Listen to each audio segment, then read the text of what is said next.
This fellow outlasted a worldwide popsicle event, only for a specific lady to slice him apart like a holiday ham. His whole romantic life was swapped for a candy snack. As the planet mimicked a broken deep freeze, human order vanished before breakfast. Our hero danced with death daily while punching radioactive freaks just to provide snacks for the basement crew.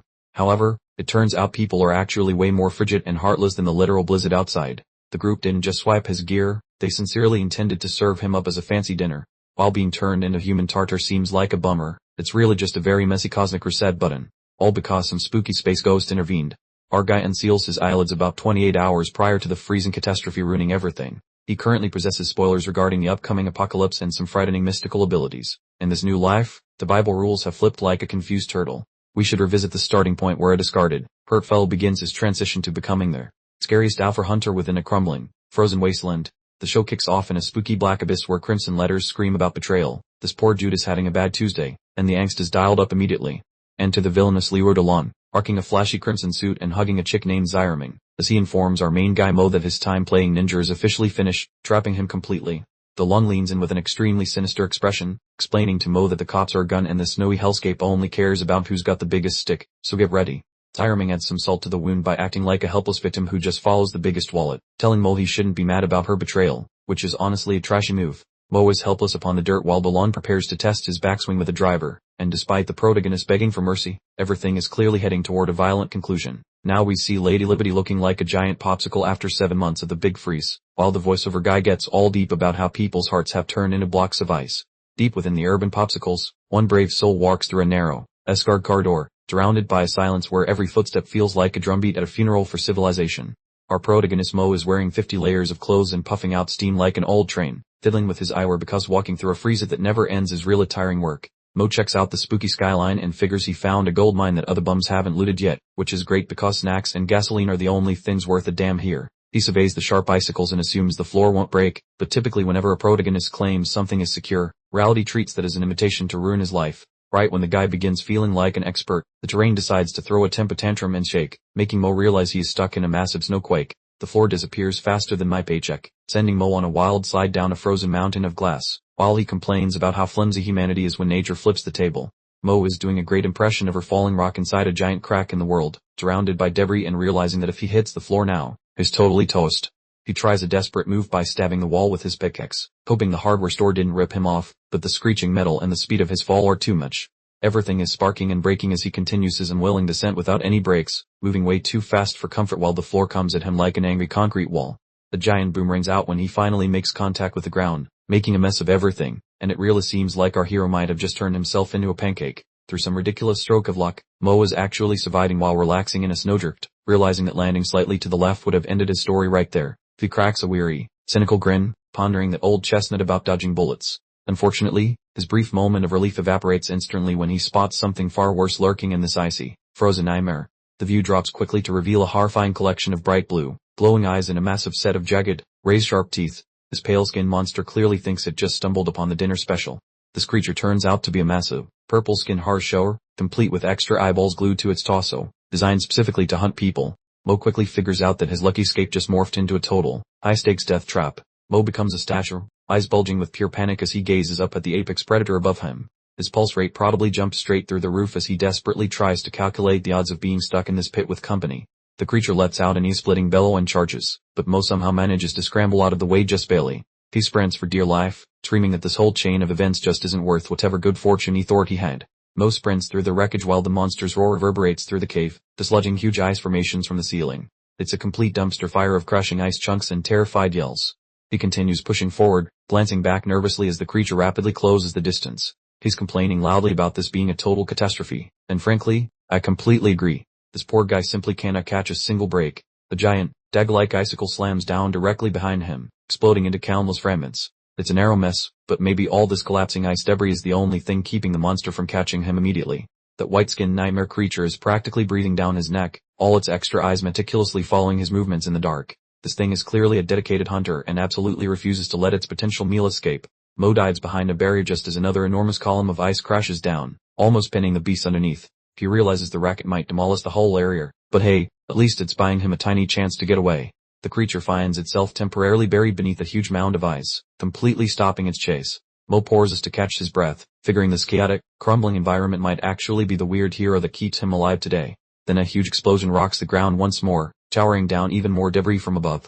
Mo glances upward, finally understanding that this whole ice cave basically has the structural integrity of a damp paper bag. His face drains of color as the ceiling actually begins to fall apart, a complete disaster unfolding overhead. He mumbles something about how terrible things have gotten, as the situation transitions from a monster chase into an honest-to-goodness cave-in. The giant piece of ice crashes down precisely where he had been standing moments before, forcing him to jump aside. The entire cavern is rapidly transforming into a deadly, chaotic meat grinder, and he's trapped right in the middle. Mo gets caught in a massive avalanche of snow and ice as the cave-in reaches peak intensity. He quickly disappears beneath the white powder, yelling out his absolute terror of being buried alive in this horrible place. We watch as he sinks into an icy pool beneath the wreckage, desperately fighting to swim back to the air. The water is pitch black and freezing cold, and his energy rapidly disappears as he drifts deeper into the abyss. Just as he stretches out a final time, the bizarre, glowing blue, jellyfish-like entity drifts right toward his outstretched hand. It looks both weirdly pretty and unsettling, but in this specific reality, anything bright and shiny usually indicates massive trouble. The weird creature unleashes a huge jolt of electrical energy, sending powerful pulses through the surrounding water.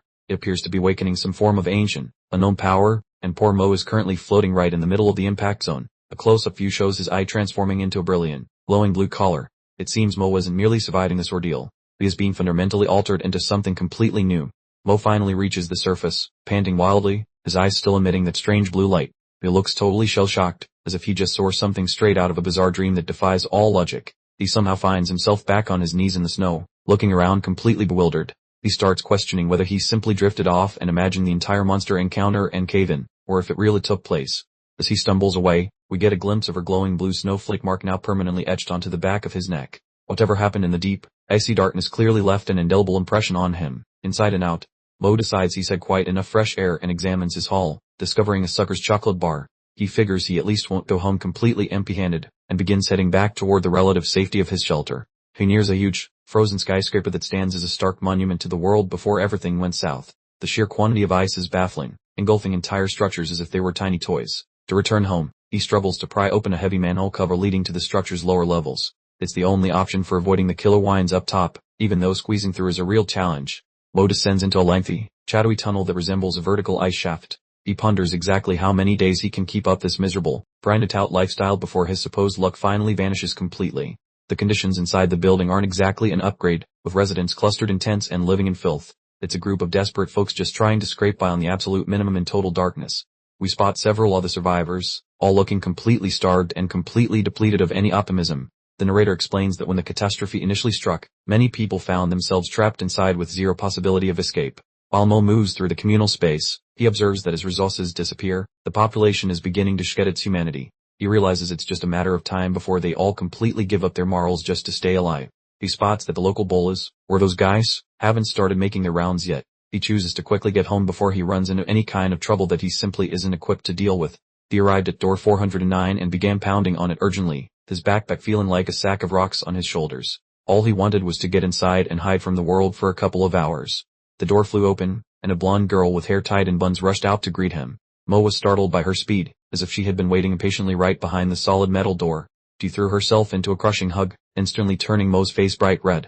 He was concerned about the unlocked door, but she was pouring on the sweetness and affection like it was a cheap cologne. Tyraming looked up at him with enormous, innocent eyes, claiming she simply couldn't bear to wait another moment to see him.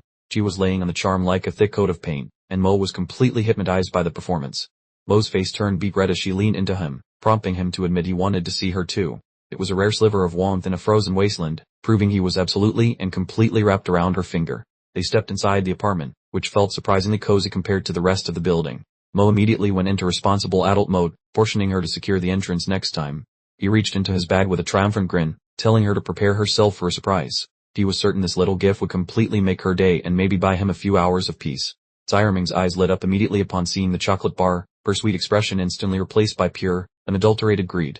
She couldn't believe he actually managed to find something like that in the frozen wasteland. She squeezed him even harder, calling him the best while staring at the chocolate bar like it was a solid gold ingot. While looked like he was floating on a cloud, convinced his hard work had paid off handsomely.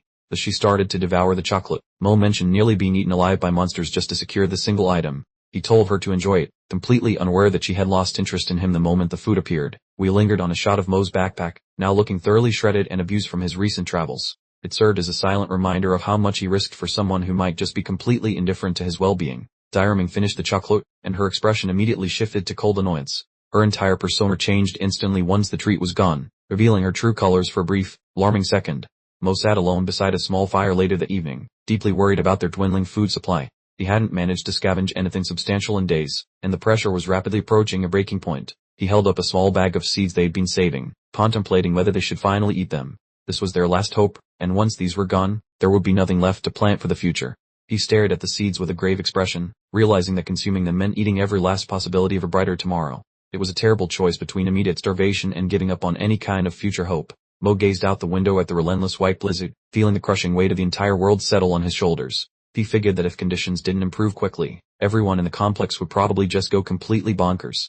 He recalled the grotesque monster he'd seen earlier, pondering whether its flesh might actually be edible. His desperation had grown so intense that he was seriously considering hunting those creatures just to feed the building's residents.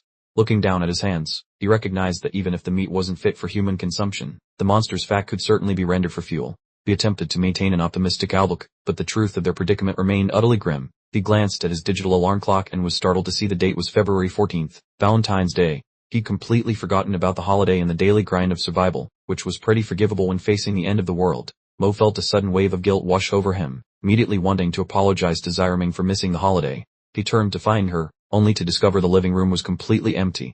We scanned the vacant apartment, calling her name and puzzling over her sudden departure. The silence was instantly shattered by a powerful, rhythmic thumping sound emanating from the hallway just outside their door. The banging intensified, sounding as though someone was trying to dismantle the door entirely with extreme force. Mo's heart plummeted when he realized an intruder was attempting to violently gain access.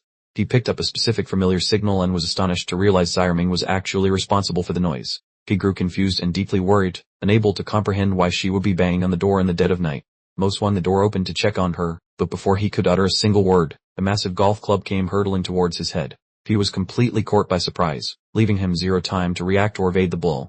The heavy metal club connected with a sickening clank, smashing directly into Mo's skull. Blood exploded across the doorframe as he reeled backward from the sheer force of the impact. Mo stumbled back into the apartment, his vision rapidly blurring as crimson fluid streamed down his face. He felt dazed and disoriented, utterly incapable of processing exactly why he had just been assaulted. Leroy Daylon strolled into the room, leaning on the golf club as if it were a cane, and mockingly wished Mo a Merry Christmas. The guy was clearly unhinged, treating a brutal assault as a simple holiday jest. Zyrming entered directly behind Daylon, nuzzling against him with a smirk that was both arrogant and completely unexpected. She had unequivocally betrayed Mo, and she didn't seem to possess a single ounce of regret for her actions. Mo collapsed on the ground, spitting up blood and struggling to breathe as he weakly questioned why she had done this to him. He was emotionally devastated and physically broken, staring up at the woman for whom he had continuously risked everything. Zyrming shrieked down at him, viciously labeling him a failure for only producing a single piece of chocolate. She accused him of hoarding the actual food for himself and screamed that he wasn't even a human being. Daylon pulled up a chair next to the failing Mo, putting on his best performance of fake compassion, all while staring at him with a look of utter repulsion. He kindly offered a few last words of wisdom right before delivering the final blow. He launched into his favorite survival of the fittest monologue again, explaining to Mo that any guy incapable of providing for his lady clearly didn't deserve to have one at all. He's clearly just a psychopath who thinks a global freeze somehow makes his terrible personality acceptable. Daylon rose slowly and hoisted the golf club above his head, preparing to land the finishing shot. The harsh lighting really emphasized that these folks had completely lost their minds, like something out of a bad horror movie. He demanded that Mo surrender every scrap of food, still positive there was a secret pantry hidden nearby. He wore a psychotic grin, clearly savoring every painful second of Mo's torment. Mo weakly lifted his gaze, which was now filled with blood, and tried to explain that there truly wasn't any food remaining. He spoke honestly, but these predators cared nothing for facts. They simply wanted a scapegoat. Daylon bent near, whispering to Mo that because he wouldn't rely on the powerful, he was now vulnerable to the less fortunate. It's a twisted logic designed specifically to excuse the terrible things he planned next. He brought the club crashing down with a nasty thud, impacting Mo's foot or shin as a blood-curdling scream escaped his lips. They weren't just ending him. This was purely for entertainment. Mo let loose a horrifying, bloody shriek as the assault went on, his facial features completely destroyed by the force of the blows. It was a repulsive display demonstrating just how truly wicked Daylon was. Another powerful hit connected with a sickening crunch, emphasizing how barbaric the assault truly was. Mo clung to the very edge of consciousness, his physical form reduced to a pile of broken parts. The entire area dissolved into a messy swirl of bloodshed and brutality as Daylon's crew joined the gruesome butchering. This was a complete slaughter, and they behaved exactly like wild beasts ripping apart a fresh kill. One of the henchmen reported that they had scoured the whole area, only turning up some spoiled grain. Daylon looked irritated, standing above Mo's beaten-up body as if it were nothing more than garbage. Daylon sat down, still coated in Mo's blood, and calmly declared that weak people are just another source of protein, so they couldn't possibly afford to be choosy. He was literally proposing they eat Mo, which is about as messed up as it gets. He extended his hand and requested a blade, prepared to begin the absolutely horrifying task of dismembering his old companion. The shadow stretched deep and red, perfectly capturing the pure wickedness in the space. As his vision dimmed completely, Mo's internal thoughts focused on the reality that this was exactly how it all ended, the conclusion he desperately hoped to avoid. He was consumed by an intense, fiery craving to survive and deliver vengeance. The strange, luminous being from before reappeared in Mo's failing mind, its energy throbbing with vitality. His final wishes were a frantic appeal to pull through and get a new beginning. Suddenly, we jumped to a man hunched over a keyboard inside a bright, contemporary office building. The environment felt completely foreign, plain, comfortable, and absolutely mundane. The tight shot captures Mo's eye flashing open with an intense radiance as he screamed Liu Oderlon's name at maximum volume. He looked exactly like someone who had just survived the worst possible bad dream. Mo sprang up from his desk chair, breathing hard and drenched in a cold perspiration. Everyone else in the office stared at him, but he was too distracted checking his limbs for injuries. He glanced around in disbelief, holding his head and trying to figure out what in the world was happening. The sudden shift from a freezing demise to a comfortable workspace was enough to give a person serious mental whiplash. He stared at his hands, recognizing that he was completely intact and had returned to his previous existence. He started doubting everything, unsure if the entire frozen apocalypse was merely a nightmare, or if he had truly passed away. The camera pulls away to reveal the night city skyline, displaying a regular, bustling urban area. However, a horrifying red message pops up on screen, warning that a mere 28 hours remain before the global ice age. It turned out to be less of a dream and more of a really bad spoiler alert. We flash back to see the world before the freeze hit, and things were already pretty messy. Riots were raging through Queens, fires lit up the thoroughfares, and the police were frantically trying to maintain some basic level of control. Meanwhile, the Manhattan socialites lived in a completely separate universe. They were attending a fancy gala, dressed impeccably, sipping fine wine, and acting as if the apocalypse wasn't knocking on the glass right outside. And naturally, in the darker parts of Brooklyn, illicit deals were being brokered in the filth. For the criminal element, it was just another day at the office, even with a world-ending event looming large. It's 11:41 p.m. on July 14th, and the city is gleaming with neon, completely oblivious to the approaching deadline. People are still shopping and hanging out by luxury shops, convinced they have unlimited time remaining. The narrator informs us that everyone remains completely clueless, save for a single individual. We observe Mo navigating the throng, hands stuffed deep into his pockets, wearing the expression of a man holding a secret that would instantly freeze everyone's blood. Mo gazes upward as a brilliant green aurora dances across the sky. He understands this isn't a stunning light show, but rather the initial, undeniable indication that the big freeze is about to begin. The cell phone begins to vibrate, and naturally, it's Zaira Ming on the line. The very woman who betrayed him without a second thought in his past life is contacting him, probably hoping for yet another handout. Mo experiences a rapid memory of her past helpless lady routine, finally understanding that her attractiveness had totally blinded him. He couldn't fathom how he allowed such a dreadful woman to destroy him in his prior existence. The screen's glow cast a harsh light on his skull. He looked like he was about to defuse a bomb, muttering about ending this whole mess. With a decisive finger jab, we accepted the incoming communication, ready for the confrontation. Standing under the harsh neon glow, Mo listened to her sugary voice pouring through the phone. She cooed about his work schedule, then pivoted to gush about the beautiful sky show, completely oblivious to his mood. Zaira Ming, looking absolutely fabulous in a swanky club, casually dropped the bombshell that her plastic fantastic was completely exhausted. She was clearly fishing for funds, expecting him to bail her out as always. With a face colder than a freezer full of regrets, Mo dropped the inevitable bomb. "We're done, don't call."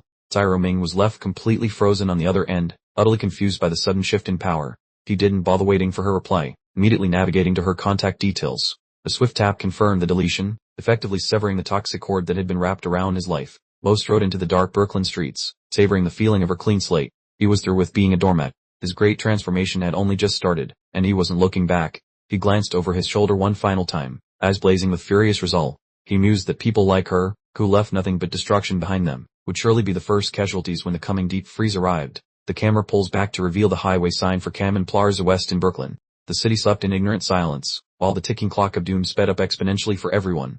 The clock read 11:58 p.m., 2 minutes before the new day began. Mo stood beneath a street lamp, gripping his fist, vowing that this time around, he wouldn't be caught off guard. He would be ready. A wide view of the city shows the narrator explaining how, in the last timeline, temperatures plunged to freezing in just 24 hours. Time was running out, yet most people would only grasp the severity of the cold when it was far too late. The protests reappear, emphasizing the existing instability within society. When the temperature inevitably plummeted, this current chaos was destined to escalate exponentially. A huge red timer flash, ticking down from 60 minutes. Mo understood that the brief window for gathering supplies before everyone lost their minds was perilously small. He surveyed the water jugs and survival equipment, mentally tallying his inventory. He knew that simple rations wouldn't cut it. He needed something far more serious to weather the upcoming breakdown of civil order. His thoughts zeroed in on acquiring a firearm. When civilization collapsed back into the lore of the jungle, the weapon would be the only truly reliable form of protection. A police car suddenly pulled up, revealing an old hand and a nervous rookie observing Mo. The rookie commented that Mo looked shifty wandering around so late, prompting the veteran officer to suggest they keep a close eye on him. The cruiser screeched to a halt, and the senior officer jumped out, barking at Mo to freeze immediately. It was clear that Mo's carefully planned supply acquisition had just run into a very large, uniform obstacle. Both officers had their weapons pointed directly at him. The younger, blonde cop was visibly jittery, screaming for Mo to raise his hands right away. Mo found himself pinned in a dark alley, realizing the recent arrest had made the police trigger-happy and prone to misidentification. This was the absolute worst interruption for someone with such a strict deadline. Mo slowly raised his hands, still clutching his phone, trying to explain that it wasn't a weapon. Inside, Spear was absolutely seething, cursing his rotten luck for this incredible delay. He saw the timer on his screen hit 0, thinking he couldn't afford another moment of wasted time on these two officers. His frustration was reaching a dangerous level, which was bad news for everyone present. The seasoned officer attempted to mentor the rookie, reminding him to avoid reckless approaches. The veteran maintained caution, but his young partner was already far too tightly wound to listen. The rookie was visibly shaking, his firearm wavering as he demanded to know the contents of Mo's bag. He ordered Mo to show him everything, clearly just a single involuntary muscle spasm away from firing. Mo responded with a grim, knowing smirk, reaching for his bag while insisting he was just a simple working man. He was deliberately leaning into their assumptions, completely baiting them into a confrontation.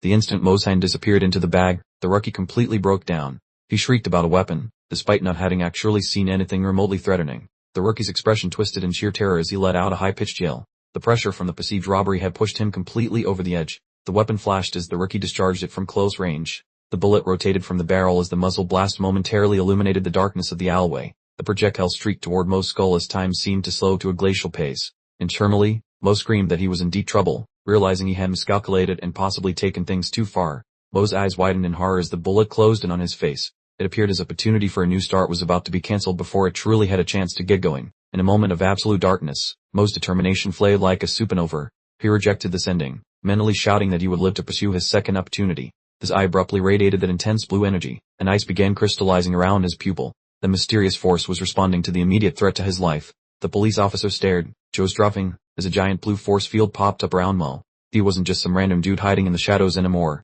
He was a human light bulb of unexplained, weeb power. The rookie officer lost his mind, emptying his clip while yelling about the situation, completely baffled as his bullet simply dissolved upon hitting the glowing blue barrier. To Mo, the entire world seemed to hit the pause button and stop moving. He watched as individual snowflakes hung suspended in the air before him, creating strange little ripples in the fabric of reality itself. Mo stood calmly in the middle of a swirling blizzard of snow and blue electricity, studying his hands. He figured out that time was actually dragging its feet for him, branding him all the extra seconds he required for a counterattack. Flashing a cocky grin, Mo leaned his head slightly to avoid the projectile as if he were shooing a fly. This confirmed his suspicions. His new ability wasn't some dream. He really possessed superhuman reflexes. He yelled at the rookie, calling him a moron and pointing out that he was a taxpayer who had just been targeted for murder. Mo was really rubbing in the incompetence as the bullet whistled harmlessly by his ear. Mo shot forward, his entire body fizzing with bright blue electricity. He warned the police officers that he didn't have time to deal with such foolishness, looking completely prepared to hand out some pain. The rookie squeezed off one final frantic shot just as Mo covered the gap in a flash. The shell casing ejected from the weapon, but Mo had already arrived, making the pistol completely irrelevant. Mo drew back his fist, which was practically shining with raw energy, ready to punch the rookie into next week. He was moving with such incredible power that the atmosphere around him seemed to be visibly breaking apart. Mo transformed into a streak of after-images as he began unleashing a barrage of lightning-quick blows. The officers couldn't possibly follow his movements as he descended upon them like an angry weather pattern. Mo landed a truly devastating blow directly to the rookie's chin. The force of the strike was so enormous that it sent blood in a single tooth rocketing away, completely rearranging the officer's facial features. The giant surge of energy sent the rookie flying backwards through the air while the veteran cop looked on in absolute horror. Mo was effectively dismantling both officers without breaking a sweat. The senior officer was pouring sweat, his face white with terror as he understood the nightmare they had just initiated. He stared at the ground under Mo, which was cracking open and pulsating with mysterious dark energy. The rookie officer lay face down in a freshly formed hole in the pavement, completely knocked out. Mo's power had completely demolished the alleyway, making it resemble a war zone instead of a quiet backstreet. The veteran officer collapsed to his knees, his weapon clattering to the ground as he gazed up at Mo. He was shaking violently, yelling his partner's name and demanding to know exactly what kind of hell Mo had just unleashed. The older cop attempted to raise his gun for one final shot, but his hands were trembling too much to keep a steady grip. He stammered out a question, asking what Mo was as he looked directly into his unnatural, glowing eyes. Mo stood towering over the officer, glaring down with a completely emotionless and cold expression. The blue energy spun around him like a dramatic cape, giving him the appearance of some kind of icy, ancient deity. A tight shot on Mo's face reveals the glowing blue mark spreading across his skin. He gave the officer a simple, unsettling answer, "I don't know," implying he was just as confused by the new powers as they were, but still held all the advantages. The veteran officer radioed in, sounding completely beaten as he informed command that her suspect had gotten away and a service weapon was missing.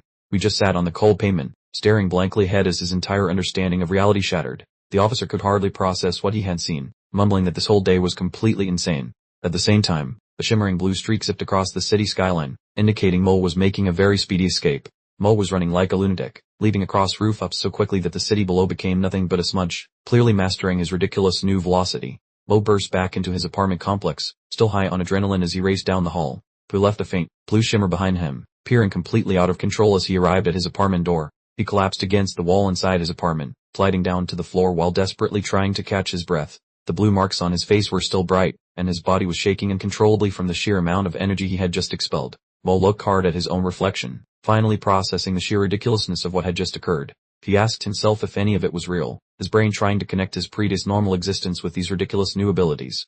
He sat slumped on the floor with his head in his hands, breathing hard as he tried to understand that he just defeated 2 police officers and dodged a speeding bullet. He genuinely wondered how he was able to pull off such an insane feat. Mo pulled out the police pistol he had stolen, examining the heavy, dark metal with a blend of terror and intense interest. He considered activating his powers again, eager to figure out the exact boundaries of his newfound abilities. He stood directly in front of his large mirror and pointed the weapon at his own reflection in a very risky move. He absolutely had her confirm if he could actually repeat the time-slowing trick whenever he wanted to.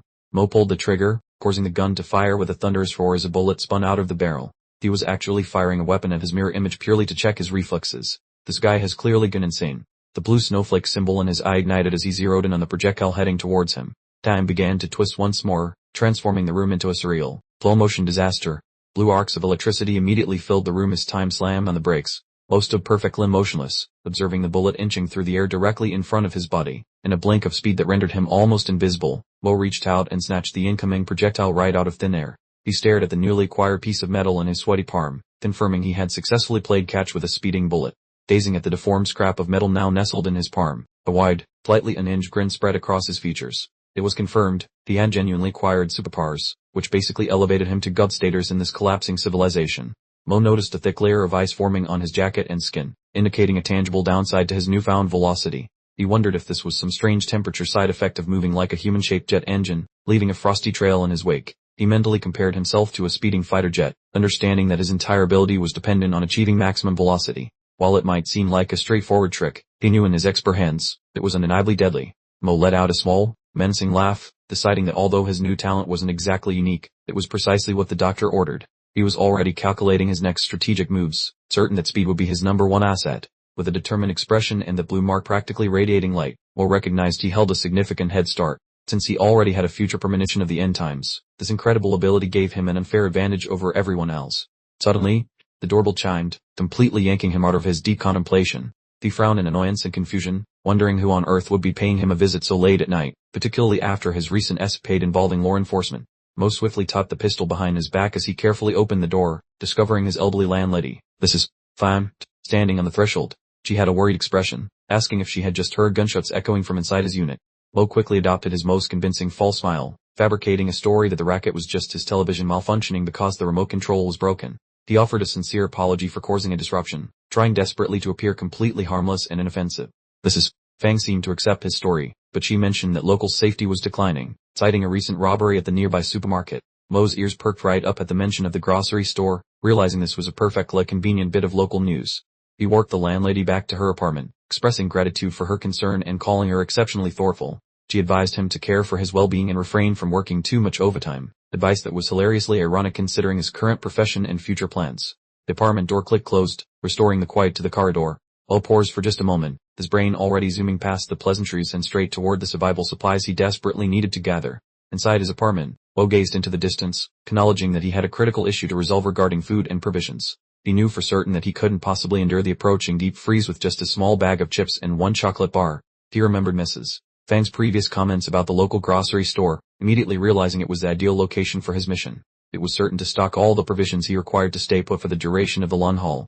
Mo's eyes took on a mischievous glint, and a faint, sinister smirk appeared on his face. He announced that it was time to acquire some inventory, and it was quite obvious he wouldn't be joining the queue for the checkout counter. The scene shifts to the local supermarket, where a drowsy cashier was struggling to keep her eyes open behind the counter. She remained completely ignorant of the fact that her superhuman force was about to completely upend her workplace. On the security monitor, Mo appeared to be calmly browsing the aisles stocked with water bottles. The timestamp on the footage indicated he arrived just past midnight, which, for a heist, was absolutely perfect timing. In a sudden burst of blue energy, Mo completely cleared multiple shelves in under a single second. The monitor footage simply showed a massive blur of movement as every item, from water bottles to canned vegetables, mysteriously disappeared into thin air.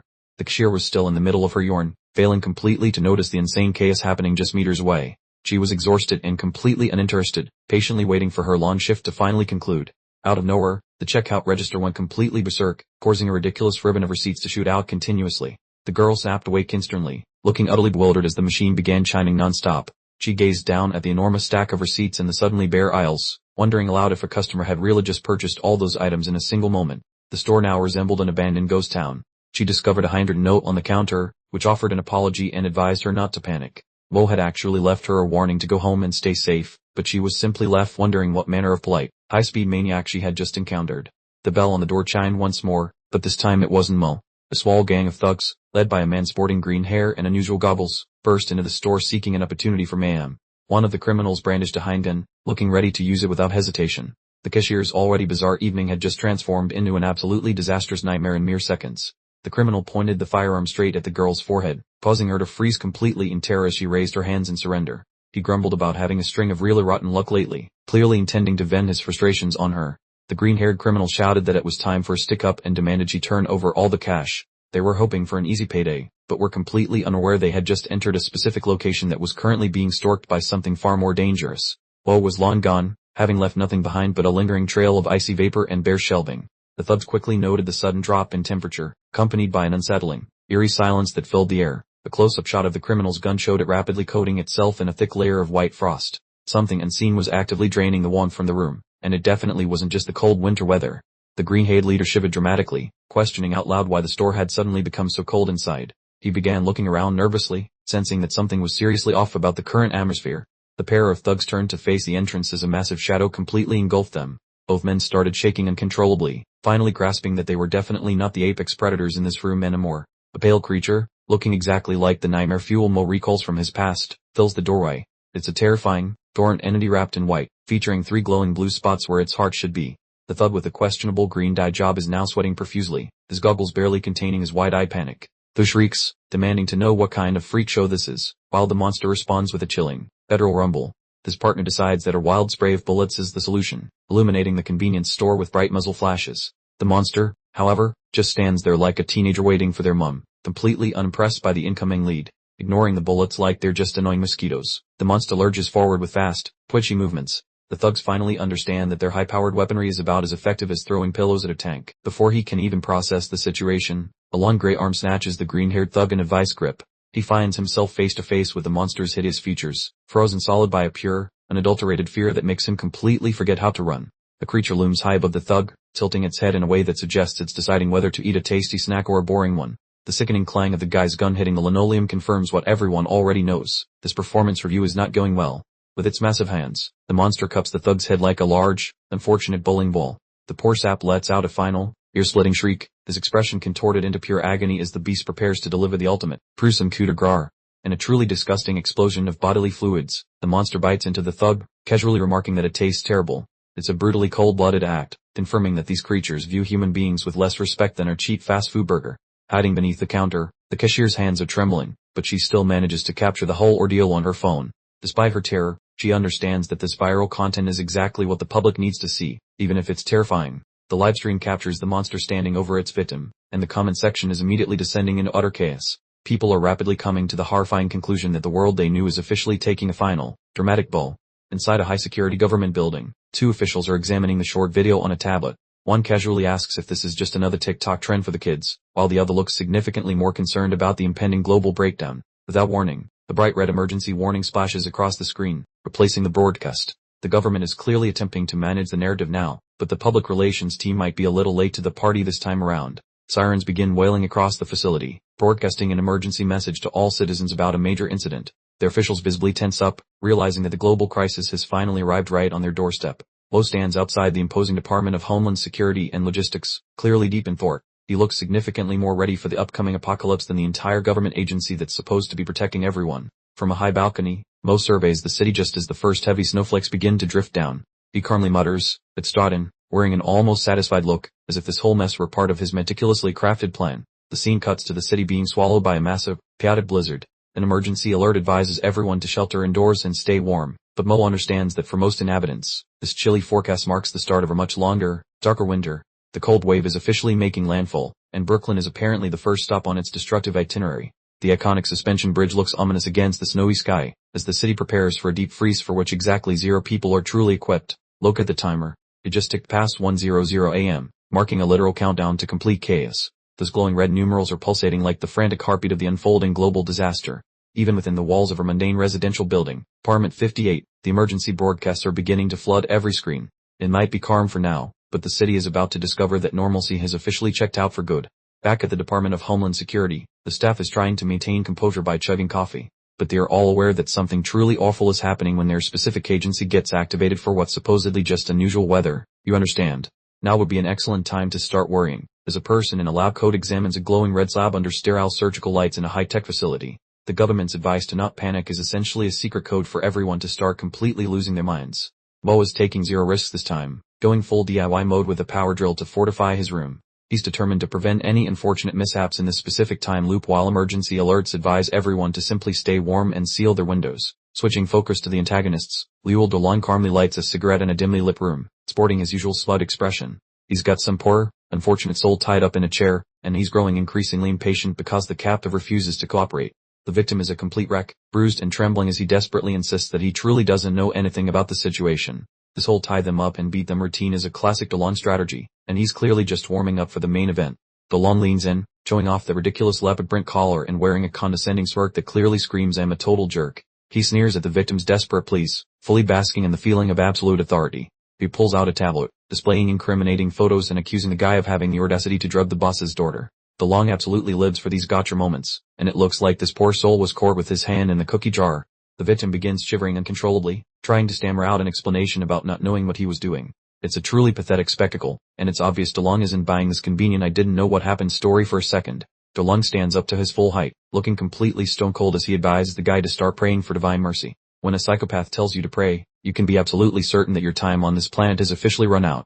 DeLong's henchmen spring into action, pinning the struggling guy's hand firmly against the table surface. The resulting thud is merely an ordinary appetizer for the main course of pain that's about to be served. The glinting blade reflects the light as one of the thugs prepares to make a very sharp point. Literally, the air crackles with tension as the weapon is positioned, confirming that DeLong's promises are rarely ever empty. The camera dramatically sliced to a crimson explosion against the Inkai void, accompanied by some truly vile, squishy audio that would make a chef cringe. This gruesome display was just another Tuesday in DeLong's charming little kingdom, where severed digits were simply receipt stubs for life's harsh lectures.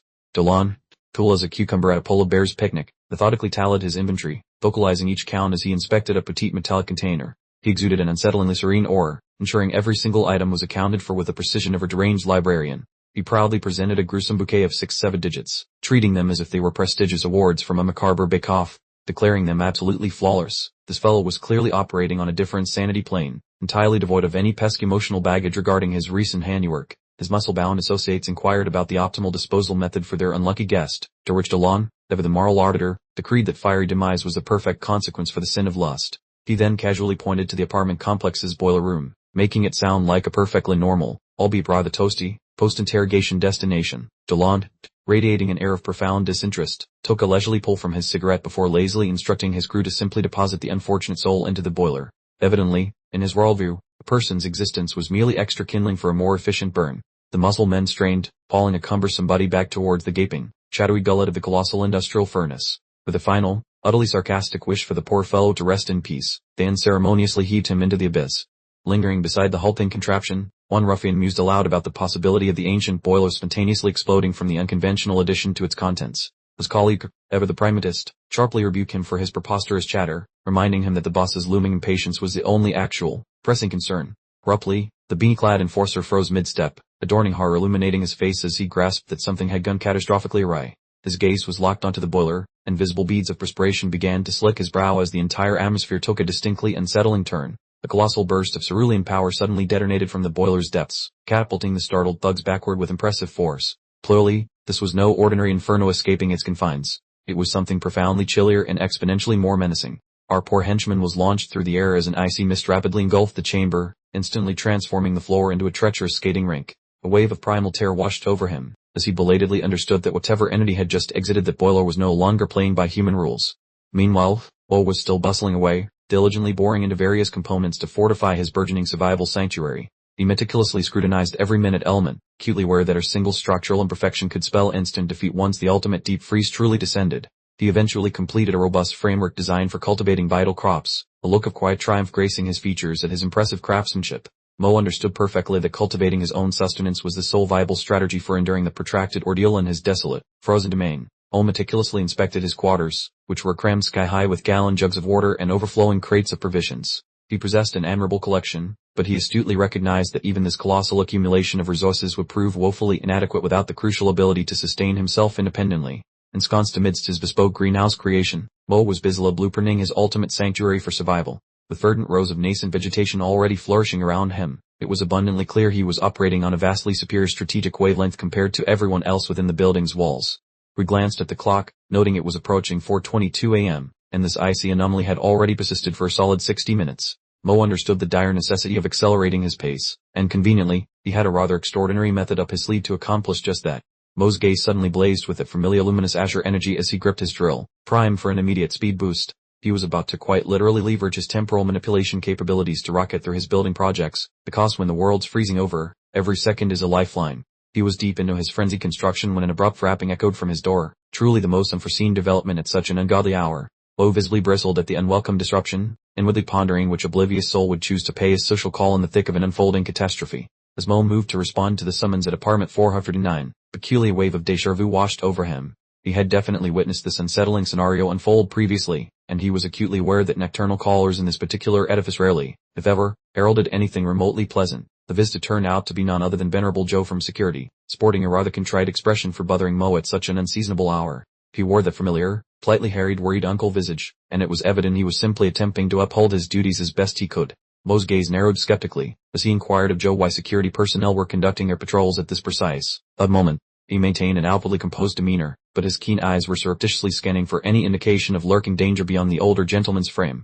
Joe clarified that the building's heating system had unfortunately conked out, and their objective was simply to ensure everyone was forewarned before succumbing to a chilly, eternal slumber. While it presented as a benevolent outreach, in this particular reality, a malfunctioning furnace was almost certainly just the initial thaw of a much larger, frozen catastrophe. Mo was instantly seized by a vivid recollection of an eerily similar occurrence, when the heating system had previously sputtered and then remained perpetually unrepaired. He distinctly remembered observing a ruptured conduit expelling peculiar blue vapor, precisely the same insidious essence that was now likely wreaking havoc once more.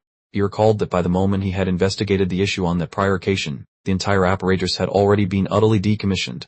Mo now comprehended he possessed a unique opportunity to rectify matters in an entirely new fashion this time, provided he initiated action with lightning speed. He calmly informed Joe of his ability to mend the boiler, a declaration that visibly washed over the security guard with a profound sense of relief. Joe enthusiastically agreed that would be marvelous, blissfully unaware he had just enlisted a superpowered individual to tackle the building's most monumental malfunction. Mo firmly closed the door to apartment 409 behind him, formally embarking on his descent into the basement to confront the dreaded malfunction. He was willingly re-entering the heart of peril, but crucially, this time around, he possessed the formidable capabilities required to actively defend himself. As they began their trek down the stairwell, Mo subtly inquired of Joe if their chosen path was indeed the correct one. He possessed an exceptionally keen understanding of the building's intricate schematics, and an unsettling intuition began to whisper that their current trajectory felt profoundly amiss.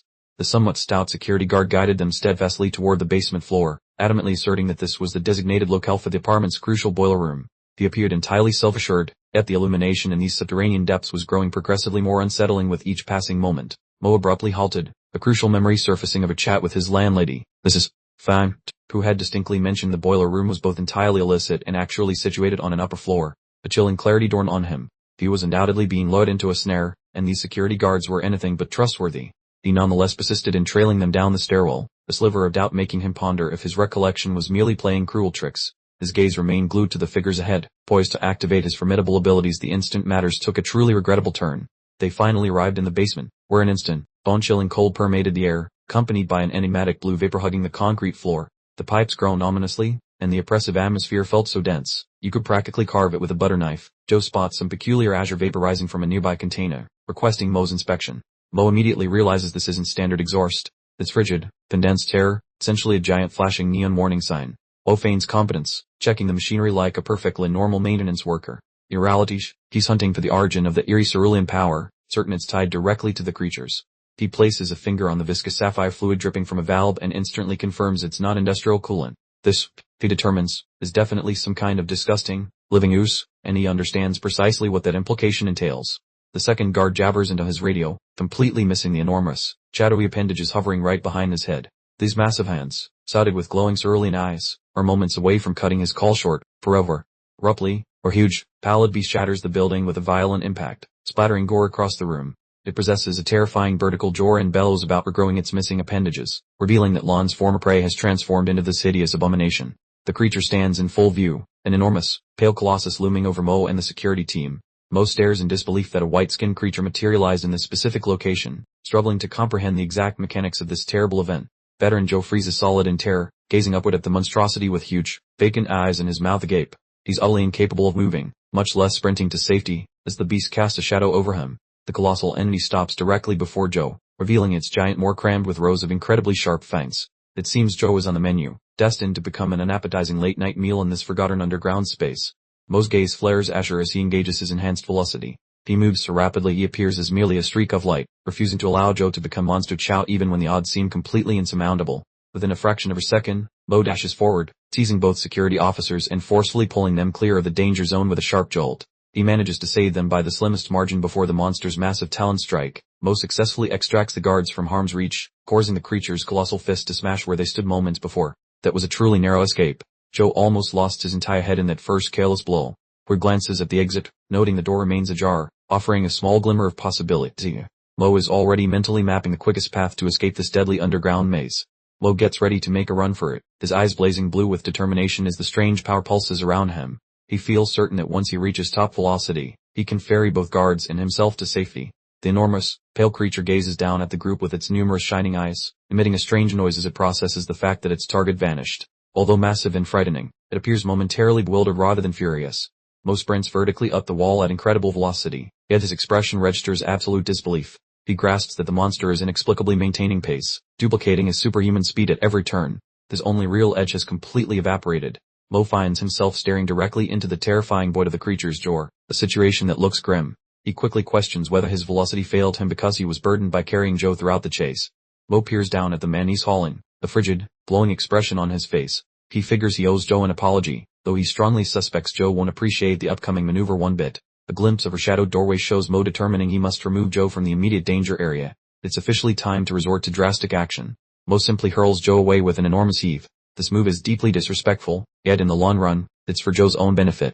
Joe soars through the atmosphere, sporting a look of sheer terror and screaming about the sheer absurdity of events. He's definitely having a significantly worse evening than Mo is. Mo concentrates intensely, with blue power sparking across his entire form. He's finished playing the role of the hunted. Now he'll discover what his newly acquired abilities are truly capable of. The pallid beast unleashes an ear-splitting scream, its vertical maw opening wide enough to consume him entirely. This monstrosity is a genuine refugee from a nightmare film. Mo struggles to breathe, the azure patterns on his skin throbbing intensely. He is pushing himself past all boundaries, and the strain is becoming visible.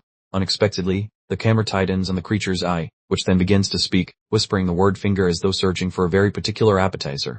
The entity stares at Mo, bewildered when it discovers Mo lacks the specific appendage. Mo's brain accelerates rapidly. This creature is clearly searching for something linked to Joe.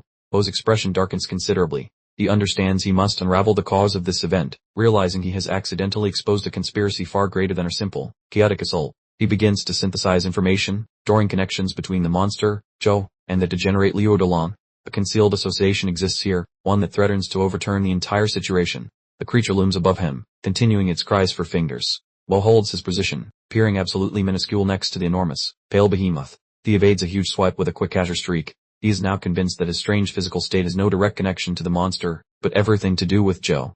Mo recalls a peculiar energy surge on Joe as he threw him across the room.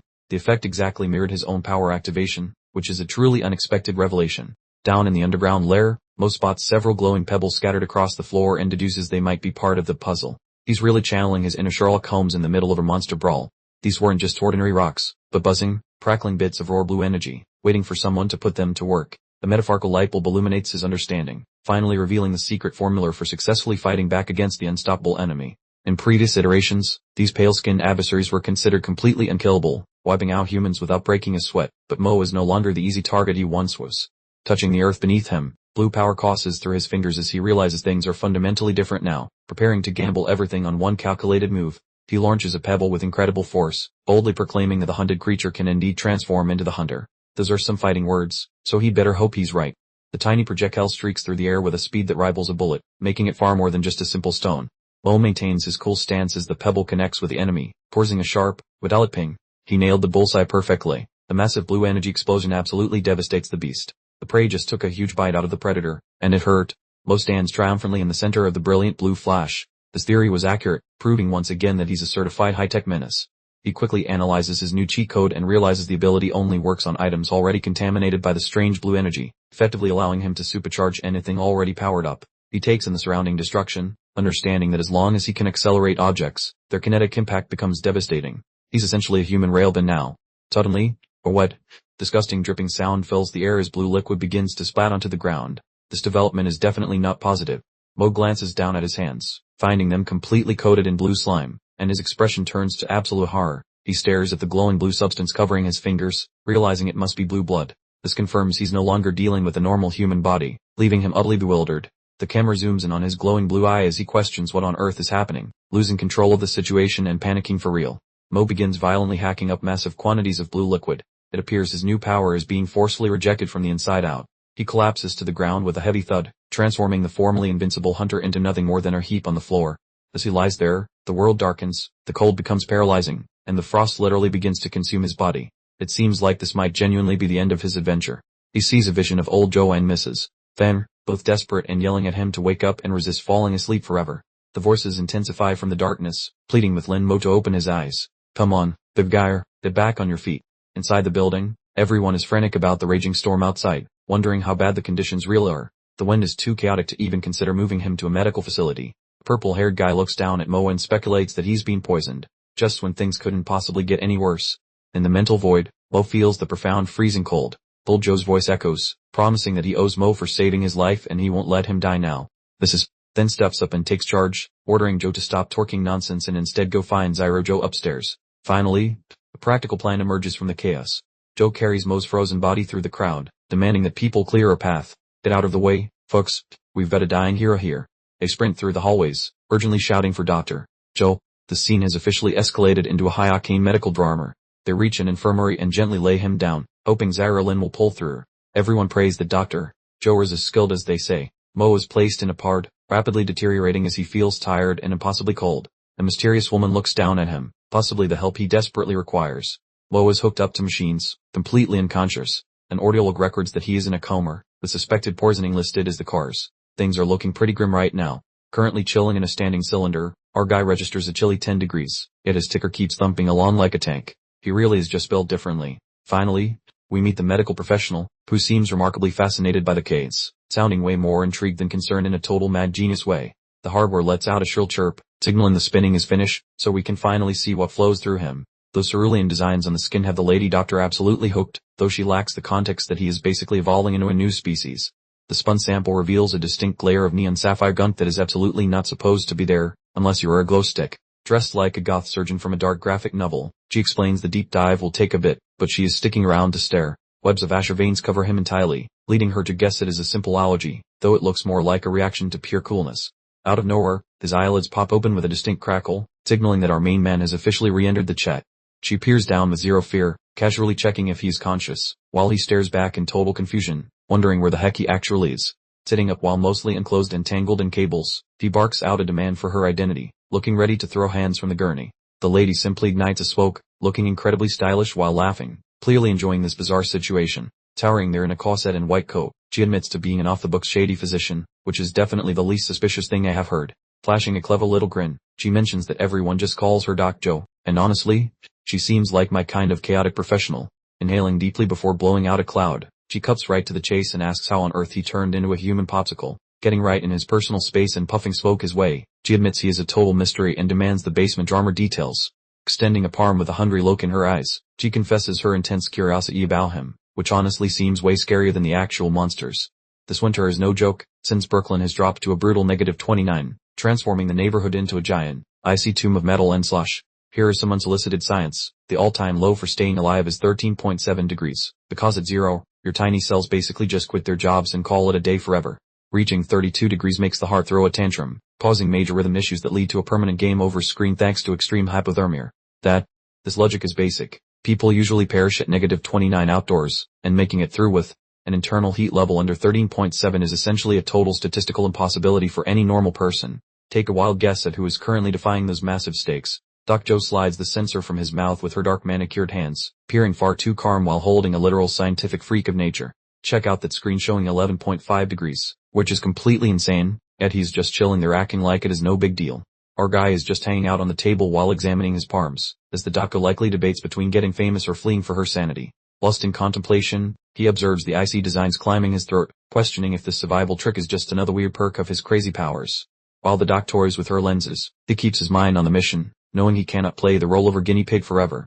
Sucking back more nicotine, she murmurs a cryptic thought, her expression suggesting she has unlocked the secret that might spell major trouble for our frosty hero. Mo's attempt to rise ended in a spectacularly sobby, slapstick failure. His current state suggests his body is operating closer to 0% than her full 100% functionality.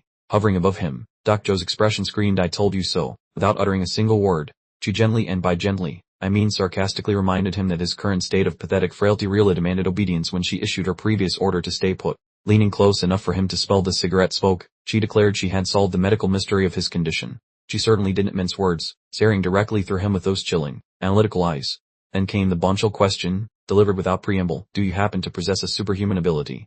Mo's jaw practically hit the floor, realizing this woman's analytical skills were dangerously perceptive, having just completely unraveled him. Mo attempted a weak laugh, feigning annoyance, trying to convince her it was all a big misunderstanding. He thought he could outplay her, but the sinking feeling told him underestimating this doctor's sharp insight was a catastrophic error in judgment. His resolve hardened, causing his eyes to illuminate with that familiar bright blue intensity. He was absolutely convinced that by activating his power-up, he could quickly regain his footing and jump straight back into action. This proved to be a profoundly bad idea. The second he attempted to exert himself, he began violently coughing up a horrifying gush of glowing blue fluid. His body was rejecting the ability in the most spectacularly disgusting fashion imaginable.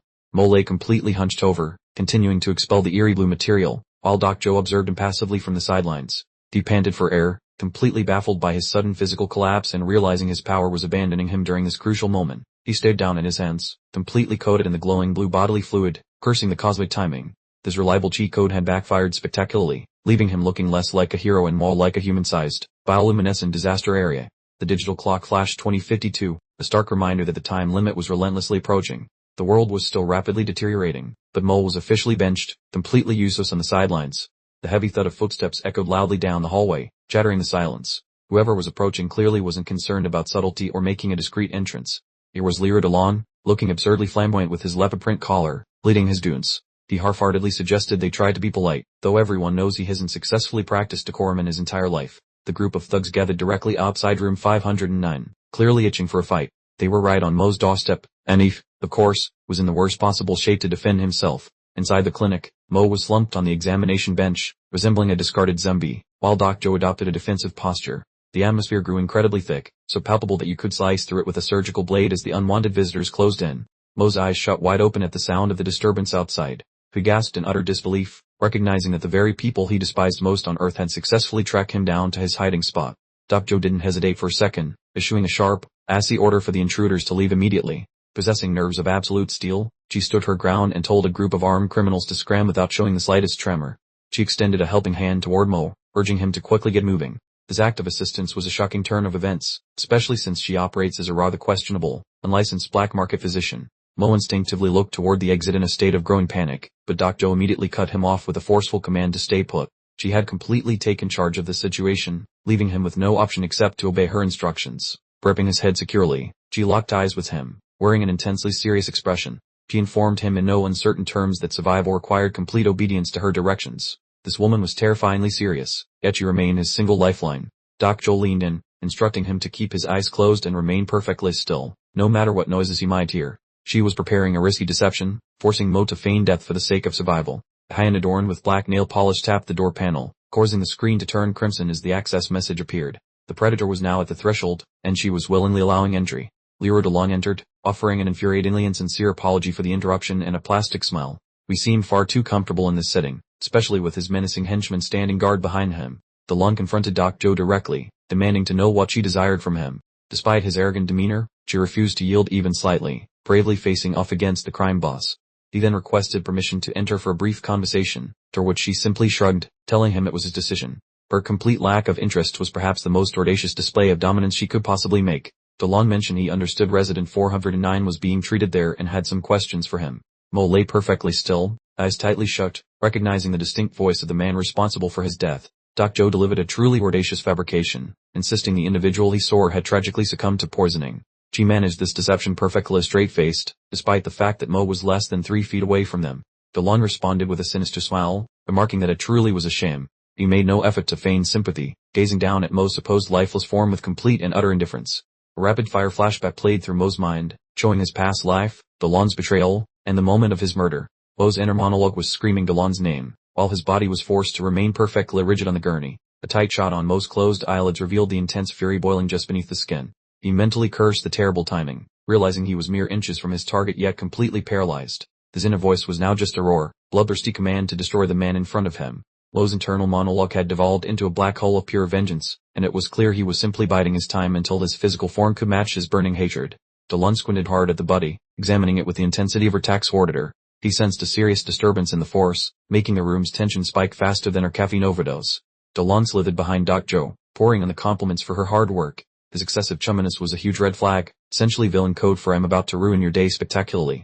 He leaned in close over the victim, asking if the doctor was positive the guy was dead. DeLong insisted he saw a blink, nearly giving Mo a genuine heart attack, who just barely managed to stay perfectly still. Doc Joe returned fire with a stare that could chill whiskey, repeating her verdict that the patient had indeed checked out. She effectively challenged him to call her a fibber, radiating a powerful "don't mess with a professional" energy. DeLong whipped out a butterfly knife, flipping it open with a sharp, metallic ring. He suggested a false death scenario, and looked very much like he was about to confirm the diagnosis with a hands-on, highly aggressive procedure. DeLong hovered above Mo, ready to inflict pain as he half-heartedly apologized for the interruption. This guy was completely unhinged, totally fine with a little accidental damage during a medical checkup. Doc Joe's mouth fell open in a sharp gasp, reacting instantly to DeLong's sudden, violent shift. It suddenly looked like her clever strategy was about to backfire spectacularly, resulting in a very painful outcome. With a powerful, stunning whack, Doc Joe unleashed a vicious slap across DeLong's cheek, catching the psycho completely by surprise. He stumbled back in utter shock, looking like he'd just been hit by a truck instead of her doctor. She looked absolutely incandescent, demanding to know if he really intended to question her professional abilities. Calling him out as Lord DeLong, she instantly established herself as the only individual capable of putting this monster in his place. The goons in the back totally lost it, yelling insults about her smell and questioning her desire to live. They were perfectly prepared to jump her at a moment's notice, waiting for the signal from their boss before striking. Doc Joe stood her ground without a single flinch, glaring down the entire room. DeLong signaled his thugs to hold back, calculating that he actually still needed the doctor to be among the living for future endeavors. DeLong stared at the linoleum, gently rubbing his stinging cheek, and started apologizing profusely. He told Dr. Joe how incredibly sorry he was, demonstrating a total 180 in attitude, proving she really held all the cards. The match flared up with a quick click, bringing a tiny spark of life into the room. It provided a small amount of heat in an environment that felt much more freezing than the actual blizzard currently happening outside. DeLong suddenly adopted a persona of complete courtesy, lighting Doc Joe's cigarette and laying on the flattery. He claimed it would be impossible to ever doubt her, especially since she saved the lives of so many of his fellow gang members. He leaned in uncomfortably close, murmuring that the whole misunderstanding was his fault and begging her to let go of her anger. However, the dark, implicit threat was clearly hidden beneath his seemingly contrite words. He whispered right into her ear, reminding her exactly who had been bankrolling her dilapidated clinic. He demanded an immediate answer to a new query, proving his apologies were nothing but empty theatrics. DeLong sauntered away, leaving a wake of cigarette smoke and generally poor energy. Doc Joe watched him exit, mumbling to herself with pure irritation about the sheer amount of ridiculous nonsense she just endured. With the area finally secure, Doc Joe told Mo to sit up, now that the threat had vanished. He immediately popped up on the examination table, still looking eerily like a frostbitten science experiment. She regarded him through the rising smoke from her cigarette, knowing he likely had roughly 1 million things to ask. She had now saved his life twice over, and was finally ready to provide some answers. Mo sat up, his brain a complete whirlwind of queries. Why had DeLong tried to murder him during their initial meeting in the previous timeline, and what possessed this mysterious doctor to suddenly become his bodyguard? The narration cut straight to the chase, explaining that before Mo could tackle destiny and backstabbing, there was a far more urgent matter he needed to deal with immediately. Mo looked Doc Joe directly in the face and requested his clothes. She simply stared back at him, asking if that was truly the first question on his mind after almost becoming a human anatomy lesson. Brooklyn was now suffering through a truly bone-chilling temperature of -40 degrees. The city looked completely encased in solid ice, and you could practically sense the frostbite coming through the pages. A couple of thugs were reminiscing about the simpler times when one of their fathers operated a furnace. They used to think he was a total deadbeat, but in the current frozen hellscape, a guy who understood heat was basically a sovereign ruler. One of them attempted to stay cheerful, imagining the weather would suddenly revert back to normal any day now. Sure thing, buddy. Keep clinging to the thwart as your feet inevitably fall off from frostbite. DeLong dismissed the hopeful chatter entirely, looking dubious as his goon apologized for wasting time. He had a significantly more realistic perspective on the truly dire situation they found themselves in. Government warnings had stopped entirely, and even the internet was completely down. DeLong concluded that the authorities had probably just decided to completely abandon humanity to its fate. DeLong held up a shiny silver cross, hypothesizing that this extreme cold wave was God's method of inflicting punishment upon humanity. That was certainly deep thinking for a guy who just finished carting up a victim. He quickly dismissed the divine punishment idea, laughing that if God truly cared about wickedness, someone like him would definitely not be succeeding so spectacularly. It was a valid point, though quite morbid. DeLong stood over a tied-up resident, demanding to know if the new system he'd established wasn't absolutely flawless. He had basically converted the apartment complex into his own private little empire. The resident, the man whose mustache somehow conveys rage, was livid as he verbally assaulted DeLong for forcing everyone into a hazardous scavenging mission just to collect taxes. DeLong responded with a condescending smirk, outlining his policy of equivalent exchange. He explained that he provided the warmth, and they provided the resources, which everyone recognized as a glorified shakedown. The resident completely lost it, screaming that DeLong was a financial bloodsucker for draining everyone dry. While completely accurate, being correct about a vampire analogy offers little comfort when tied to a chair. DeLong calmly mentioned that the fellow in room 409, our protagonist Mo, had apparently passed away. He considered it a silver lining, believing it meant one less hungry mouth for his system to support. The mustache guy looked completely defeated by the news of Mo's demise. His last sliver of hope vanished in the depths of that underground interrogation room. Back in the clinic, Mo struggled into his clothes as Doc Joe waited impatiently. He complained loudly that her simple task like getting dressed had become an Olympic-level challenge in his current condition. Doc Joe, puffing on a cigarette as always, asked him exactly how long he thought he had been out cold. Mo was clearly dazed, trying to process his surroundings in the high-tech, yet completely illegal, clinic. Mo's jaw nearly hit the floor when she informed him he had been unconscious for 6 straight days. Losing that much time in an apocalypse meant he was essentially a month behind schedule in survival terms. A close-up on a laptop screen confirmed the date was July 21st. The narrator explained that a significant amount of chaos had occurred while Mo was busy impersonating Sleeping Beauty. Doc Joe brought him up to speed, explaining that Liu Derlong had successfully taken command of the building's entire heating infrastructure. He was now forcing residents to risk their lives scavenging outside just for the privilege of avoiding frostbite. She explained that venturing outside was essentially a death sentence, noting that those who departed likely calculated their chances of dying from cold were equal to dying from the dangers outside, making the risk worthwhile. Mo's eyes burned with renewed hatred as he considered DeLong's actions. He concluded that regardless of the location or circumstances, the man remained an unadulterated villain. He turned to the doctor, inquiring about a potential method to restore his physical capabilities. He knew he required full strength if he intended to even the score with DeLong. Doc Joe let out a short, suspicious laugh, her expression turning quite calculating. It was obvious she was about to demand a hefty price for her services. She established early on that her business was strictly transactional, confirming there would be a non-negotiable condition for her assistance. As a black market physician, she insisted that every service came with a corresponding fee. Leaning closer with an enigmatic expression, she inquired if he could agree to her demands. Most survival depended on her help, and she was well aware of her complete control over the situation. Mo asked for the specific terms, but Doc Joe simply offered a knowing glance in return. She had him completely cornered, making the atmosphere thick enough to cut with a knife. Her conditions were straightforward yet unsettling. She demanded exclusive rights to study him as a research subject. She reassured him that it wouldn't be life-threatening, a promise that sounded exactly like something a scientist says to a fresh guinea pig. She reiterated her prior statement about finding him fascinating, essentially declaring him her personal biological puzzle to solve. Mo didn't even pause to consider the implications, quickly accepting her offer. He was so eager to regain his strength that becoming a lab experiment seemed like a reasonable trade-off. Doc Joe revealed that her strange compound in his bloodstream held the secret to his transformation. She hadn't fully identified its properties yet, but it was clearly the root cause of his current symptoms. She hypothesized that these compounds were absorbing heat and converting it into physical power. Currently, however, the system was running on empty, leaving his body completely depleted of energy. She simplified the explanation, declaring that his body was essentially a battery and his weakness was simply a severe case of low battery. Mo quickly concluded that a massive caloric intake would be required to recharge. Doc Joe validated his conclusion but quickly cautioned him that the necessary food supply far exceeded her clinic's inventory. He would need to consume a ridiculous amount to get back to full combat readiness. Mo responded with a smug grin, instructing her not to fret because he had everything under control. He immediately recalled his apartment building, remembering precisely where he had squirreled away his reserves. He began moving again, skulking through the icy corridors wearing a hooded coat. He felt fortunate that he'd had the foresight to stock up on supplies before the world really went sideways. He spotted Dolan's goons making their rounds and instantly slipped out of sight. Reaching his apartment without being discovered constituted a major win in his book. Lo arrived at door 409, looking focused as he prepared to access his emergency provisions. His apartment was both his sanctuary and the final barrier separating him from complete starvation. He pressed the keypad with his hand, which was now covered in a layer of frost, hearing the machine respond with a quick chirp. He was finally inside, only to discover the interior temperature felt exactly as frigid as the hallway. Mo's expression sank as he opened the door and surveyed the damage to his apartment. He muttered under his breath, understanding that the situation had escalated far beyond his initial assumptions. The entire living space looked like it lost a battle with the Arctic, covered in thick frost. Dolan certainly succeeded in transforming the apartment into an impromptu ice sculpture exhibit by killing the heating. Staring at his completely destroyed living space, Mo let loose a string of creative insults aimed at Dolan's childish behavior. He realized with a shiver of dread that arriving late had saved him from becoming a very unfortunate human ice cube. He began excavating the deep frozen containers, hunting desperately for the most calorically dense fuel source available. He unearthed the perfect emergency ration required to jumpstart his completely stalled internal system. We extracted an entire container filled with Suckers brand candy bars. This pure, unadulterated sugar rush was precisely the high-octane propellant his body's warning system demanded. Mo paused, frowning at the treat, as painful flashbacks of Zyro Ming's disloyalty resurfaced.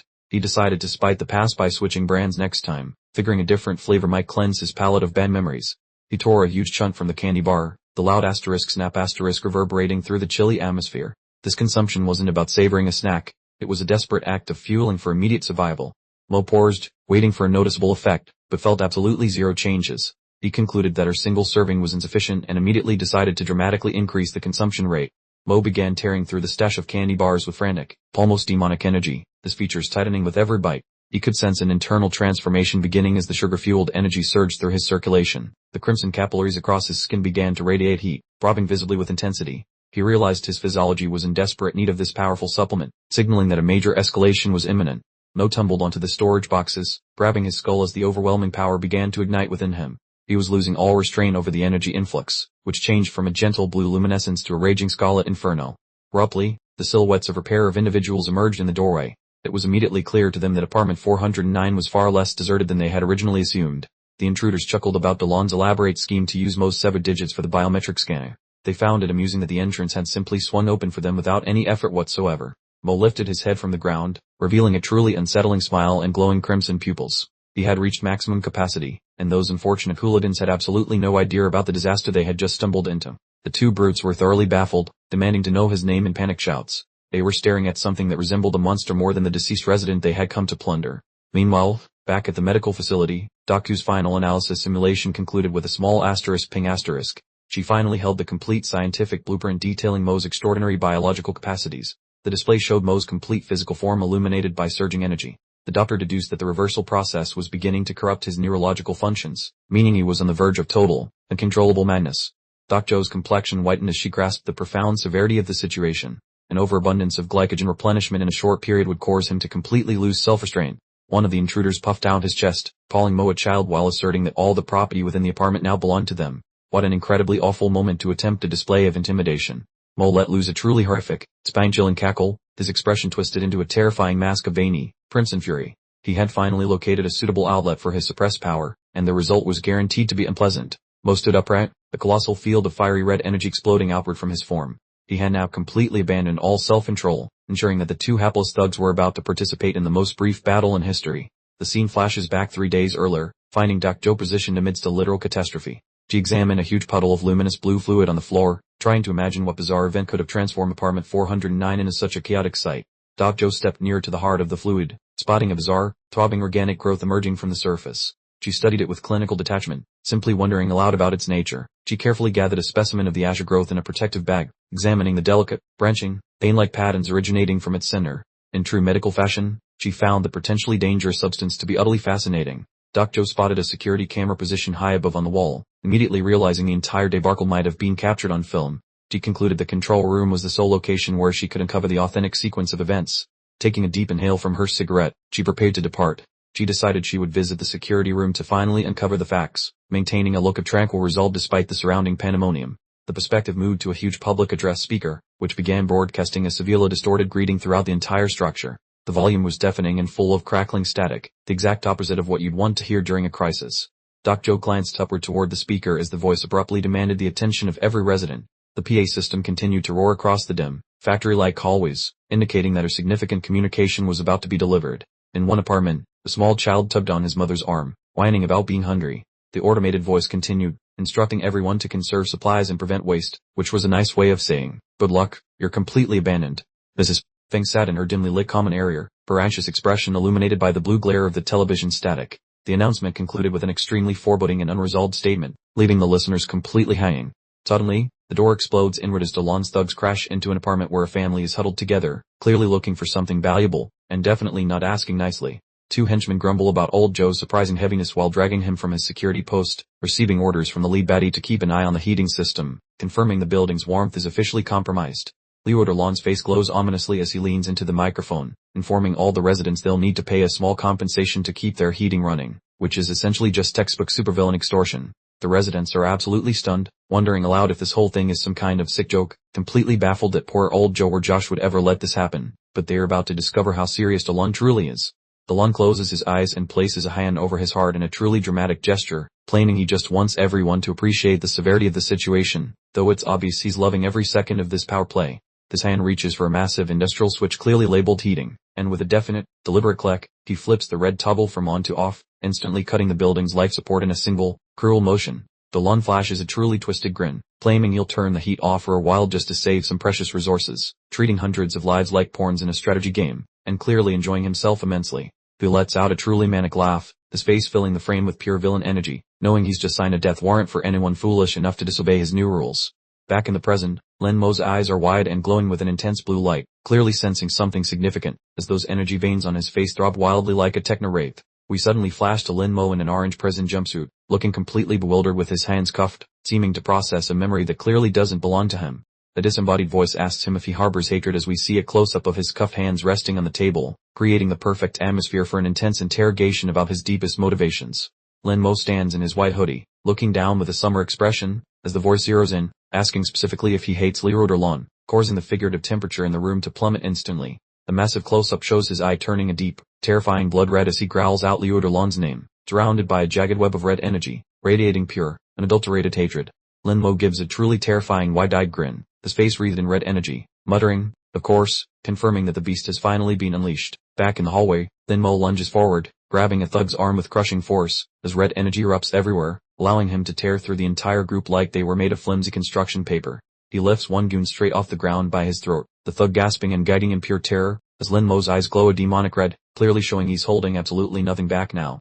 Another close-up of that red eye, glowing with an intense, burning light, shows this isn't just a simple fight for him, but a personal reckoning for everything he lost in the previous timeline. Liu Delon laughs mockingly in the background while Lin Mo screams his name, and Delon drops a truly sick line about how human flesh tastes like beef, but claims he doesn't eat beef, confirming this dude is completely unhinged. Lin Mo unleashes a massive shockwave of red energy that sends the thugs flying in every direction, making it look like a bomb went off as he stands in the middle of the carnage, calmly searching for his next victim. One unfortunate thug is sent sailing right over the railing, a look of pure panic frozen on his face as he realizes there is only a long drop below him, confirming that messing with this guy was a colossal mistake. The thug lands with a sickening thud on the hard floor below, crumpling into a broken heap, and from the way he's lying there, it's pretty obvious he won't be joining the fight again anytime soon. A group of residents peers down over the railing, their faces masked in pure horror, with one exclaiming in sheer disbelief, completely unable to comprehend the level of graphic violence they are witnessing. The gruesome shot of the body on the floor shows the impact was absolutely brutal, with bones visible through the mangled mess, as the red ore still lingers on the corpse, illustrating the sheer power Lin Mo wielded. The residents observe the scene from above, noting that it looks like he fell all the way from the fourth floor, making the hallway fall silent for a moment as the full gravity of the situation sinks in. The green-haired thug looks utterly terrified, sweat pouring down his face as he asks what in the world just happened, realizing he's next after watching his friends get dismantled in mere seconds. Lin Mo slowly walks through the swirling red mist, looking exactly like an urban legend come to life, as the thugs panic and back away, with one asking in terror what exactly this guy even is, maybe an alien. As Lin Mo walks past some indoor planters, the red ore begins to affect the plants, causing them to glow strangely, making him wonder if this is the red ore he saw earlier. Realizing his powers might be evolving rapidly, he stands over a fallen goon, looking down with cold indifference, as the thug thinks to himself that there's absolutely no way to win against this monster, and frankly, he's absolutely correct. one desperate thug decides to go all out, swinging his golf club with a terrified scream, putting everything he has into one final strike, hoping for a miracle that simply isn't going to come. Lin Mo just gives a dark, mocking smile through the red haze, having already seen the attack coming long before the guy even finished his swing. Liu Delong steps forward, swinging his own golf club with an unhinged smile. He screams that this is the law of the jungle, still clinging to his twisted philosophy even as his men are getting completely annihilated. We see a high-speed motion shot of her golf club whistling through the air. The velocity is intense, but you can tell someone is about to get a very unpleasant surprise. DeLong's expression instantly shifts from arrogant to shocked. He thinks his target is impossibly fast, realizing that Lin Mo is no longer where he was just a millisecond earlier. Lin Mo, surrounded by a swirling crimson aura, makes a casual gesture with his hand. He's explicitly baiting them, and DeLong recognizes that he is being toyed with like a helpless bug. The thug swings once more, but Lin Mo is merely a blur of motion. He moves with such incredible precision that the club doesn't even come close to touching his clothes. Lin Mo dodges through the incoming strikes, leaving a series of red afterimages in his wake. It appears as if there are 5 copies of him at once, and the thugs are swinging at shatters while the real threat stands directly behind them. DeLong is losing control, hysterically laughing while calling Lin Mo a weakling and daring him to stay put. This is textbook villain coping, trying to sound tough when he is clearly outmatched. Lin Mo lets out a sharp chuckle of his own, the red energy pulsing and intensifying around him. He's finally having fun, and that is a truly terrible omen for everyone else nearby. With a sudden burst of speed, Lin Mo propels himself forward, extending his hand as a massive wave of crimson energy blasts toward DeLong. He's completely finished playing games and intends to end this immediately. Another close-up on Lin Mo's glowing red eye shows the fierce intensity of his focus. He's completely locked onto his target, and there is absolutely zero mercy remaining in his heart. He saws through the air with his fist pulled back, a substantial trail of red energy following close behind him. He resembles a blazing meteor of pure rage heading directly for the villain's face. Lin Mo connects with a brutal kick that sends a thug collapsing into a broken heap. The force of the impact is so heavy, you can almost feel the sound of bones shattering right through the screen. Diraming appears in the doorway, looking absolutely horrified as she screams Lin Mo's name. She cannot believe the guy she betrayed has transformed into this unstoppable, elemental force of nature. Lin Mo looks back over his shoulder, his face covered in glowing red veins. He gives her a look that is both cold and vengeful, showing her precisely what her actions had created. Diraming pulls out a handgun and points it right at him, her hand trembling violently.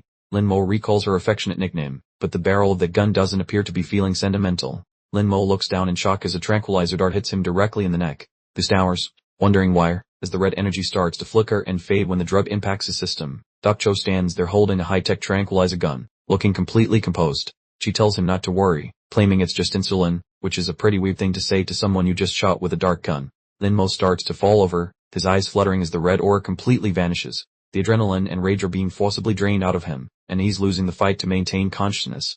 Dak Cho catches him as he collapses, her expression entirely unreadable. She explains that the shot is intended to break down the excess heat in his body, as her research subject just experienced a severe meltdown. She takes another puff from her cigarette while supporting his unconscious body. She hints at more events to come, leaving us on a massive cliffhanger as she observes her prize. The final shot pans out to show the room is now overflowing with lush, green, thriving plants. The text questions what exactly is happening here as the red energy appears to have turned a frozen wasteland into a tropical paradise. That's certainly an unusual side effect. We start off with a heavy dose of reality, hunger. It's the ultimate catalyst for human atrocities, and in a world where everything is freezing, the situation is poised to get far worse. The history books are filled with the dark side of survival, ranging from family cannibalism to unending wars. It serves as a grim reminder that when the stomach is empty, all the established rules of society go right out the window. For a while, technology actually managed to stabilize conditions, and we thought we had everything figured out. Society flourished under the sun, but that stability turned out to be far more fragile than anyone realized. Now, in this frozen nightmare, farming has become virtually impossible. The streets are literal graveyards of snow-covered cars, and that ancient monster, starvation, has returned to claim its throne. The narrator warns us that humanity's dark history is about to repeat itself in full force. It's the same old cycle of violence and desperation, just with a much lower temperature this time. But hey, there's always an exception to the rule. While the rest of the world is starving, something very different is taking place in one specific corner of the planet, specifically within this frozen metropolis. Lin Mo is completely knocked out, resting among a literal forest of green leaves. After his massive power-up and subsequent collapse, his body has clearly decided to take a much-needed nap. Dr. Jo stood watch, exhaling a puff of vapor while observing her tranquilized subject. She offered a silent apology for prematurely restarting the sedative, deciding that the experimental data outweighed his temporary discomfort. A carpet of verdant, thriving foliage enveloped the room, an impossible sight given the hostile climate outside. She gazed at the floor, musing about the precise effect Lin Mo's thermal energy had on the immediate surroundings. Using her hand with its distinctly black manicure, she carefully harvested a perfectly ripe, crimson tomato from the thriving vine. The small miracle of nature in the heart of a blizzard held her genuine fascination. Taking a massive chomp, She tested the fruit as the juices splattered everywhere. The scene held a weird intensity, with a black market physician casually munching on a supernaturally generated tomato next to her unconscious patient. Surveying the corridor, it was obvious the plants had completely colonized the space. Dr. Du stood amidst this burgeoning indoor rainforest, struggling to comprehend the sheer scale of the botanical expansion. She cracked a rare smile, acknowledging the surprisingly good taste. For a professional who normally worked with needles and blood, enjoying fresh produce was certainly a pleasant bonus from Lin Mo's peculiar gift. Dr. Du surveyed the immense harvest, calculating enough provisions to feed the whole apartment complex. Lin Mo had inadvertently solved the food shortage, assuming he didn't accidentally murder every resident in the process. The camera cuts to the exterior, revealing a furious, howling blizzard. Two silhouettes fought their way through the knee-deep snow, looking dangerously close to becoming frozen statues. The woman in the bright pink parka shook uncontrollably, her stomach rumbling so aggressively it cut through the din of the wind. She was absolutely depleted, and the quest for provisions had devolved into a desperate death march. Her companion turned around with concern, asking if she possessed the strength to continue just a little further. The predicament was truly desperate, yet these two were obviously fighting for someone besides themselves. She forced a weak, courageous smile, insisting that continuing would be no issue. Talk about sheer determination. She was freezing and starving, yet still prioritizing her partner's morale above her own suffering. Her husband began frantically fumbling through his pockets, recalling a stashed chocolate bar he had saved for an emergency. He desperately hunted for that single source of energy that could potentially keep her alive. His complexion instantly drained of color upon discovering his coat pockets were completely bare. The realization struck him with the force of her physical blow, and overwhelming panic began to take hold. He cursed his terrible fortune, suspecting that despicable DeLong had probably lifted it from him. Losing the final morsel of sustenance to a neighborhood tyrant felt particularly cruel, even for this desolate reality. His wife rested a hand on his sleep, gently urging him to abandon the futile search. She was attempting to maintain composure and logic, even though she desperately required the nourishment. A sudden memory brought them back to the morning when they sacrificed their final chocolate bar for their precious daughter. They were willingly starving themselves just to provide their child a chance at survival, creating a scenario both beautiful and deeply sorrowful. Heavy silence descended upon the snow as the full gravity of their predicament took hold. They possessed no provisions, no means of warmth, and were rapidly running out of precious time. The husband produced a hollow, mirthless laugh, feigning a sudden memory lapse. He attempted to shrug it off so she wouldn't worry, yet his eyes clearly reflected pure devastation. He cast his eyes downward, labeling himself a failure for his inability to provide for them. The crushing weight of that guilt could be every bit as fatal as the frigid temperatures in this harsh new reality. Without warning, a sudden blur of motion sliced through the atmosphere as a crimson spray erupted across the white snow. The husband didn't even have time to process it before something ripped clean through his head. The wife was instantly paralyzed by pure, unadulterated horror as her partner's blood splattered onto her face. 1 second they were engaged in dialogue, and the following second, he had vanished completely. The monstrous, stark-white beast suddenly loomed above her, its spindly limbs and luminescent blue eyes creating a truly terrifying apparition. This thing was significantly larger and more frightening than the creature previously encountered in the apartment basement. The monster's vertical moor, located bizarrely on its abdomen, gaped open and dripped with fresh, crimson gore. It was a gruesome spectacle, making it obvious the predator had just concluded its initial meal. The woman remained paralyzed, staring up at the monstrosity with wide, tear-filled eyes. The blood splattered on her face was already beginning to freeze solid, and she stared directly into the eyes of death itself. The monster actually vocalized, its voice a raspy hiss as it labeled her a delicious woman. These creatures were clearly more than mere animals, demonstrating intelligence, hunger, and a deep appreciation for the pursuit. She collapsed into the accumulating snow, gazing blankly at the expanding pool of blood surrounding her. She was completely shattered, unable to process either the creature or her sudden, terrifying isolation. Abruptly, a sharp voice pierced through the raging blizzard, ordering her not to lose focus. The blonde-haired individual stood amidst the ruins of her nearby structure, completely unfazed by the terrifying sight. The woman lifted her gaze, her face a complete picture of trauma and disorientation. She registered the sound of her human voice, yet in her current state, it probably felt like a bizarre hallucination. The blonde man screamed at her to approach, gesturing frantically toward the relative safety of the building. He represented her only opportunity for survival, but she needed to quickly locate the strength to flee. He yelled at her to run for her life, sounding as if he had issued that exact command countless times before. He projected a confident, heroic demeanor that implied he understood precisely how to deal with these monsters. The woman finally snapped out of her panic and sprinted toward the building, but the pasty creature was right on her heels. It was a high-speed chase where second place definitely got eaten. The monster lunged forward, its massive claws slicing through the air. It was moving at terrifying speed, closing the distance in a single, unnatural jump. A close-up on the woman captured her sheer panic as she heard the beast right behind her. She pushed herself harder than a personal trainer on Monday, fueled entirely by the instinct to survive. She dove through the doorway just as the monster slammed into the wall with a deafening crash. It was an escape executed within milliseconds, yet the peril was definitely far from over. She hit the ground hard inside the building, sliding across the dusty concrete floor. She was safe for the moment, but she was absolutely wrecked, both physically and emotionally devastated. The monster was screeching outside, hammering against the barricaded entrance. It was furious that its delicious snack had gotten away, and it clearly wasn't giving up without a very loud tantrum. The woman lay on the ground, tears streaming down her face as she processed the sudden loss of her husband. It was a brutal reminder of how quickly life could be extinguished in this terrifying new world. The blonde guy wasn't just standing there idly. He was actively preparing a makeshift incendiary device. He poured high-proof liquor over a lighter, looking ready to ignite a very dangerous performance. With a confident flick of his wrist, he hurled the homemade firebomb toward the entrance. He had that unshakable don't mess with me look, making it clear he was the one in charge here. The massive explosion of fire erupted, consuming the entry area and sending the monster stumbling backward. It seems these icy abominations are fundamentally opposed to being cooked to a crisp. The woman watched the flames, peering exhausted and completely dazed. She had found a temporary ally, but in this world, safety was a relative concept, like saying a light job is exercise. The monster was shrieking in pain, loudly complaining about the heat and how much it hated the flames. It appears fire is the universal language for get lost when dealing with these pale-skinned creatures. The woman looked up at the towering skyscraper, noting that the monster had not followed them inside yet. The sheer scale of the building. They reached an accessible elevator, and the blonde guy announced she was finally saved. It felt like a miracle, but a working elevator in an apocalypse. Something very strange was definitely happening here. The woman appeared completely depleted. Her eyes were vacant as she stared at her rescuer. She was safe, but the exorbitant cost of her survival was written all over her face. Suddenly, the monster reappeared, but this time it was glowing with a blue, freezing energy. It screamed that it felt great and loved the heat, which basically meant it had already adapted to fire. Wonderful. The woman shrieked, frantically hammering the elevator button in a desperate plea for speed. The monster was right there, and those doors were moving with all the urgency of her snail. The monster reached its blue glowing arm directly into the elevator car, crackling with energy. It looked like they were seconds away from being trapped inside a metal coffin if they didn't act fast. The enormous beast loomed over them, its vertical stomach mouth gaping open.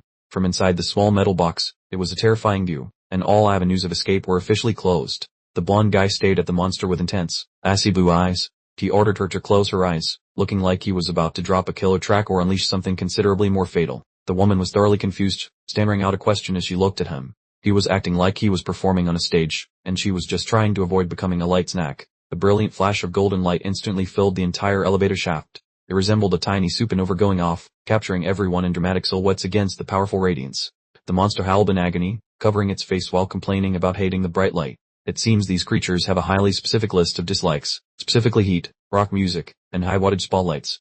The blonde guy stood perfectly posed beneath a circle of bright stage lights, striking a perfect rock star stance. He took a significant deep breath, ready to kick off the greatest performance he had ever given. He casually threw out a reference to Nirvana, accompanied by a smug, legendary smirk. He was literally dropping song titles in the middle of a life-or-death monster brawl. This dude was officially overqualified for the apocalypse. He revealed an electric guitar crafted entirely from jetted metal scraps and spare parts. He looked completely prepared to shred, and the on-screen caption questioned whether he was actually Kurt Cobain reincarnated. He hammered out a power chord, sending physical shockwaves rippling through the air. This was beyond mere music. It was a devastating sonic weapon shaking the entire structural integrity of the skyscraper. The deafening roar of his guitar consumed the entire hall, with the sound waves appearing as blue ripples in the air. He was delivering the performance of her lifetime to a captive audience of one terrified woman and one incredibly agitated monster. We're starting off with the origin story of Dorothy Perez. And Dorothy here had ambitious dreams of becoming a medical professional, looking sweet and motivated as she played with her plastic instruments. Fast forwarding a few years, Dorothy is now grown up, so relentlessly pursuing her objective. She appears focused and determined as she finally steps into the world of medicine. But reality, as it often does, had other plans. She just missed being a doctor, landing instead as a nurse. Don't worry, nurses are basically the hospital's spine, so that's actually a win. Soon after, she encounters Matt, one of the patients under her care. It appears a textbook medical melodrama is blossoming between the pair. Just look at Matt flushing crimson while slurping his bowl of noodles. He's clearly head over heels for his caregiver, and honestly, the affection appears reciprocated. Dorothy wears a tender, completely infatuated expression. This is one of those fleeting, genuinely sweet moments before life inevitably descends into utter chaos.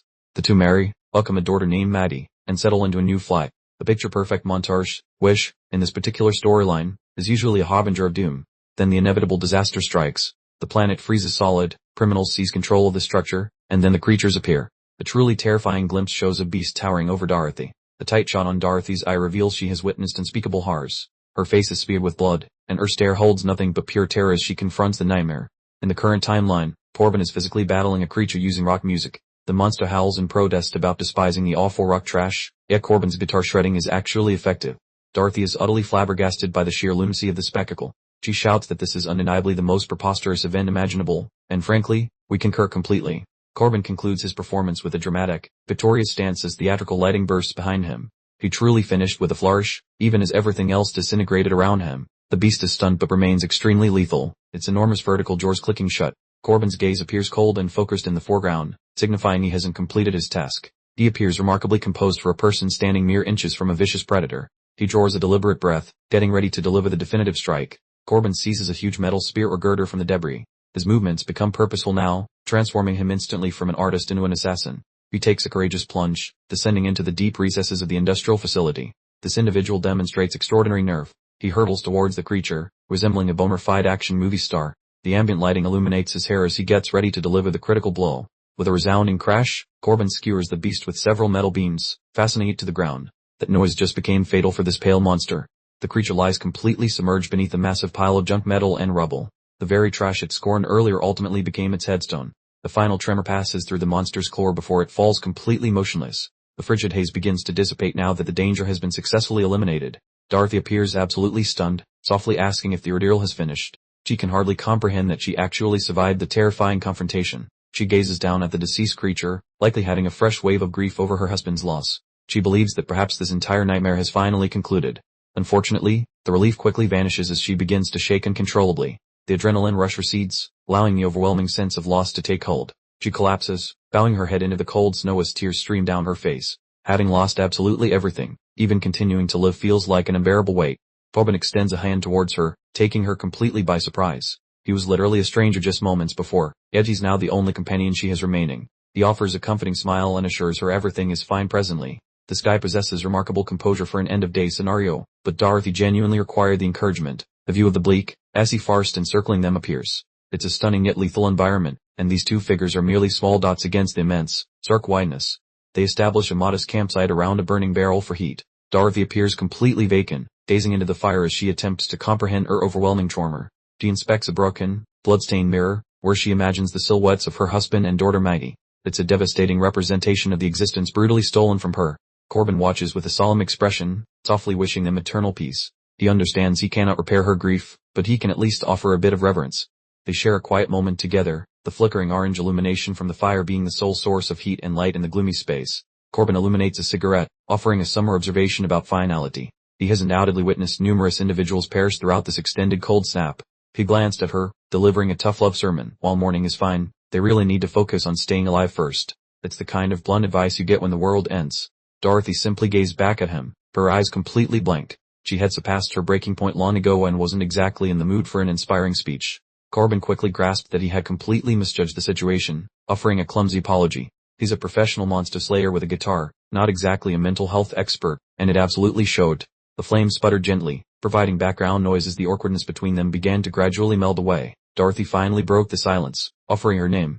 It was a minuscule gesture, yet it showed she was willing to place her faith in the strange, guitar-wielding hero. Corbin returned the introduction, keeping a cigarette dangling from his lips. He appeared far more sociable now that he wasn't actively skewering creatures with his instrument. Dorothy pulled her coat tighter around herself, whispering a subdued thank you. She understood perfectly well that without his intervention, she would have become Monster Chow. Corbin simply shrugged off her gratitude, responding with a nonchalant, no problem. He was trying to act indifferent, but his visible relief confirmed he was glad he hadn't arrived too late. Dorothy inquired if he too was foraging for supplies. After all, venturing outside during a whiteout blizzard required a level of desperation bordering on insanity. Corbin smirked faintly, admitting his circumstances were slightly more intricate than a standard scavenging trip. Obviously, because sane individuals typically don't use musical instruments as weapons. He reached into his guitar case, instructing her to pause while he retrieved an item. Dorothy watched with curiosity, wondering what other bizarre things he kept stashed inside. He explained that he journeyed from Seattle searching for a friend, only to be caught completely off guard by the sudden deep freeze. That's certainly one ambitious road trip to attempt during the apocalypse. He displayed a worn, aged photograph of his friend. He clarified that the person wearing the hat was a one he sort, explaining they used to play together in a high school band. Hold on a second, check the picture again. The man wearing the distinctive top hat is actually Linmo. Dorothy immediately recognized him as the peculiar resident of room 409. Abruptly, a tremendous boom rocked the whole structure. Both individuals stumbled back, shouting in alarm and wondering exactly what was happening outside. They scrambled to the window, witnessing enormous clouds of smoke and rubble ascending from the cityscape. Something massive was definitely advancing out there, far more powerful than a simple gust of wind. Corbin's jaw dropped as he fixed his gaze on the horizon. He stammered a question about the objects, his voice shaking with a level of terror entirely new for him. The gigantic, frost-covered foot slammed into the asphalt below, flattening automobiles like they were empty aluminum cans. The sheer magnitude of this thing was truly petrifying. Several massive creatures, covered in blue veins and thick icy plates, were moving toward a central location. It looked exactly like an actual military formation made of nightmares. One particularly enormous beast towered above the surrounding skyscrapers, resembling a demonic high-rise building itself. The stakes of the apocalypse just received a significant and terrifying upgrade. Dorothy's expression turned ashen as she calculated their path. She recognized that the direction they were marching was straight toward their apartment complex. The final view captured the creatures poised over Dorothy's building. She shrieked about the apartment, confirming Lin Mo and everyone else inside were about to experience a truly awful day. Over in the clinic, Lin Mo's eyes suddenly flew open. He seemed completely disoriented, trying to figure out when exactly he had lost consciousness this time. He awoke to a face full. Let's just say Dr. Joe was leaning in excessively close. Lin Mo was absolutely bewildered by the alarming scene greeting him. He shrieked, trembling backward in confusion and demanding to know what was going on. This was decidedly not the way he anticipated waking from his rest, and he was completely panicking. Dr. Joe stared back at him impassively, a cigarette between her fingers, peering totally unfazed. Lin Mo, however, was blushing intensely, attempting to understand the medical treatment he'd just undergone. She smirked and informed him that it was good he was awake, since she had already installed the item on him. Lin Mo looked horrified, clutching at his neck and demanding to know what exactly she had attached. We see Lin Mo now sporting a glowing, high-tech collar. Dr. Joe labeled it a precaution, but judging by the look on Mo's face, he understood he had just been enlisted as her personal, unwilling subordinate.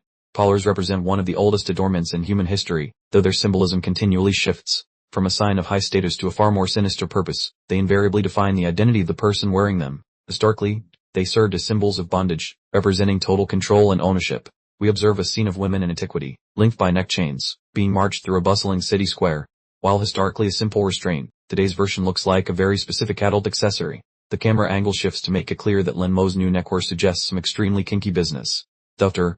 Joe, casually puffing on a cigarette, tells Lin Mo to calm down, assuring him it isn't for those sorts of activities. However, her knowing sir clearly indicates she's lying through her teeth. Lin Mo makes a sound of utter disgust, informing her that he hadn't considered anything inappropriate until she helpfully planted the idea in his head. Lin Mo attempts to assert himself, reminding the doctor that he's a research subject, not her property, but it's hard to be intimidating when you're strapped into a chair.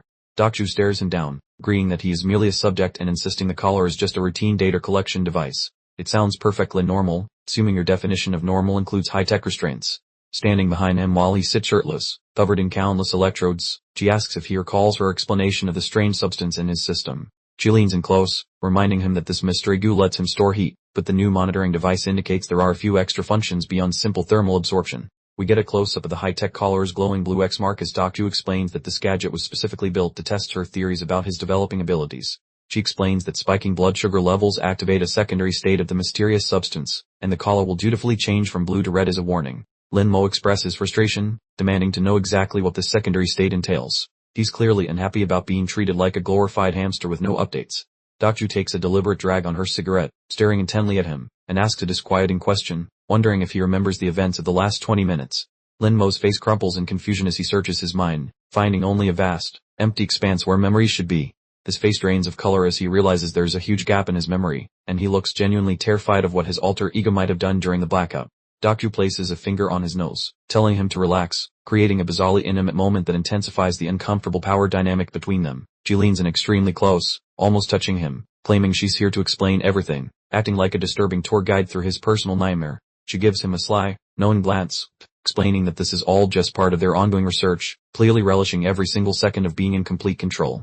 Lin Mo watches her go, contemplating how this woman always manages to have total control over him, feeling utterly defeated as he sits strapped in the dim lap. His eyes narrow as he internally states that he really needs to figure out what's happening, gathering inner strength to reclaim ownership of his situation. A close-up of Lin Mo's eye shows a spark of determination, and he thinks to himself that as soon as he unravels this mess, he concludes his internal monologue, he will absolutely gain the upper hand. He begins plotting his counterattack against her. Suddenly, a finger with jet black nail polish sharply presses a physical button on the console, the resulting loud click echoing like a gunshot through the quiet room. Lin Mo's world immediately erupts in agonizing pain, causing him to arch his back and shriek at the top of his lungs. Whatever contraption she activated is delivering quite the jolt. With wired, agonizing eyes, he looks up, demanding to know what's happening as red glowing veins start to spread across his chest and arms like a bad tattoo. A close-up on a medical bag reveals it holds a 25% glucose solution, confirming Lin Mo's suspicion that she is artificially spiking his blood sugar to trigger the transformation. Dr. Joe observes his violent reaction with detached, clinical curiosity, deciding that gathering data is more important than his immediate well-being. The red patterns on Lin Mo's skin grow stronger as the collar glows bright pink, and he wheezes out a question, asking what in the world she thinks she's doing to him. Doc Joe casually mentions that she almost forgot something, as if she remembered a minor grocery list item, which is disturbingly detached for someone currently torturing her patient. Lin-Mo pants heavily, his body glowing red, as he desperately asks what she's planning next. Doc Joe crouches in front of him, clearly preparing to initiate the next experimental phase. With a slug expression, she pulls out a small potted plant and presents it to him, creating the bizarre image of a man suffering a full-blown supernatural meltdown being offered a houseplant. Lin-Mo stares blankly at the green leaves, utterly confused, unable to understand what this plan has to do with his immediate life-or-death predicament. A close-up reveals his eye turning crimson and developing razor-sharp pupils, like shattered glass. He mutters about the plan, slowly losing his mind as his human side dissolves once more. A colossal burst of scarlet energy suddenly explodes from Lin-Mo, forcing the doctor to instinctively throw up her arms. The resulting power spike was so immense, the entire laboratory shook like a cheap marker. Lin-Mo reverted to his full berserker rage, bellowing accusations about how she had dared to betray him. He was incandescent with fury, his face completely covered in glowing, angry red markings. The camera focuses on his mouth, revealing a terrifying, 2V smile. He finds the entire scenario quite entertaining, sounding completely unhinged as the overwhelming power takes control. Then Mo becomes a whirlwind of motion, effortlessly evading unseen assaults. He laughs hysterically as he moves, perfectly synchronized with the surrounding crimson energy field. He stands in his bright white hoodie, looking through a dense field of red illumination. The whole room is cast in a violent, bloody glow, and the atmosphere has become extraordinarily hostile. Lin-Mo advances through a literal jungle that has spontaneously erupted inside the room. Plants and thick vines completely cover the walls and floor, all nourished by his tremendous internal heat energy. He pushes through the dense foliage with a calm, predatory confidence. He appears to be hunting for something, for someone, in this bizarre, unexpected indoor ecosystem. He looms over himself, the enraged version staring down at the helpless Lin-Mo strapped into the medical chair. He then inquires if the host should finally be able to perceive him. The genuine Lin-Mo hyperventilates in abject terror, demanding to know what is happening. He's staring at a version of himself that appears completely ready to tear him limb from limb. The spectral, crimson-eyed Mo gives a truly chilling grin and notes that their paths have crossed again. It's a living nightmare brought to life, and Lin-Mo has absolutely nowhere to escape to. The version of Lin-Mo in the chair begins to spiral, stammering out that he must be the real person. He is gazing directly into his own eyes, a sight that threatens to utterly shatter his sanity. He screams desperately for the doctor, shouting that he is certain he's experiencing hallucinations. He clings desperately to the fragile hope that this is all just a horribly vivid dream. The doppelganger Mo gives a mocking chuckle, informing him that she cannot hear his cries. It seems they are trapped together in a private pocket dimension where no help can reach him. He presses a finger to his lips, repeating the warning with a playful, yet deeply malicious, tone. The doctor is visible in the background, totally oblivious to the spectral presence behind her. Lin-Mo demands to know if this entire ordeal is his double's doing, glaring intensely at the phantom. The double simply continues laughing, completely enjoying the psychological torture he is inflicting. He offers a mysterious reply, stating that it is kind of true, but also absolutely not. He is being intentionally obscure, acting like a frustrating riddle that Lin-Mo is expected to solve. The restrained Lin-Mo reaches his breaking point, bellowing questions about exactly who this figure is and why he looks like a perfect copy. He demands immediate answers during his emotional collapse. The phantom figure holds up 2 fingers, explaining that, to be precise, they are a shared experience between both of them. He suggests they are simply 2 separate parts of the same whole entity. He gestures to the thriving green plants that have completely overtaken the industrial space. He notes that he alone could not achieve this level of destruction without using Lin-Mo's body as a perfect vessel. The phantom clutches his hood, his eyes glowing intensely red as he prepares for the climactic reveal. He begins to explain his true identity, allowing the building tension to reach a breaking point. He starts to remove the hood, suggesting that seeing what lies beneath will somehow trigger Lin-Mo's suppressed memories. Lin-Mo stares forward with wide, traumatized eyes. Lin-Mo looks like he's just witnessed an actual ghost, gasping in utter disbelief as the hood finally comes off. The sheer, overwhelming shock on his face is practically tangible. The figure reveals a face identical to Lin-Mo's, complete with glowing blue goggles and markings. He leans in with an extremely smug grin, asking if Lin-Mo remembers anything yet. Lin-Mo's memory finally triggers, flashing back to the glowing blue jellyfish creature he saw while nearly drowning in the freezing water. He gasps, realizing he is looking at the entity from that experience. The double offers a predatory, shark-like smell, confirming the memory with a simple affirmative. He looks incredibly satisfied that his host has finally acknowledged their initial encounter. We cut to a shot of the glowing blue snowflake mark on Lin-Mo's neck. The voice explains that all of his exceptional powers, and even his miraculous resurrection, are a direct result of this entity. Back in reality, the tiny, luminescent jellyfish creature floats in midair while Lin-Mo sits in the background, looking completely stunned. The creature suggests they should try to coexist nicely from now on. The creature transforms into a massive, terrifying blue ethereal figure with glowing horns that towers over the small room. It roars Lin-Mo's name in a voice that sounds both like a welcoming greeting and a deadly threat. While most government agencies have folded like cheap lawn chairs, the National Security and Logistics Bureau is surprisingly still standing strong. This group functions as a veritable Swiss Army knife of survival, equipped with its own doctors, administrators, and heavy-hitting military units ready for whatever this icy apocalypse throws at them. Humanity's final hope rests on these folks, huddled inside their fancy apocalypse shelter. When a door hissed open and someone shouted for Xiao Luo, everyone knew exactly what kind of trouble was coming next for anyone on his naughty list. This is Barbara, an suffering assistant. Apparently, even high-security bunkers struggle with reliable internet connections. Barbara, clearly unraveling, keeps checking for updates, because in this nightmare scenario, a digital blackout is more lethal than a zombie horde. The assistant looked like she was ready to snap, having endured Barbara's relentless questioning 28 times in just 2 days. Seriously, Thor, who can blame her? Losing internet access for that long would probably turn me into a monster as well. Barbara scowled, her eye twitching slightly in a dramatic close-up, letting out a frustrated sigh when she learned it was a hardware glitch. Of course, the engineering team, who actually fix hardware, were nowhere to be found, probably playing hooky in the apocalypse. With the world outside turning into a deep freeze popsicle, they were stuck using outdated, ancient data techniques. Barbara finally surrendered in defeat, leaning back heavily and grumbling that she understood the situation perfectly now. Barbara leaned back, drawing on her cigarette, completely spent from the ordeal. She observed dryly that everyone, in classic organizational fashion, was simply pointing fingers at each other as global civilization dissolved into chaos. Her assistant peered over the desk, checking on the progress of the report.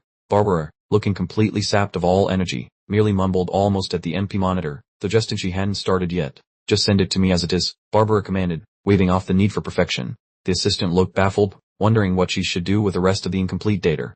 With a cynical grin, Barbara essentially asked if her assistant had lost her marbles, explaining that Baldy never actually bothers to read anything important, so why waste time on petty formatting. A quick zoom on the clipboard revealed the NSLB insignia and a scribbled message declaring the situation urgent now, which was almost certainly the most ridiculous understatement in human history. Barbara walked in, sighing to herself about facing the bald-headed man again, who immediately barked that the agency was too busy to waste time on trivial discussions. Meet Frank Kordick, the bald guy who delivers bad news for a living.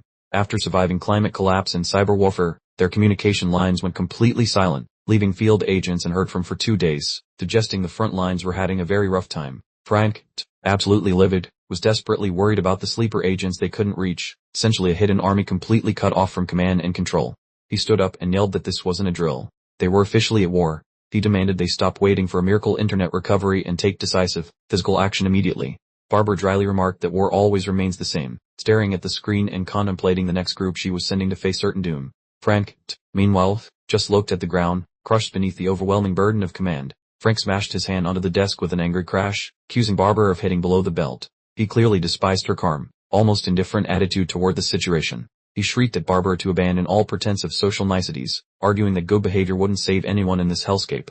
He made it clear he would resort to any measure necessary, regardless of how morally questionable it might seem.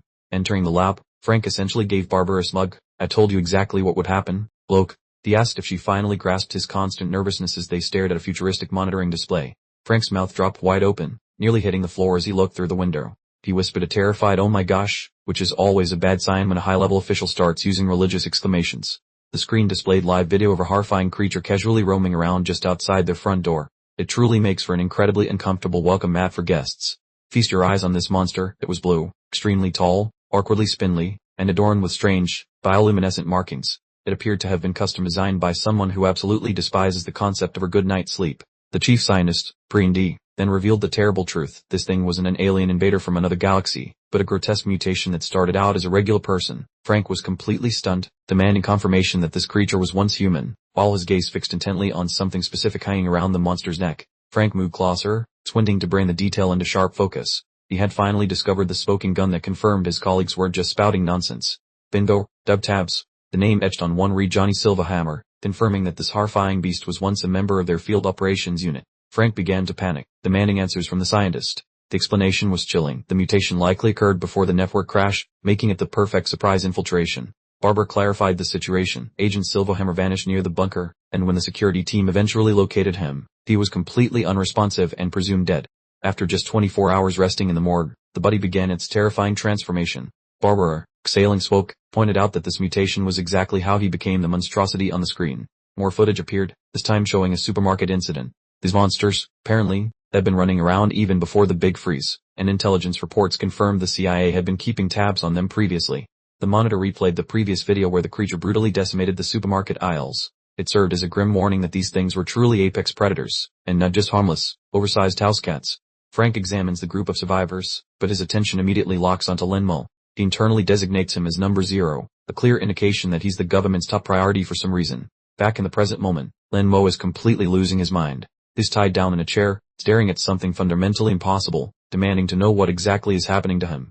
Mo witnesses an actual physical transformation right before his very eyes. He claims it was just a disgusting insect a second ago, yet now it has changed into a truly stunning woman. The woman is revealed, glowing with a bright blue light as she floats above a collection of plants. Mo is utterly astonished, yelling about the gorgeous girl in complete disbelief. She stands there, enveloped in blue energy and giving him a sweet, innocent smile. But don't let those pretty looks fool you, because this being is clearly an advanced entity.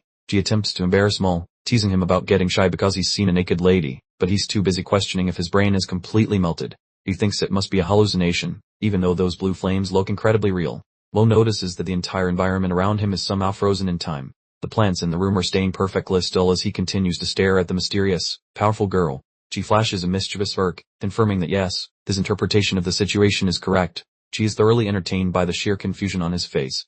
Mo's eyes bulge when he realizes she is actually reading his thoughts. He asks in utter panic if she can hear the monologue running inside his head. She casually delivers the shocking news that they have now merged. Mo is understandably bewildered since combining consciousness with a magical blue fire spirit wasn't exactly planned for the day.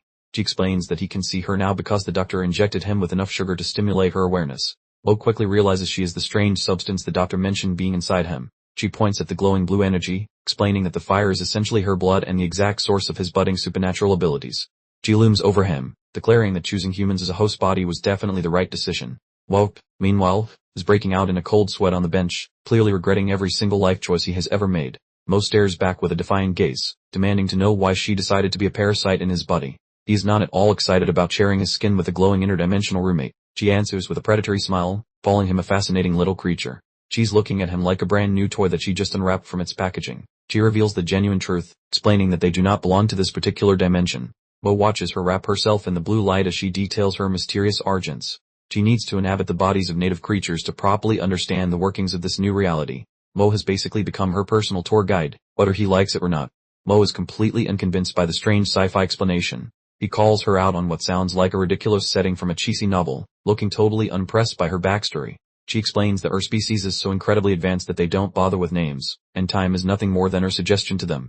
They've been drifting through dimensions for their entire existence, hijacking intelligent beings just to experience breaking the laws of reality. She admits that her human probably can't comprehend these ideas, but her kind has very strange desires. Apparently, all they want is to experience simple things, such as hearing themselves being assigned a name. She becomes quite poetic, describing her desire to witness castles built by the passage of time. Without a physical body to engage with the world, they cannot even prove their own existence, which makes life incredibly lonely.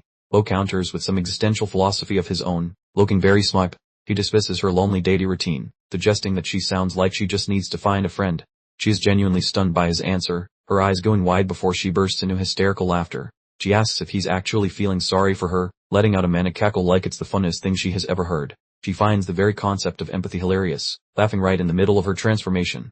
She thinks humans are ridiculous for feeling pity toward a being like her. She gets right up close to Mo's face, telling him that his current expression is very endearing. She clearly finds her newly acquired host to be immensely entertaining. The mood immediately changes as she delivers some terrible news. She informs him that since the moment they merged, he has been targeted by Shell, the very monsters currently destroying the city. The scene shifts to the frozen wasteland outside. A massive cracking sound echoes through the snow as heavy ice claws stomp through the wreckage below.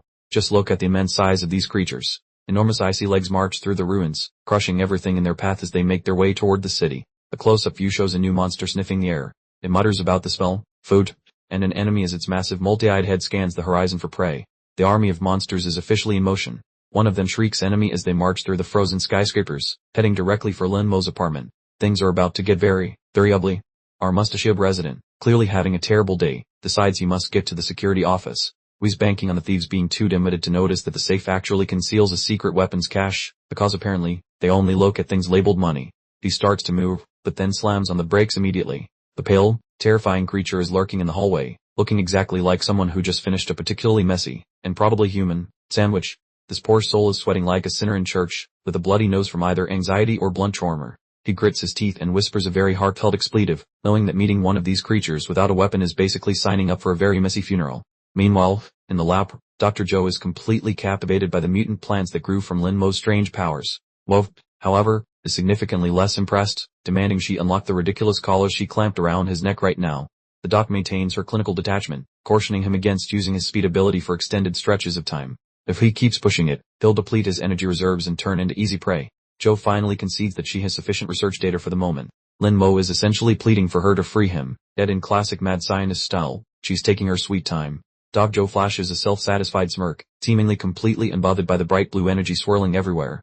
She remarks to Lin Mo that seeing his abilities firsthand is quite entertaining, a truly bizarre statement for someone currently in a life-or-death situation. Lin Mo doesn't wait for her to finish twerking.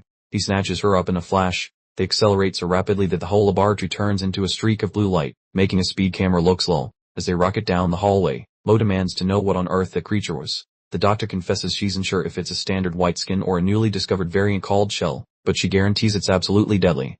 Dr. Joe glances up at Mo with genuine shock. For someone she had previously subjected to extensive testing like a rodent, he's currently exhibiting some seriously impressive hero behavior. Lin Mo is fully focused, his glowing blue markings radiating light as he transports the doctor to safety. He commands her to stand down, stating he's finished fleeing and intends to teach these monsters exactly who sits at the top of the food chain. Outside, the end of days is in full effect, with a horde of white skins stampeding through the icy streets. These creatures move with the speed of deranged beasts, clearly making a beeline directly for the survivor settlement. Deep inside Mo's mind, a secretive shell entity is mockingly commenting on his predicament. Mo, completely bewildered, asks for clarification on Shell, but she simply responds that he'll discover the answer shortly. The blue phantom girl instructs him to locate her if he requires assistance, which is fairly vague given she currently resides in his bloodstream. She offers one final unsettling grin before completely disappearing. Returning to reality, the blue energy vanishes directly before Dr. Joe. She stares blankly at her computer screens, likely trying to determine if her patient just experienced a mental breakdown or a major evolutionary leap in power. The laboratory is now in complete disarray, with bizarre plant life emerging from every available surface. The shell entity has vanished entirely, leaving Lin Mo alone with his multitude of questions and one thoroughly bewildered physician. A beaker tumbles from a counter and explodes on the floor, its sharp noise reverberating through the otherwise silent laboratory. The air feels thick with tension. Whatever just transpired, it certainly altered the fundamental dynamic for Lin Mo. The focus shifts to a truly dreadful image, a detached head resting in a growing puddle of crimson fluid. It's obvious the creatures have invaded the residential zones and are in the process of ensuring absolutely no one survives. The panicked woman, clad in a hospital gown, attempts to escape down a dark passage, leaving a path of blood behind her. The walls are smeared with red, making it clear this entire structure has become nothing short of a literal abattoir. The corridor is a picture of total devastation, featuring stacked bodies and pervasive bloodstains. The pale monsters are scrambling across every surface like enormous, parasitic bugs, enjoying a feast on anyone within reach. Total pandemonium explodes in the stairwell as survivors try to climb to safety, but the monsters have already arrived, scaling the railings and walls with alarming quickness, preparing to claim their next victims.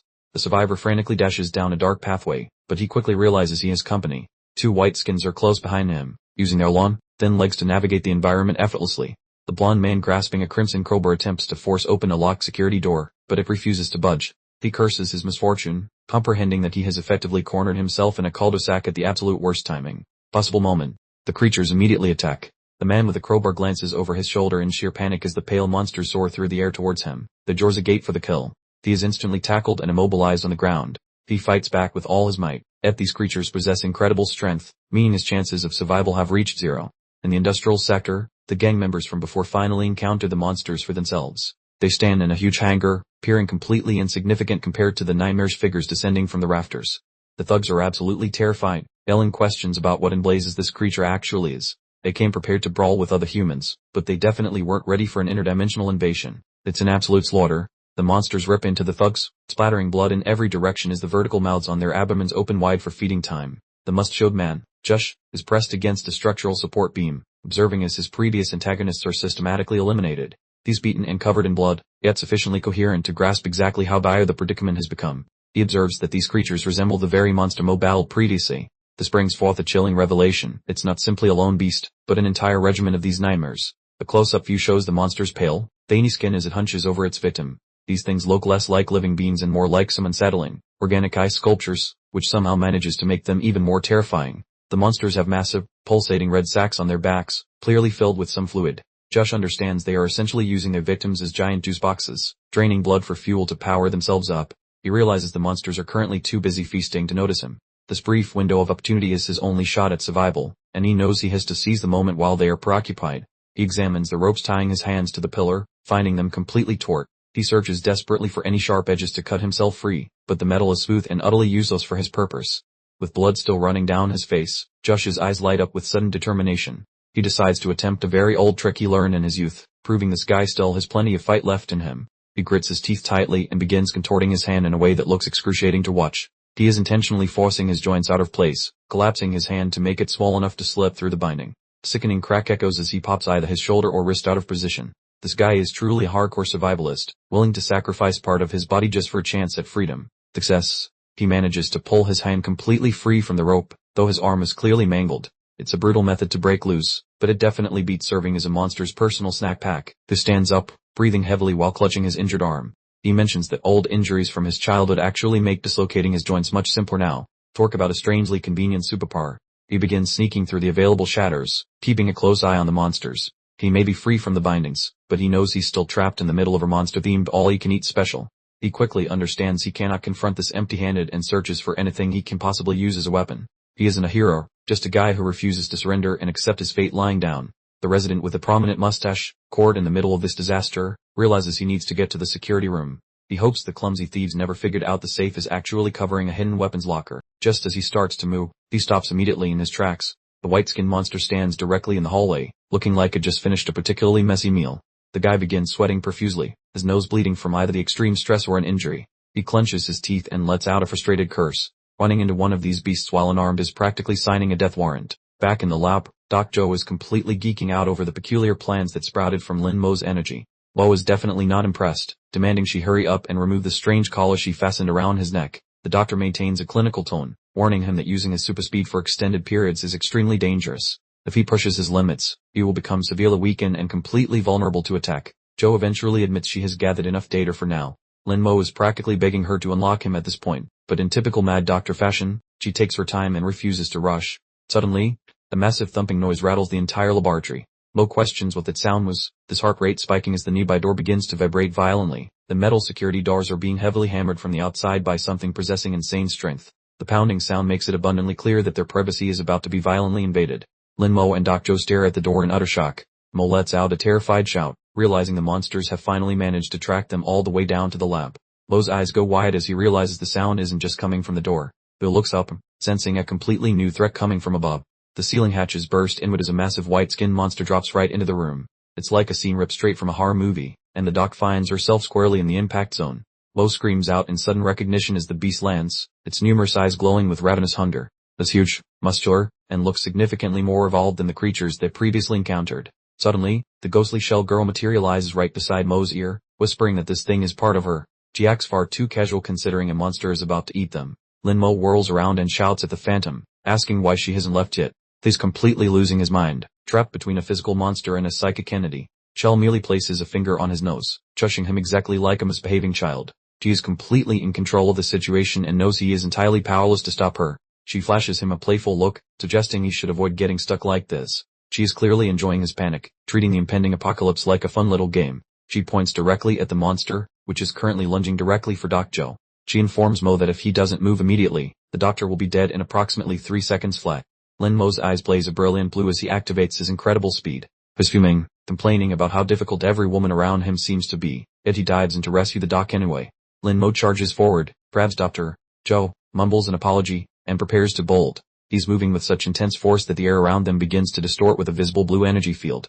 He transformed into a blur of glowing blue energy, snatching the doc away just as the monster's massive claws annihilated the exact spot they'd been occupying. That, my friends, was a seriously close call. The creature slammed its fist into the lab equipment with a shattering crash, completely whiffing its targets. Meanwhile, Mo had already zipped the doc halfway across the room in less than a blink. He screeched to a halt, asking the doc if she was all right.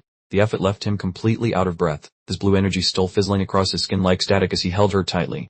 Mo's glowing eyes locked onto the monster with fierce determination while he caught his breath. He was no longer the frightened kid from earlier. He was a full-fledged warrior ready to rumble in the sequel. Dr. Joe actually blushed, gazing up at Mo with an expression we'd never witnessed from her before. She declared it quite amusing to experience his abilities firsthand like this, which is a wild response to being nearly eaten. Dr. Yu offered a smug little grin, completely unfazed by the blue energy crackling everywhere. She mentioned to Lin Mo that watching his powers up close was quite entertaining, which is a truly bizarre thing to say when a monster just tried to turn you into a snack. Lin Mo didn't wait for her to finish her thought, simply scooping her up in a flash of bolts. They were moving so quickly that the whole room dissolved into a psychedelic sphere of blue light trails. While rocketing through the corridor, Mo demanded to know exactly what the thing was. The doc confessed she didn't know if it was a standard white skin or a brand new shell variant, but she confirmed it was absolutely deadly. Doc Ju glanced up at Mo with a genuinely surprised look. For a person she had just treated like a scientific experiment, he was currently exuding some seriously strong hero energy. Lin Mo was locked on, his blue markings pulsating brightly as he carried the dock to safety. He told her to let him manage this problem, stating he was finished running and ready to teach these monsters who the true top predator really was. Lin Mo looked incredibly intense, his face covered in glowing blue veins. Duxu, surprisingly, acted as the responsible adult for once, cautioning him not to get carried away with his new abilities. Chu started to speak again, her gaze lingering on his face for a moment. Lin Mo simply stood there, absorbing her warning while the surrounding air sizzled with uncontrolled power. Lin Mo offered a slight smirk, exuding far more confidence than he had before. We thanked the doc, conceding her methods were unconventional but acknowledging he couldn't possibly argue with the truly wild results.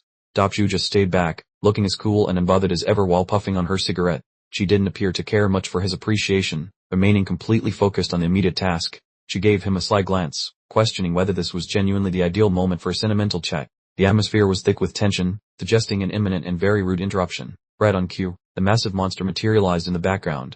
Lin Mo wasn't even slightly bothered, casually dismissing them as small fries and preparing himself for another round of superpowered action. He adjusted the high-tech collar around his neck, looking totally comfortable in this bizarre new reality. He promised the doc he'd find a much better way to properly thank her once he finished cleaning up all the garbage. Suddenly, an entire swarm of white-skinned monsters cascaded from the ceiling. It looked exactly like a terrifying horror film scene, completely enveloping him from every possible angle. Lin Mo was genuinely taken aback by the overwhelming numbers this time. He shouted in surprise as the creatures closed in, finally understanding this wasn't just some random encounter. He realized these things were cooperating, executing a collective strategy to take him out. It appeared the white-skins operated with a hive mind, and he was clearly their primary target. He worried that tackling an entire crowd like this might deplete his reserves too quickly. He recalled falling into that weakened state previously and knew he needed to exercise extreme caution. Duxu actually started teasing him right in the middle of the monster ambush. She mentioned she had really been anticipating the thank you, while Lin Mo told her she would have to wait just a little longer. The monsters were absolutely everywhere, scuttling across the walls and ceiling like enormous, pale arachnids. Lin Mo was positioned directly in the center of their trap, and things were about to get exceptionally unpleasant. Fu locked in, his eyes radiating that intense, piercing blue light once more. He decided there was absolutely no point in running, concluding it was time to confront this horde directly. Lin Mo lunged forward, transforming into a streak of blue electricity as he ripped through the air. He moved with such incredible velocity that the camera struggled to keep pace with his actions. Duxu was observing the entire spectacle on her tablet, looking perfectly calm while she smoked. She was treating this exactly like a science experiment, eager to determine precisely where his limits actually lay. The display showed a glycogen monitoring bar hovering at her solid 100%. She was quite literally tallying the calories he expended with every single punch he threw. Lin Mo was weaving between the monsters, narrowly dodging claws and snapping teeth by mere inches. He was already thinking 3 steps in advance, trying to find a method to defeat them all without completely collapsing afterward. He located his opportunity, his face illuminated by the radiance of his own power. He determined there was a solution, realizing he didn't need to splurge energy on excessively flashy attacks. He leaped high into the atmosphere, creating a colossal explosion of energy directly beneath himself. The resulting shockwave sent monsters flying everywhere, clearing the immediate vicinity in a single, decisive blow. Those pale adversaries refused to yield, attempting a tactical squeeze maneuver on him, and Mo observes they are unexpectedly sharp, which is frankly terrifying. He arrives with an exaggerated smug look, proclaiming he's no longer lunch, asserting his status as the supreme ruler of this immediate vicinity. Time warps into molasses from his view as he cranks up his speed, viewing the approaching fiends as if they were moving through thick pudding, finding every weak spot. He glides past a creature's swing with the casualness of someone waiting for a bus, realizing dodging most things requires barely tapping into his full potential. Now it is his turn for retaliation, rocketing forward like a launched projectile, intending to terminate the skirmish quickly to conserve fuel for future shenanigans. He balls his hand into a knot, little flashes of azure popping around it as power builds, noting that even without fancy gadgets, his quick taps it like a demolition cruise hammer. He unleashes a punch that produces a genuine air-splitting thunderclap, as the very atmosphere appears to fracture under the pressure of his fist traveling that fast. The resultant explosion is pure mayhem, towering the area with pulverized monster bits and debris amidst a swirling blue aura. Having cleared out an entire squad with one swing, Lin Mo surveys the carnage left behind, turning to the remaining cowards with an icy glare, cheekily querying if they've developed stage fright now that he's the heavy hitter. He's merely hitting his stride, the blue glow intensifying to an almost blinding level, looking prepared to take on the entire planetary population if they step out of line. Doc-Jo registers satisfaction as her instruments confirm that though he's still burning fuel, his energy usage has become ridiculously optimized, a real efficiency expert now. The readout indicates his sugar stores are merely down to 91%, meaning he annihilated a team and barely dipped into his reserve tank. What a marvelous upgrade. A tight shot of the physician reveals a thoroughly pleased, knowing smirk, finding the whole spectacle of her new experiment demolishing things quite diverting. She calls out to her test subject, successfully hijacking Lin Mo's attention amidst the ongoing chaos. Settling into the role of his highly invested personal cheerleader, she emphatically gives him clearance to unleash absolute fury, insisting that particular flashy move is his signature and he needs to exploit it fully, goading him toward maximum devastation. Mo glances back at her, finally realizing she's been tracking his very pulse the entire time, feeling slightly miffed that he's still under laboratory observation during a fight for survival. He takes her suggestion to heart and unleashes a colossal, brilliant flash of azure energy, announcing that she certainly possesses adequate fervor as the laboratory dissolves into pure light. The gigantic whirlwind of icy blue fire materializes at the lab center, resembling a concentrated, powerful localized blizzard, instantly vaporizing anything unlucky enough to be caught inside. Mo draws a deep, cold breath, frosty vapor puffing out after the monumental exertion, looking a tad depleted but firmly standing after that enormous discharge. The camera zooms onto his physical form, highlighting the luminescent blue veins in the monitoring collar, confirming that such spectacular fireworks demanded a tangible physical cost. The gauge flashes alarming crimson as his level dips to 83%, showing he retains considerable power, yet illustrating precisely why the supervisor worried about burnout. Doc Joe stands above a pulpy residue of blue monsters, looking down at Mo with a knowing grin, conceding that he's mastered these powers faster than her most optimistic projection. Mo remains in the freezing vapor, his back turned to the dock as the blue power begins to recede, the sudden quiet in the space feeling almost louder than the previous roar. He pivots, a fresh line of inquiry forming in his mind as he surveys the aftermath of the destruction. Sensing something questionable about the doctor's depth of information, he raises the point that she seems suspiciously knowledgeable about these aliens, suggesting that for a baccalaureate physician, her data regarding extraterrestrial horrors is unusually precise. The doc merely offers a secretive smile through her rising cigarette vapor, stating she will spill the beans eventually, but for the immediate future, he remains her captive specimen. The setting abruptly shifts to a grimy, tattooed industrial chamber where a grotesque creature is hunched over a limp form, the crimson lighting and the sickening sound of liquid dripping creating a true nightmare scene. The casualty sprawled upon the concrete is none other than Josh Castillo, the fellow who was recently snatched and restrained, now completely saturated in gore and looking decidedly mangled. Josh's eyelid suddenly flutters open, his gaze wide with sheer, paralyzing terror as he stares upward from the floor, the dreadful realization dawning that he's somehow survived. He descends into full-blown panic, wheezing and struggling to process the unfolding situation while staring at the vast puddle of his own life fluid, totally unknown and clearly suffering severe trauma. He gripped the bloodied crowbar tightly, his fingers shaking as he struggled to find the energy to move. He looked like a man who'd recently gone through a meat grinder and was barely holding onto his sanity by a thread. Sudden memory flashed of the monster with a vertical mouth attacking him. He realized he'd just survived a real-life horror show, and the unsettling thought dawned on him that the blood covering the floor wasn't entirely his own. His mind replayed the chaotic battle where he stumbled upon the crowbar. He understood perfectly that if he hadn't found that one lucky piece of metal, he would have been monster chow days ago. He limped toward the industrial area exit, looking utterly defeated. He knew for certain that if those creatures returned, the string of good fortune would definitely run out immediately. Josh stood in the dark industrial space, looking completely baffled. He stared at his vibrating phone, trying to figure out how in the world he was getting a call when the entire global network was supposedly defunct. A close-up showed his screen, confirming an unknown number was calling. In a world where silence had taken over, a ringing phone was essentially a polite invitation for a jump scare. Josh cautiously answered with a shaky hello, but the voice on the other end was already ahead of the curve. They addressed him by his full name, Josh Castillo, which is precisely the kind of information you never want a stranger to know during the end of civilization. The mystery deepened as we saw a muscular guy from behind, sporting a massive cross tattoo on his back and a literal sword on his hip. He asked if he should call Josh Mr. Curved, implying that our mustache guy had a much more sinister past than he was letting on. Mo finally started confiding in the doctor, explaining that he had shared every relevant fact he possessed. Naturally, he conveniently neglected to mention the minor detail about previously dying in another reality and jumping back to try and fix his numerous errors. Dr. Joe was sporting a striking new outfit, a pristine white environmental protection suit. She requested Mo's help with the zipper, but he just stood there, completely baffled about whether they were actually preparing for a survival situation or a post-apocalyptic fashion show. Mo inquired about the sudden change in attire, and Joe explained it was a prototype from her previous job, floors and all. She looked totally unbothered, while Mo continued trying to figure out exactly what kind of person he was dealing with. The doctor directed Mo's attention to the ceiling, her voice suddenly serious as she instructed him to carefully inspect the area.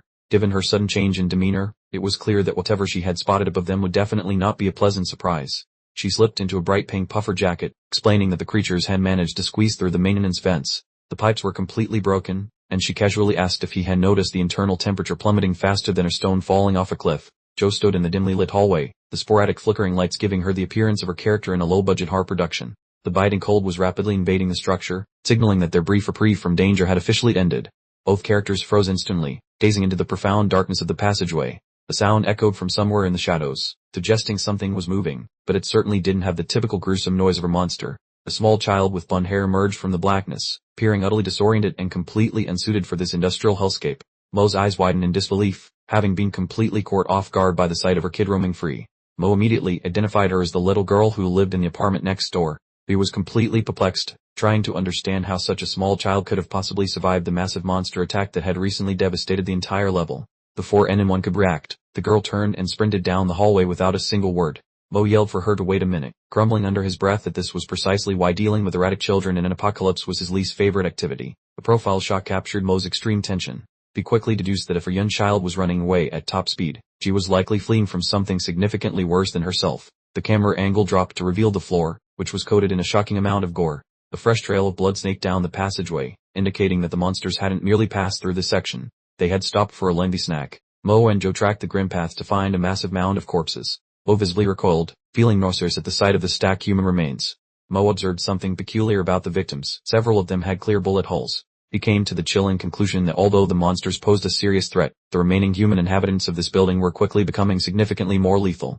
The small girl was hunched close to one of the bodies, her eyes overflowing with tears. Mo told her it was far too perilous to stay there and she needed to move immediately, but she remained completely immobilized by shock. Mo glanced down and immediately identified one of the fallen individuals. It was Josh, the security guard with the impressive mustache. As Josh lay there in a large puddle of crimson, Mo concluded that this timeline had once again claimed another one of his reliable companions. Mo had a rapid memory of his past existence, recalling Josh as the genuinely decent person who constantly offered him food. He began to fume, realizing that despite getting a second shot at life, kind individuals were still receiving the rawest deal. He let out a profound sigh as he stared at the ground, reflecting on how genuinely decent souls always seemed to meet the worst fate during an apocalypse. He could feel his capacity for civility rapidly diminishing. Mo reached out to pay his last respects, his hand pausing just above Josh's remains. He prepared himself to offer a final farewell, but that's precisely when something entirely unbelievable occurred. Mo yelled that the corpse had just twitched, instantly leaping backward as the realization dawned on him that this guy was an actual working fortress. It seemed a truly magnificent mustache could not be easily subdued. Josh managed to cough out a confirmation that he hadn't fully expired yet, reminding Mo that her drink was still on the tab. Covered in severe bleeding and contusions, he somehow found the strength to deliver jokes like a true icon. In an instant, the terrified girl reached out and clutched Dr. Joe's hand with desperate strength. She gazed intently at the Red Cross symbol on Joe's sleeve, praying she had just stumbled upon a genuine miracle worker. The child, clearly a medical expert at age 5, asked if Joe was a real doctor. Apparently, her mother claimed all legitimate physicians wore a big red symbol. Joe just stared at the child, a cigarette performing a perilous balancing act on her bottom lip, maintaining a completely blank expression. With eyes glistening and overflowing with hope, the girl pleaded with the big sister to save poor Uncle Josh. It was a genuinely tragic scene, so much so that even the most cynical back alley physician might pause their illicit activities for a moment of reflection. Dr. Joe maintained her icy, pink-eyed glare. She was clearly running the calculations for profit and risk, yet the child's desperate request managed to penetrate her formidable shield of apathy. Joe, perhaps feeling charitable for a fraction of a second, decided to provide a pro bono consultation for Josh. She strode toward him with the effortlessly cool swagger of a movie villain's henchman, and even Mo, usually impassive, seemed slightly impressed. While examining his injuries, she casually inquired about the events leading to his current condition. Josh sighed, explaining that it was a truly epic tale, judging by his appearance. He seemed to have experienced the entire history of mankind in the span of 60 minutes. Rewind. After exiting the boiler room, Josh attempted to make his way to the security center to retrieve proper equipment. Unfortunately, the ground floor was already completely infested with a truly disgusting number of those grotesque creatures. He encountered several other survivors in the fire escape stairwell. It was a scene of pure pandemonium, with everyone scrambling wildly upward in a desperate effort to reach safety, creating a madcap race across every single level. However, as they ascended, the monsters relentlessly pursued them from below, effectively herding the group upward like terrified sheep destined for an abattoir. Josh tried to maintain control as the leader, yet they were rapidly running out of viable space. Josh appeared truly traumatized as he described what happened next. He was clearly reliving the precise moment when the situation transitioned from merely awful to full-blown "we are all completely and irrevocably doomed." Leroy Delon suddenly materialized during the flashback, callously opening fire on the terrified group of people on the stairs. He totally disregarded the actual monsters, choosing instead to execute his own neighbors without a shred of conscience. One survivor received a bullet directly to the head, causing a gruesome spray of blood against the wall as he tumbled downward. Delon was leveraging the existing catastrophe to act like some twisted deity, and the entire spectacle was utterly nauseating. Josh shouted desperately, demanding to know what exactly Delon thought he was accomplishing. Despite standing mere inches from a terrifying, flesh-eating creature, Josh realized he was far more terrified of the man with the gun. Josh's face flushed crimson with sheer fury as he spat out an insult, branding DeLong as a true villain. He glared intensely at the man who had just pointlessly massacred innocent individuals.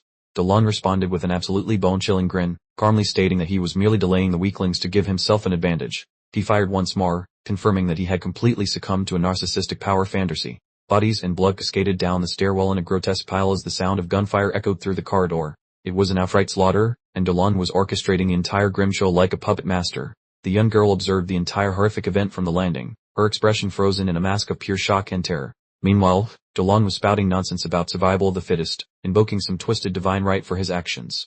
Dolan raised his weapon and aimed directly at Josh, wearing an expression of utter boredom as if this were a routine chore. He was prepared to eliminate the final remnant of opposition and claim the entire building for himself. The bullet struck Josh directly in the chest, propelling him backward while the girl watched in abject horror. Dolan did not so much as twitch, discharging his weapon with the same level of concern one might have for crushing an annoying insect. Following the shot, a heartless monster continued climbing, completely neglecting to verify whether Josh was actually dead. Josh's last act of resistance was attempting to crawl far enough away to ensure the girl remained hidden. In the present moment, Doc Joe informed Josh that he was incredibly fortunate the bullet hadn't hit anything vital. However, Pei was still bleeding profusely, so she instructed Mo to locate a secure area suitable for emergency surgery. A close-up shot revealed Mo's lips curled into a snarl as he uttered Dolan's name under his breath. The sheer fury was palpable, practically vibrating in the air around him.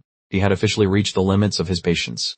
Mo rose to his feet, and a faint blue energy began seeping from his form in ethereal tendrils. The onlookers in the background stayed in disbelief, suddenly realizing that the motionless body from a short while ago had transformed into something truly unique. Mo's spiritual energy erupted dramatically, enveloping him in a beacon of vibrant, glowing blue fire. He was finished with his role as the humble safe house engineer. Now, he was fully prepared to become the relentless predator of the hunters. The camera shifts to Dolan's back, where he sports a truly tacky leopard print coat while gloating over more unfortunate victims. He was behaving as though the entire building were his private amusement park, clearly relishing every single moment. He dismissed the remaining survivors as pathetic weaklings, regarding them with utter disdain and disgust. For Dolan, this apocalyptic event was simply the perfect opportunity to finally assume the role of the alpha male he always imagined himself to be. He casually stepped on a victim's head, observing that the collection of corpses would likely slow down the approaching monsters. He was essentially utilizing human lives as grotesque bait, demonstrating a truly shocking new level of depravity. Dolan determined that the dilapidated warehouse offered the most secure location for a temporary stronghold. He marched forward with complete, unearned confidence, fully convinced that no one else in this facility posed a threat to him. He reached a heavy access door, considering whether any valuable resources remained inside. He was essentially hunting for treasure while the very structure around him was being consumed by a ravenous alien force. Dolan froze instantly as he heard footsteps approaching from behind him in the corridor. He spun around with wide, frightened eyes, comprehending that the spectral figure of Lin Mo was standing directly behind him. Mo hovered in the hallway, engulfed in vibrant blue energy that made him resemble a frozen demon of vengeance. He delivered a low growl, stating, "Well, look who it is, Lira Dolan," completely radiating an aura of cold, hard retribution. Dolan freaked out, shrieking like a banshee asking if he was already deceased, then spun his firearm around. He began blasting in every direction, but his hands were trembling so violently, he couldn't have hit a broadside of a barn from the inside. Mo streaked past as a sapphire streak, effortlessly dodging the flying lead as if it were moving in slow motion. He closed the distance in less than a heartbeat, his brilliant eyes locked onto Dolan's wind-vept like a laser. Mo launched forward, his clenched fist radiating a fierce kinetic glow. He moved with such incredible velocity, the very air around him fractured, and Dolan's entire disastrous life must have replayed in a single agonizing flash. Mo's palm connected squarely with Dolan's face, making a truly sickening crunch. He delivered a truckload of payback to the individual who'd utterly demolished his former existence, holding absolutely nothing in reserve. Mo slammed Dolan's face into the floorboards, crimson liquid spurting from the scoundrel's nose. Dolan started gasping that they shared no grievances, the terrified wretch already groveling now that he was face down on the cold ground. Mo gazed down with an adulterated loathing, noting that from Dolan's twisted viewpoint, the grand betrayal hadn't even unfolded yet. He was reliving the entire ordeal all over again, just desperately trying to find some semblance of peace. We observe a sweeping view of the snow-dusted apartment atrium as Mo pondered his past missteps. He realized that instead of pursuing swift vengeance post-resurrection, he squandered precious energy constructing a safe haven while villainous men thrived. Mo surveyed the lifeless forms strewn about, declaring his prior commitment to pacifism an absolutely laughable concept. He had finally accepted that in a world so utterly broken, innocent souls only perish because the powerful refuse to stand up. The massive, extreme close-up of Mo's eye, burning a furious blue with tendrils of raw power throbbing around it. He was officially through with his naive former self and was letting his surging fury grab the steering wheel. He let out a primal roar, the cerulean aura exploding into a gargantuan pillar of illumination. He channeled all his simmering animosity for Dolan and for himself into one magnificent, explosive surge of power. A colossal shaft of azure energy ripped through the corridor, violently shaking the entire residential complex. It was a literal atomic bomb of latent power, definitively proving Mo had finally unleashed his genuine, formidable potential. Lin Mo stood at the core of the shimmering blue haze, resembling a veritable deity of winter's wrath. He swore that henceforth, every single drop of spilled blood would be met with swift and brutal reprisal. The age of compassion was irrevocably finished. We discovered Josh and Tiny Maggie huddled closely by a sputtering fire in a dim, breezy nook of the boiler room. The area was a jumble of industrial pipes and deep shadows, the flickering orange light of the flames their sole defense against the bitter cold. Dr. Jo stood tall and commanding, looking utterly prepared for anything in her vivid pink jacket and sleek futuristic white jumpsuit. She calmly surveyed the warehouse they'd repurposed as a hideout, her expression as inscrutable and cool as an Arctic breeze. The provisions situation appeared quite dire, with merely a handful of ancient wooden boards and metal fragments remaining in the heap. It was a drastic contrast from the high-tech laboratory we glimpsed earlier, clearly indicating they were scraping the very bottom of the barrel. Lin Mo sat hunched on a dusty crate, gazing blankly into the distance while Doc Cho took a long, thoughtful drag from her cigarette. The pair of them were catching a quick breather, but the lingering tension in the atmosphere was still thick enough to cut with a knife. Lin Mo remained lost in his thoughts, recalling his spectral doppelganger from moments ago. He questioned whether his act of vengeance truly felt satisfying, realizing that even after dispatching Dolan, he was still ensnared in this frigid, never-ending nightmare. Doc Joe jolted him out of his reverie with a sharp, unexpected whack to the back of his head. She bluntly inquired about his current daydream, yanking him back to stark reality before he could sink too deep into his own troubled mind. The doctor began to stride away, delivering a stern lecture to Mo regarding impetuous actions versus actual superpowers. She remained highly skeptical about his act first, pondulated methodology, even if it had produced some rather impressive results against Dallin. She settled onto a nearby crate, cigarette still in hand, and fixed him with an intense, penetrating stare. She then asked Mo point blank if he harbored some sort of deep-seated personal grudge against Dallin before this whole mess began. Mo's mind flashed back to the previous timeline where Dallin had aimed a loaded firearm directly at his skull. He looked grim, knowing that describing their relationship as a mere grudge was an absurdly colossal understatement for the kind of history he shared with that fiend. Doc Joe simply watched him for a prolonged moment before wisely deciding to drop the touchy subject altogether. She could clearly discern that it was extremely personal, and she currently had far more pressing issues to contend with than his past life animosities. They stood together within the cabin's warehouse, peering like an unlikely duo of hardened survivors. Mo looked grimly determined while the doc maintained her typical detached demeanor, both of them steeling themselves for the subsequent phase of their arduous survival strategy. Mo indicated a robust metal trapdoor embedded in the floor, which led down into a murky chasm of pipes and complex machinery. This was the precise route they needed to take if they intended to restore the building's essential infrastructure back to operational status.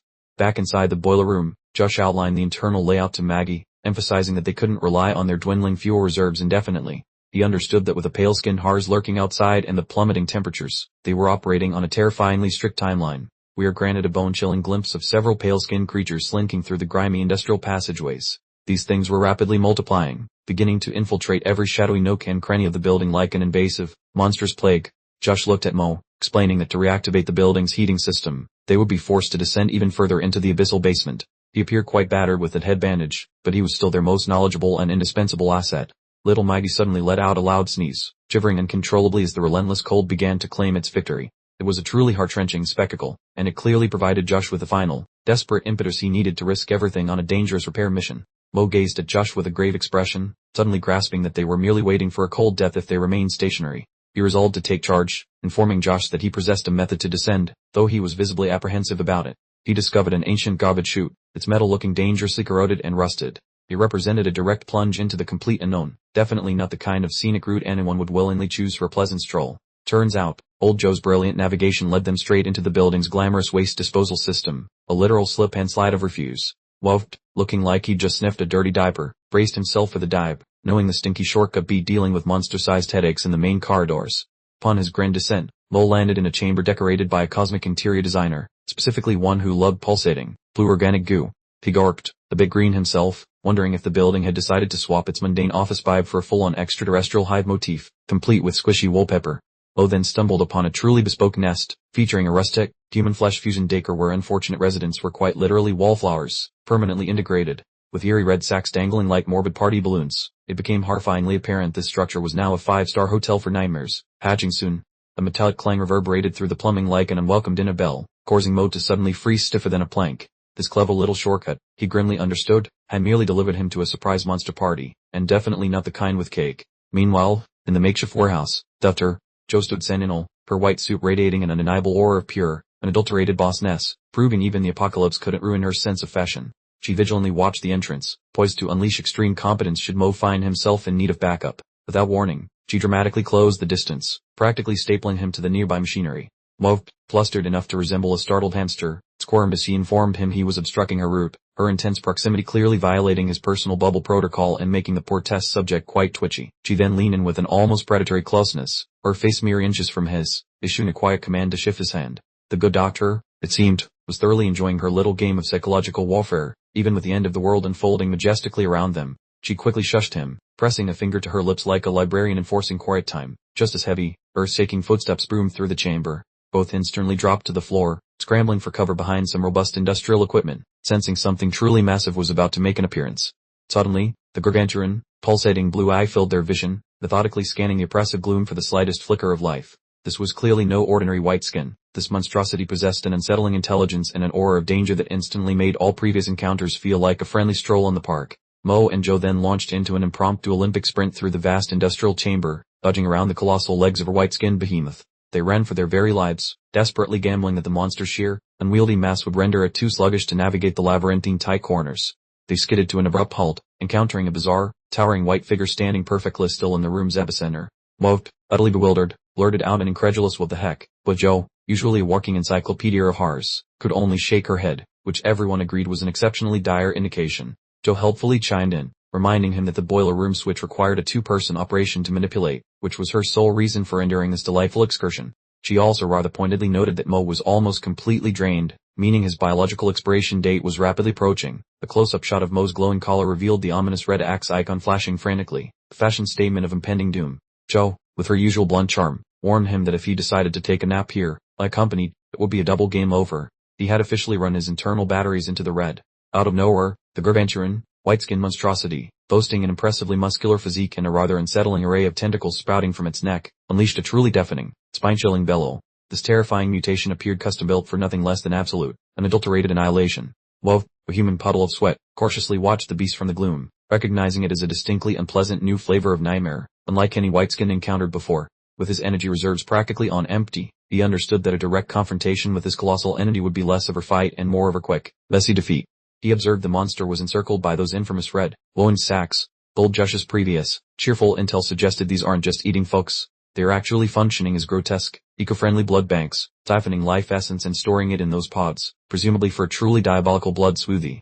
Mo's gaze landed on a peculiar network of veiny pipes, clearly serving as the building's ghastly circulatory system, transporting all that purloined blood. He couldn't help but ponder where this macabre red juice delivery service was ultimately taking its precious cargo.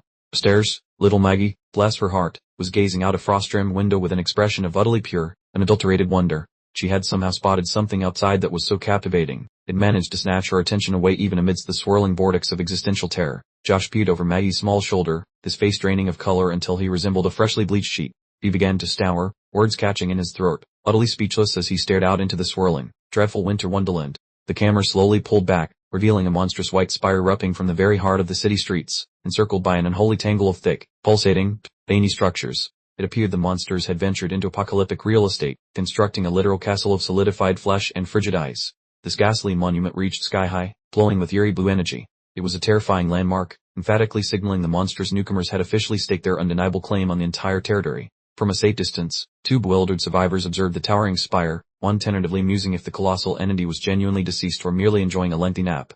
The other, significantly less prone to wishful thinking, simply expressed a fervent hope that it wouldn't suddenly decide to engage them in a lively attack. Dorothy stood utterly captivated, her eyes wide and mesmerized, fixed upon the unsettling spire. There was an inexplicable, almost hypnotic pull emanating from the monstrous structure, a silent summons that, she intuitively sensed, was delivering anything but good vibrations.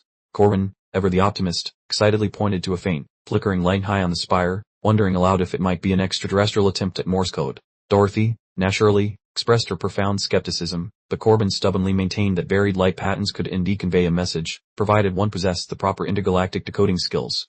Elsewhere in the beleaguered building, Josh was in full frantic mode, waving a flashlight through a window like a desperate rave participant, desperately trying to signal anyone outside. He was hoarsely screaming a dire warning not to enter, fervently hoping to divert any unsuspecting survivors from strolling straight into the monster's ghastly nest. Dorothy and Maggie, united in their bewilderment, watched the enigmatic, flickering light from Corbin's frantic signal. Dorothy, her face contorted into a mask of pure, unadulterated worry, asked what on earth it meant, desperately attempting to decipher some logic from the escalating chaos. Dorothy, with a determined scowl and a brow furrow deeper than a freshly tilled field, focused on deciphering the cryptic message. She confessed she was only catching fragments, but what little she was managing to grasp was, unfortunately, not exactly a warm, pusher, or welcoming. Dorothy finished, her voice a fragile tremor, stating it felt like a sinister invitation, luring them inside. Meanwhile, from his own room, Josh was practically rupturing his vocal cords, screaming at the absolute top of his lungs, desperately pleading with everyone to just stay far, far away.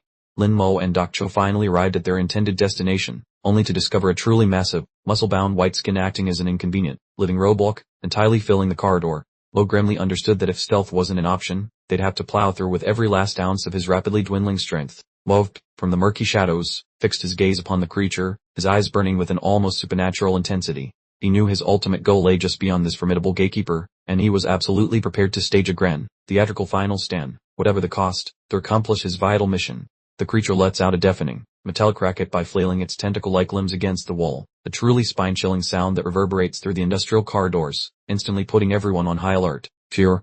It turns out the beast is being drawn away by the cacophony from Corbin's electric guitar, or perhaps Josh's clever signal. It pivots and trundles off, gifting Mo and the Doc a precious instant to make their move. They gingerly tiptoe into the lair, navigating a passage entirely swathed in throbbing, pale organic goo. Mo observes that these strange growths appear to be cobbled together from the reanimated husks of prior white-skinned victims. The interior decor is utterly revolting, featuring luminous sapphire veins and ghostly skeletal remains peeking through the fleshy white covering. It's essentially a living tomb, a stark testament to their gruesome efficiency in recycling their fallen foes. The Doc points out that human bodies are also integrated into this biological monstrosity, lamenting their horrifying practice of constructing their nest from people, a thought that would likely repulse anyone. We're treated to a particularly ghastly tableau of her skeleton entombed within the pale fleshy mass, its vacant eye sockets staring out blankly. It's a summer memento of those who weren't fortunate enough to have a Lin Mo swoop in and rescue them. Abruptly, the monster plucks an object from its own bizarre, vertically oriented gum mouth, presenting a spectacle so peculiar and nauseating it might even shock seasoned viewers. The organism extracts a genuinely tangible blade fashioned from gleaming, cerulean bone or perhaps frost. This creature is actually crafting armaments from its own physical being, definitively marking it as a Wara-type beast. With a swift swish, the monster carves through the air, its azure appendage effortlessly slicing through anything in its path. Lin Mo suddenly goes rigid, experiencing a novel and disquieting sensation. He's just realized he's not the sole individual in the vicinity armed with a weapon. Emerging from the gloom, the sword-wielding white-skinned abomination pounces, catching Lin Mo utterly unaware. Its speed is astonishing, nearly matching Mo's own, as it brandishes its crystalline blue bone blade with deadly intent. Mo narrowly averts disaster, his pupils dilated as he registers the monster's blade mere centimeters from his visage. Dr. Joe witnesses the terrifying display with sheer dread, observing the high-velocity duel unfold as a frantic blur of sapphire luminescence. The colossal slicing sound effect tears through the scene, accompanied by a splatter of crimson liquid arcing into the air. Lin Mo has indeed been struck, his flesh cleaved by the blue weapon as the monster persists with its furious, high-speed assault. Lin Mo staggers, clutching his wounded arm or perhaps his head, crimson droplets streaking down his face. He's utterly dumbfounded, mumbling his disbelief that this creature is demonstrably faster than him. The concluding frame showcases the sword-wielding monster in all its terrifying splendor, standing regally and aiming its radiant sapphire blade at Lin Mo. It resembles a demonic knight, and the accompanying text confirms our suspicions. This being is unlike any other white skin encountered. Sabas. Lin Mo confronts his new terrifying adversary, fully on guard. He mutters about this particular individual while assessing the gargantuan, armored menace towering above him. The beast is finally displayed in its entirety, a horrifying entity enveloped in regal purple and pearlescent armor, wielding a deadly blue energy sword. This isn't just any common monster. It's a high-tier warrior class specifically engineered for brutal carnage. The creature emits a sinister hiss as its mechanized, skeletal face locks into position. It appears as though it's just stepped out of a cutting-edge horror flick, and it's ravenous for a confrontation. The beast's vertical abdominal more gapes open, revealing a luminous sapphire core and a solitary holographic eye. It's targeting its subsequent victim, and the individual is positioned directly behind our protagonist. The monster completely disregards Mo and bolts directly towards Dr. Joe. Mo is taken aback, perplexed as to why this abomination is singularly pursuing the doctor while leaving him trailing far behind. With a ground-shaking stride, the monster propels itself forward with incredible velocity. It's a blur of azure and amethyst pure devastation, and Dr. Joe is directly in its destructive trajectory. Mo doesn't pause, surging forward and giving the doctor a mighty shove, propelling her out of the path of imminent destruction. He's willingly risking his own existence to safeguard his eccentric scientific companion. The monster attacks with relentless fury, and Mo finds himself caught in a whirlwind of blows. Crimson fluid erupts as he sustains multiple direct impacts to his shoulder and back. A colossal surge of power explodes outwards as the two combatants collide. Mo is barely holding his ground, realizing his own remarkable agility is actually being neutralized by this monster's superior speed. Lin Mo clenches his jaw, enduring the intense pressure as the monster remains locked onto him. He's acutely aware that if he can't find an additional burst of speed soon, their lives are forfeit. The creature looms menacingly over its wounded adversary, exuding an aura of absolute dominance. Mo finds himself at his nadir, comprehending that he's on the verge of failing both himself and the doctor once more. Mo gazes upward, one eye cracked open, crimson dribbling from his lips as the stark reality sinks in. He's consumed by the dread that after meticulously orchestrating his plans, he's going to meet his end all over again. Suddenly, the spectral sapphire maiden, Chell, materializes with an unsettlingly placid grin. She calmly advises him to flee, which is hardly the heroic pronouncement he was hoping to hear. She hovers behind him, delivering a lecture on the fundamental drive for survival inherent in all living creatures. She's discussing this life or death predicament as if it were a mere academic debate. Chell continues her detached philosophical discourse, reminding Mo that this frigid realm offers no leniency to any soul. She states that the world treats all beings identically, whether it's him or the doctor, implying universal mortality. The pair stands amidst the laboratory, a stark contrast between Mo's bloodied struggle and Shell's ethereal grace. She anticipates his surrender, but Mo's eyes are beginning to undergo a transformation. Mo grabs his throat and says no way, since he is sick of hearing losers talk, even when the sound comes from his own family tree. With a spicy glare, he wonders if fleeing now would make him just another Leo Delon clone, so he picks being a decent guide over just living, marking a massive plot twist. The storyteller lays it on thick, reminding us that this icy wasteland treats pacifists like trash and only respects those who throw punches.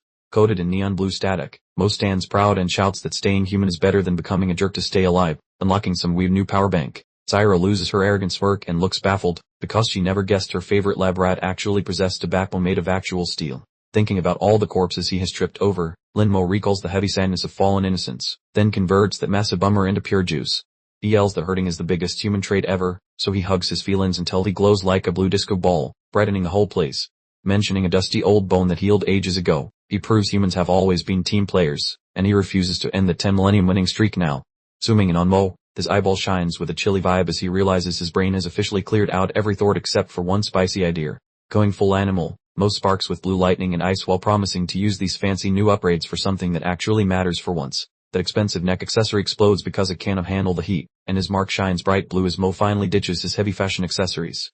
The beast jumps ahead with a giant noise, yet the velocity rankings have been totally written in the blink of her tired eye. Dr. Jo stands there with her mouth hanging open, totally stunned by the crazy makeover happening right before her very nerdy glasses. Mo grabs the big scary sword with his fingers, making a loud noise as he halts the deadly swing while remaining cooler than her cucumber. A fresh outfit appears, wrapping Mo in sharp white plates like a chilly paladin, leaving Dr. Jo to study her name in complete disbelief. Dressed in his shiny new suit, Mo shines in the dim room and swears to use this boost to fix the monster mess he helped create.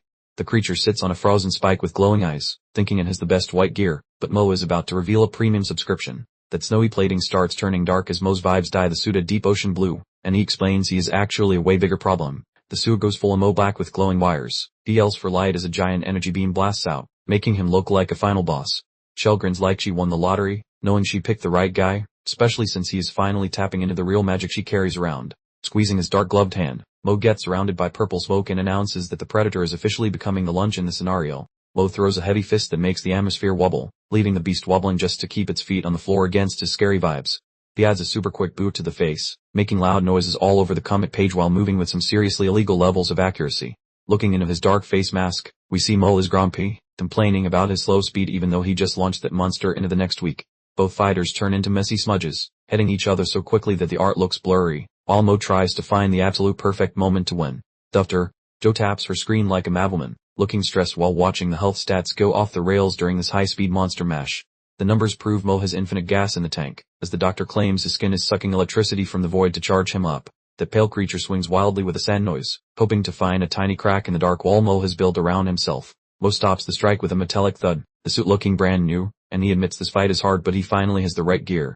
A stylish view of Mo's dark mask reveals a shining light, showing he has become a frosty, logical, and very dangerous fighting robot. A metallic crash echoes as Mo absorbs a massive blow without budging, suddenly realizing that his speed-based gifts might have a cooler trick hidden up his sleeve. Mo gets right in there, eyes shining like a spooky flashlight, while wondering if he can simply put his physics-defying powers into total reverse gear. The beast dives with a deadly whoosh, completely clueless that our hero is preparing a plot twist while standing perfectly still like a frozen statue.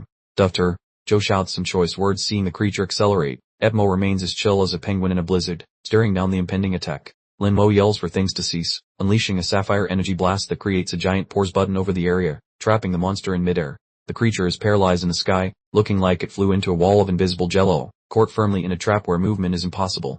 Dr. Jo gets a face full of glowing blue neon light from the energy sphere, appearing completely stunned by the massive amount of juice Mo is leaking. Looking from above, Mo sits in the heart of a giant glowing marble, concluding that he has finally outrun that ugly beast and surpassed its puny velocity. Mo triggers his ultimate spooky phantom mode, wearing dark plates dripping with blue flames, and promises the beast that its subscription to life is about to expire. He winds up for the grand finale, resembling a very angry Grim Reaper, signaling that the monster is about to become a historical footnote in record time. The massive boom of Asher power turns the creature into expensive mist, flooding the entire room with a flash so bright it would ruin any selfie. Dr. Joe gets shoved by the shockwave but plants her feet firmly, looking like she went through a blender but surviving because Mo played the hero. Mo shifts back to a regular guy, looking like he needs a 5-year nap, then tells the doc they still have plenty of work left to save the building. Victory is sweet, especially since a screen shows the room is now a toasty 26 degrees, proving they can kill beasts and fix boilers simultaneously. Over at the flat, young Maggie is bouncing around because she is no longer an ice cube, while old Josh looks like his stress just evaporated. Maggie stares through the icy glass, feeling a bit bummed out while pondering her mother's return, because a warm house feels empty without the whole gang. A loud bang strikes the entrance, making Josh look like he saw a ghost, as he worries if more armor jerks are here to ruin their afternoon. Those chunky steel doors groan open to reveal Mo and the doctor, who announces to the nervous group that they survived their basement field trip. Old Josh looks like his jaw hit the floor when he spots them, screaming with joy because he figured they were probably monster food by now. Mo looks ready to collapse, but the doctor stays bossy, telling Josh to settle down before he pops his stitches and forces her to sew him up again. The broad view of the warehouse shows Josh being a buzzkill, claiming he heard creepy scratching in the vents and fears another metal freak is stalking them. Mo glares at the ceiling tiles with a doubtful face, whispering about the noise while wondering if the old guy is just being a paranoid hallucinator. The violent shaking erupts from the air shafts, and while it looks like bad plumbing, the rhythmic banging suggests something is very eager to visit them. Mo attempts to act suave, advising the old man to relax, convinced it is just the pipes acting up since the monsters usually stay downstairs.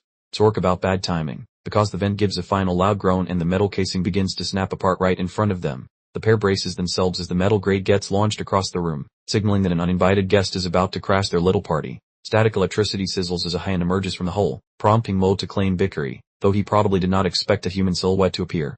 Mo's expression shifts from smut to pure confusion at lightning speed, eyes widening as he processes the identity of the person who just dropped by.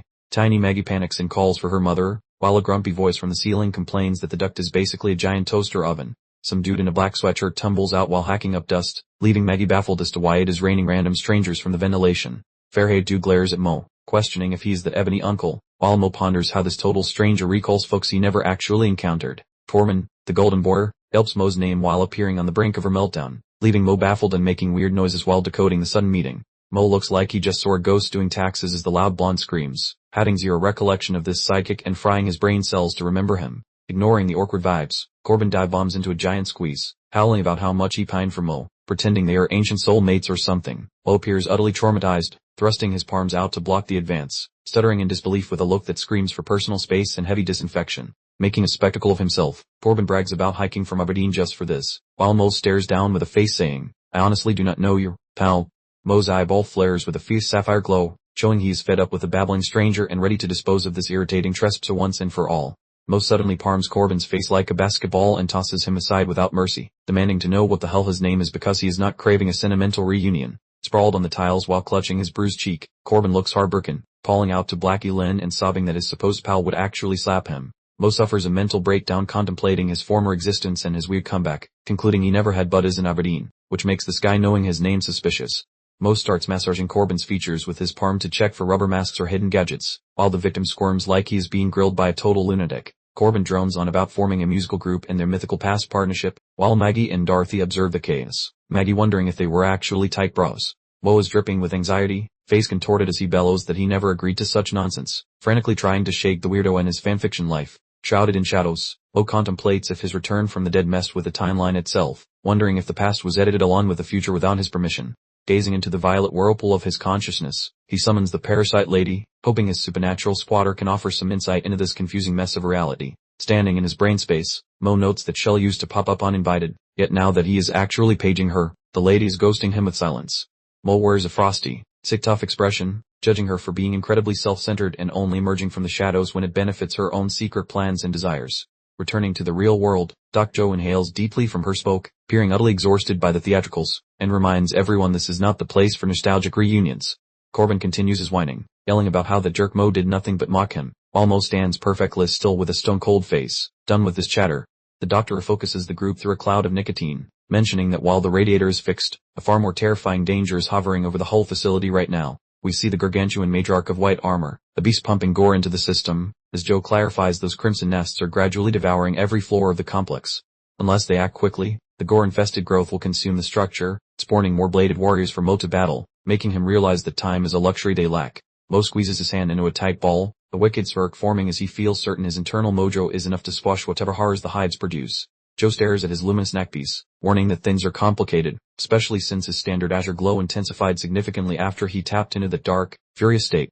Examining his palm, Mo questions if toggling his shadow mode will burn through his thermal reserves, suspecting his most powerful transformation might come with a massive utility bill. Joe agrees that his dark evolution gobbles up calories and warmth, reminding him that he is the solitary soul capable of smacking these freaks down, so he must stay ready. Towering over the storage room, Mo looks resolute, swearing to utilize his bizarre gifts to keep the squad alive, marking a shockingly noble turn for our grumpy protagonist. Focusing on Mo's mug, we see a clever and cocky grin as he announces he has found the solution, apparently harboring a scheme to fix the power shortage.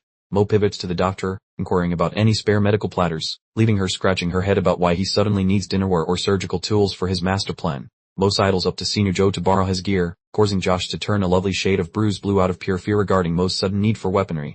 The scarlet metal tool rattles against the floor as Mo realizes the belly rumble is their biggest enemy before finding peace. The guy bangs metal together like a clumsy drummer, his blue aura flaring as he tries to build a giant gizmo without losing a finger. Joe puffs on a smoke with a stony face, observing his suspicious interest in the water farm and his plan to use warmth for growth. The lady mocks his odd desire to grow veggies in a literal nightmare house, though he claims gardening is just a basic apocalypse talent. The peanut gallery stares down with genuine awe, finally understanding that her sandwich is more important than survival if they want to last. With a haunting gaze, the man whispers about the terrifying lengths starving folks go to, recalling those awkward social snacks from his past life. Exhaling a grey fuck, Joe questions his strategy while the hero stares blankly into the abyss. This feature is clouded by a dusty existential crisis. Gazing at the hollow bat, the fellow concludes that magic beans aren't real and they desperately need actual grocery store items for this project. Moments later, his heavy footsteps echo through the corridor as he preps his fist for a very grumpy stroll through enemy territory. Pausing in the gloom, he notices the corpse has vanished, and the lack of stain suggests a very creepy maid service is operating here. The giant pale beast sneaks up behind him, making him realize the oversized stalker is back for more unwanted and very dangerous cuddles. Moving quickly, he understands the crimson growth is spreading like a bad rash and he must prune this nightmare tree immediately. Looking at the ivory tower, he decides to unleash his internal shadow rage and finally stop acting like a scared little goalie. The annoying sidekick leaps onto his shoulders with a happy shout, causing the main guy to look like a literal exploding pressure cooker. Screaming like a madman, the protagonist asks why this human fly won't stop buzzing around, nearly suffering a heart attack from pure irritation. With a cheeky smirk, the blue-eyed pest claims he is being avoided due to social embarrassment, acting like a legendary prankster in the process. Relaxing on the steps like a king of trash, the boy suggests that since neither of them will ever get a corporate job, they should just chat. Holding his temples, the man yells above his misery while the kid does a little jig, turning the scary movie into a sitcom. Getting right in his personal space, the boy asks about the silence, but the hero has a shell-shocked look and warns of doom. A huge snowy beast manifests behind them with a blood-curdling scream, leaving the Joker frozen and realizing that the game is probably over. Beneath the damp overpass during a storm, the child tells his buddy that they are basically two identical peas in a very lonely, rejected pod. Tossed out by their families, the pair huddle in the grime, accepting that they are now each other's only hope for survival. A lanky kid yells to his partner in their trashy sanctuary, the only place where no one can give them dirty, judgmental looks. As the storm rages, the little guy looks exhausted against a concrete post while his companion pants heavily to fight the freezing dampness.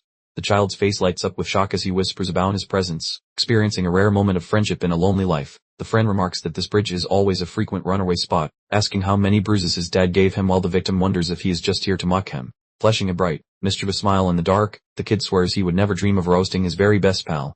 Gesturing toward the concrete, he critiques the hideout as totally uncool, suggesting that fleeing home deserves a bit more fashion and flair. The boy mumbles about the cringe-worthy dialogue, pretending to be bothered while secretly being glad he isn't alone in the rain anymore. Extending a palm to pull him from the slush, he provides more than a lift, he offers a brand new reason to survive. The rascal Mo maintains a mocking beam, informing Corbin that provided he intends to bolt the lad or to escape alongside his premier pal, such a scene captures a genuine fraternal connection during those turbulent formative periods. Gripping the palm, Corbin admits that Mo is the solitary dunderhead he can actually communicate with. Mo simply giggles, expressing gratitude for such a high-tier endorsement. Returning to the present, Mo abruptly seizes Corbin by the hood, hollering to discover what sort of daydream is occupying his brain. He's jerking his pal back to the real world before they both become permanent ornaments. Mo charges forward with a seismic crash, hauling Corbin like a sack of spuds. He's bellowing for his partner to sprint, even though Corbin is currently dangling like a forgotten laundry bag. Corbin is retching because Mo's grip is practically crushing his windpipe. He manages to gasp that retreating is not her stylish look, clearly prioritizing his social standing while being tracked by predators.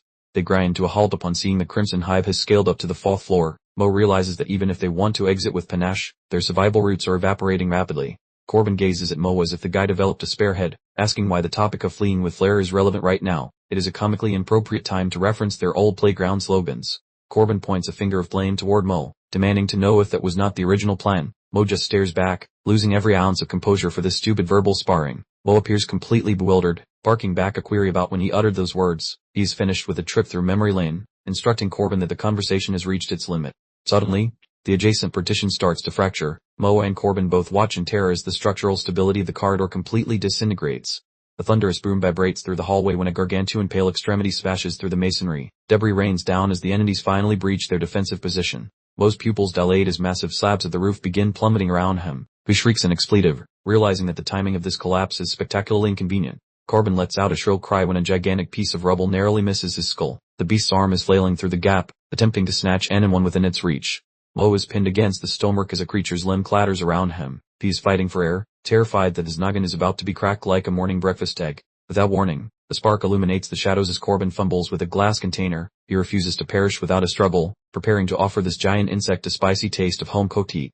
Corbin screams at the bug-like freak while readying his improvised firebomb. He puts on a brave face, even though his fingers are likely shaking like a leaf in a gale. With a swift motion, Corbin chucks the vessel, yelling for the monster to unhand his comrade. It is a heroic maneuver for the person Mo constantly dismissed as a mere sidekick. The glass shatters with a tremendous eruption of flame. The predator is instantly cloaked in fire, its silhouette glowing brightly against the dark environment. The intensity of the blast hurls Mo backward. The beast is reeling from the heat, providing the pair a microscopic window to flee. Mo lands with a dull thud inside a massive clump of ivory silk. He is dizzy and perplexed, realizing he has just swapped one lethal scenario for another. With a wet sound, the wetting begins to swallow Mo, the gore nest reacting to his warmth. He is struggling to wiggle his appendages as the biological mass starts to consume him. Mo's gaze is frantic with dread as he realizes he is being drawn into the hive's center. The fibers are coiling around his chest and legs, pulling him down into the murky depths. Mo groans in distress, his eyes popping open as he fights the sticky entrapment. He is cursing his misfortune, concluding that being buried alive by a biological hive is a pathetic way to perish. Mo stares at his palm, which is entirely encased in the gummy white threads of the colony. He is losing his mental focus as the silk begins to drain his stamina. Mo's fingers brush against a solid object in the darkness. He emits a baffled noise as he realizes he is no longer just trapped in a pile of webs. The sound of shifting material fills the air as Mo finds himself in a bizarre, cavernous chamber. He looks around with a dazed expression, wondering what on earth is happening.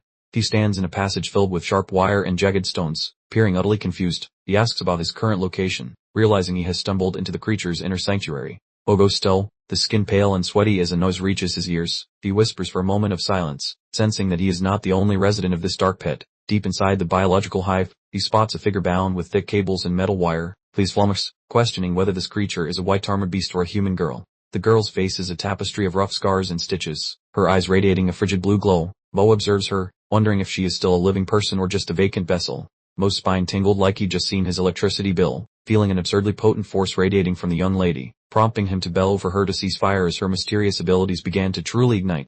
Mo's boot gave a squishy protest against the damp floor with each step he took, drawn like a moth to a very dangerous, albeit intriguing, flame, fully where he was wading hip-deep into a whole new dimension of headaches. Without warning, the backdrop swirled back to the bridge, and Mo, witnessing his younger self, had an immediate brainwave, understanding that this particular recollection was a crucial blueprint for every bizarre event unfolding around him. His junior doppelganger was busy informing someone they were the singular numbskull he could truly confide in, while Mo himself felt like a live wire, sparks flying as his brain got a full-scale download of his own inconvenient history. Little Corbin extended a tentative hand towards Mo, sporting a bewildered expression, as if the space-time continuum had decided to throw a party and both ears were showing up uninvited. Mo stared at the youngster, utterly flabbergasted, as the earth-shattering revelation dawned that the kid from his dusty mental archives was, in fact, himself. He let out a choked sound, his mind threatening to blue screen. He replayed the previous handshake in his head, a critical debate bubbling up about whether they had truly been pals, a rather weighty philosophical conundrum that had been gnawing at his sanity since he materialized in this peculiar new reality. Junior Mo and grown-up Mo stood nose to nose, the smaller version looking utterly put out as he informed his future self they were absolutely not friends, leaving the elder Mo utterly gobsmacked and staring at his past like it owed him money, his brain undergoing a serious recall audit. Finally, the mental fog cleared, and Mo slapped his forehead, recalling that the so-called Minin was, in fact, none other than Kirk Corbin. He glowered at himself, a fierce self-reprimand blossoming as he grasped he'd been treating his one genuine buddy like a glorified errand boy all along. The focus tightened on an eye, Mo's mental clarity returning with a vengeance as he anchored himself firmly in the present, having officially exhausted his quota for bewilderment, knowing it was high time to actually get something done. Corbin, bless his tenacious heart, was physically yanking Mo with the force of 1,000 angry oxen from the ghastly blood nest, helpfully pointing out that succumbing in a grotesque, gooey mess of creature goo would be an utterly pathetic way to go, a valid observation indeed. Mo pushed himself upright, massaging his temples with an expression of profound bewilderment, contemplating if that entire bizarre performance featuring his younger persona had merely been a particularly vivid naptime adventure or perhaps something significantly more profound, like a cosmic hint. Mo's face was a study in grim determination as he mentally ordered himself to simply let it go, acknowledging that this was hardly the opportune moment for an existential meltdown, especially with the colossal, toothy beast taking up most of the available floor space. Corbin craned his neck, eyeing the enormous white hide draped above them, then innocently inquired what the game plan was for their rather sizable new friend, who was currently looming over Mo like a bad Monday, clearly itching for round 2. Corbin snatched up yet another bottle, cheerfully informing the monstrous entity that he was about to generously provide it with a refill, that familiar wild glint returning to his eyes, clearly poised to ignite another spectacular conflagration. Mo placed a restraining hand on Corbin's shoulder, advising him to pump the brakes and exercise a little patience, given he had already witnessed the creature's particular knack for dealing with flames, and was now attempting to concoct an actual, non-explosive strategy. Mo grimly observed that this particular colossal beast appeared to possess the rather inconvenient party trick of simply soaking up all the fire and thermal energy, using it to patch itself up, which was a truly alarming power that rendered their usual fiery assaults about as useful as a chocolate teapot. Mo declared they absolutely needed to incinerate the thing until it couldn't possibly stitch itself back together, only for Corbin to immediately bellow that Mo was a complete simpleton, clearly convinced Mo hadn't heard a single word of his crucial advisories concerning the creature's formidable toughness. A truly colossal detonation jolted the monstrous entity, yet it shrugged it off like a minor inconvenience, prompting Mo to grimly conclude that their garden variety offensive maneuvers were simply not going to make a dent against this biological battering ram. Mo's face tightened, understanding his options had dwindled to precisely zero.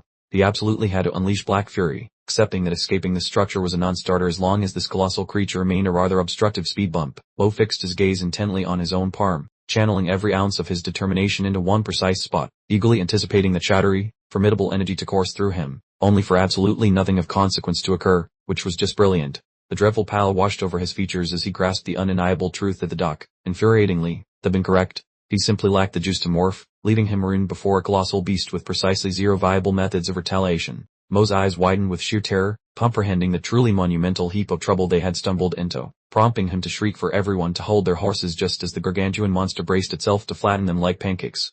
Then, in a flash of pure genius, Mo suddenly understood that while the beast might be a thermal sponge, he too possessed a similar, fiery appetite, a crazy glowing blue smirk spreading across his face as he hollered, "It's working," finally tapping into an unexpected power source.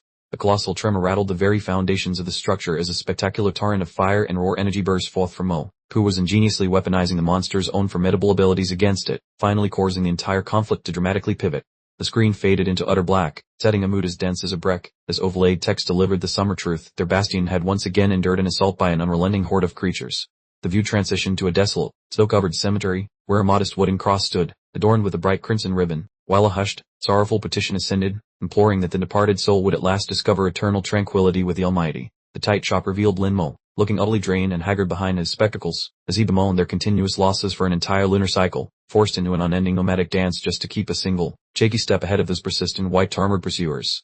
The lens glided across the bleak, ActionToon metropolis, resembling nothing so much as a vast, chilling mausoleum, with Mo's summer voiceover detailing their relentless, soul-crushing routine of fleeing, frantically searching for fresh havens, only to be inevitably sniffed out once more, regardless of their cunning attempts at concealment. Mo stood solemnly above the fresh grave, while old Joe stayed prostrate on his knees, his head bowed in profound sorrow, prompting Mo to acknowledge with stark clarity that this grim charade absolutely could not continue. Simply sprinting away had officially ceased being a viable battle plan. Mo begins his exit, a look of steely determination on his face. Old Joe stares after him, completely blindsided by the sudden personality transplant, shouting his name in confusion. Lin Mo freezes in place, turning around to fix everyone with a fierce stare. He then makes a dramatic announcement, revealing his decision to finally stop running like a coward.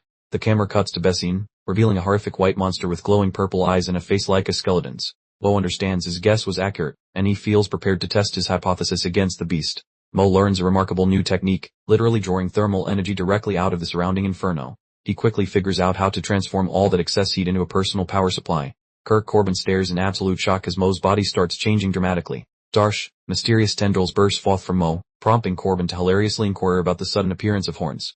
Mo fully commits to his new black fury form, taking on the appearance of a monstrous ice knight. The blue tattoos covering his skin radiate intensely as he gets ready to begin the fight. A close-up shot focuses on Mo's armored gauntlet, which crackles with intense blue energy. He has officially reached full power and is eagerly searching for a suitable target to punch. Surrounded by a halo of blue fire, Mo looks like the undisputed champion of this frigid environment. The powerful energy radiating from him is so great that it actually distorts the very air nearby.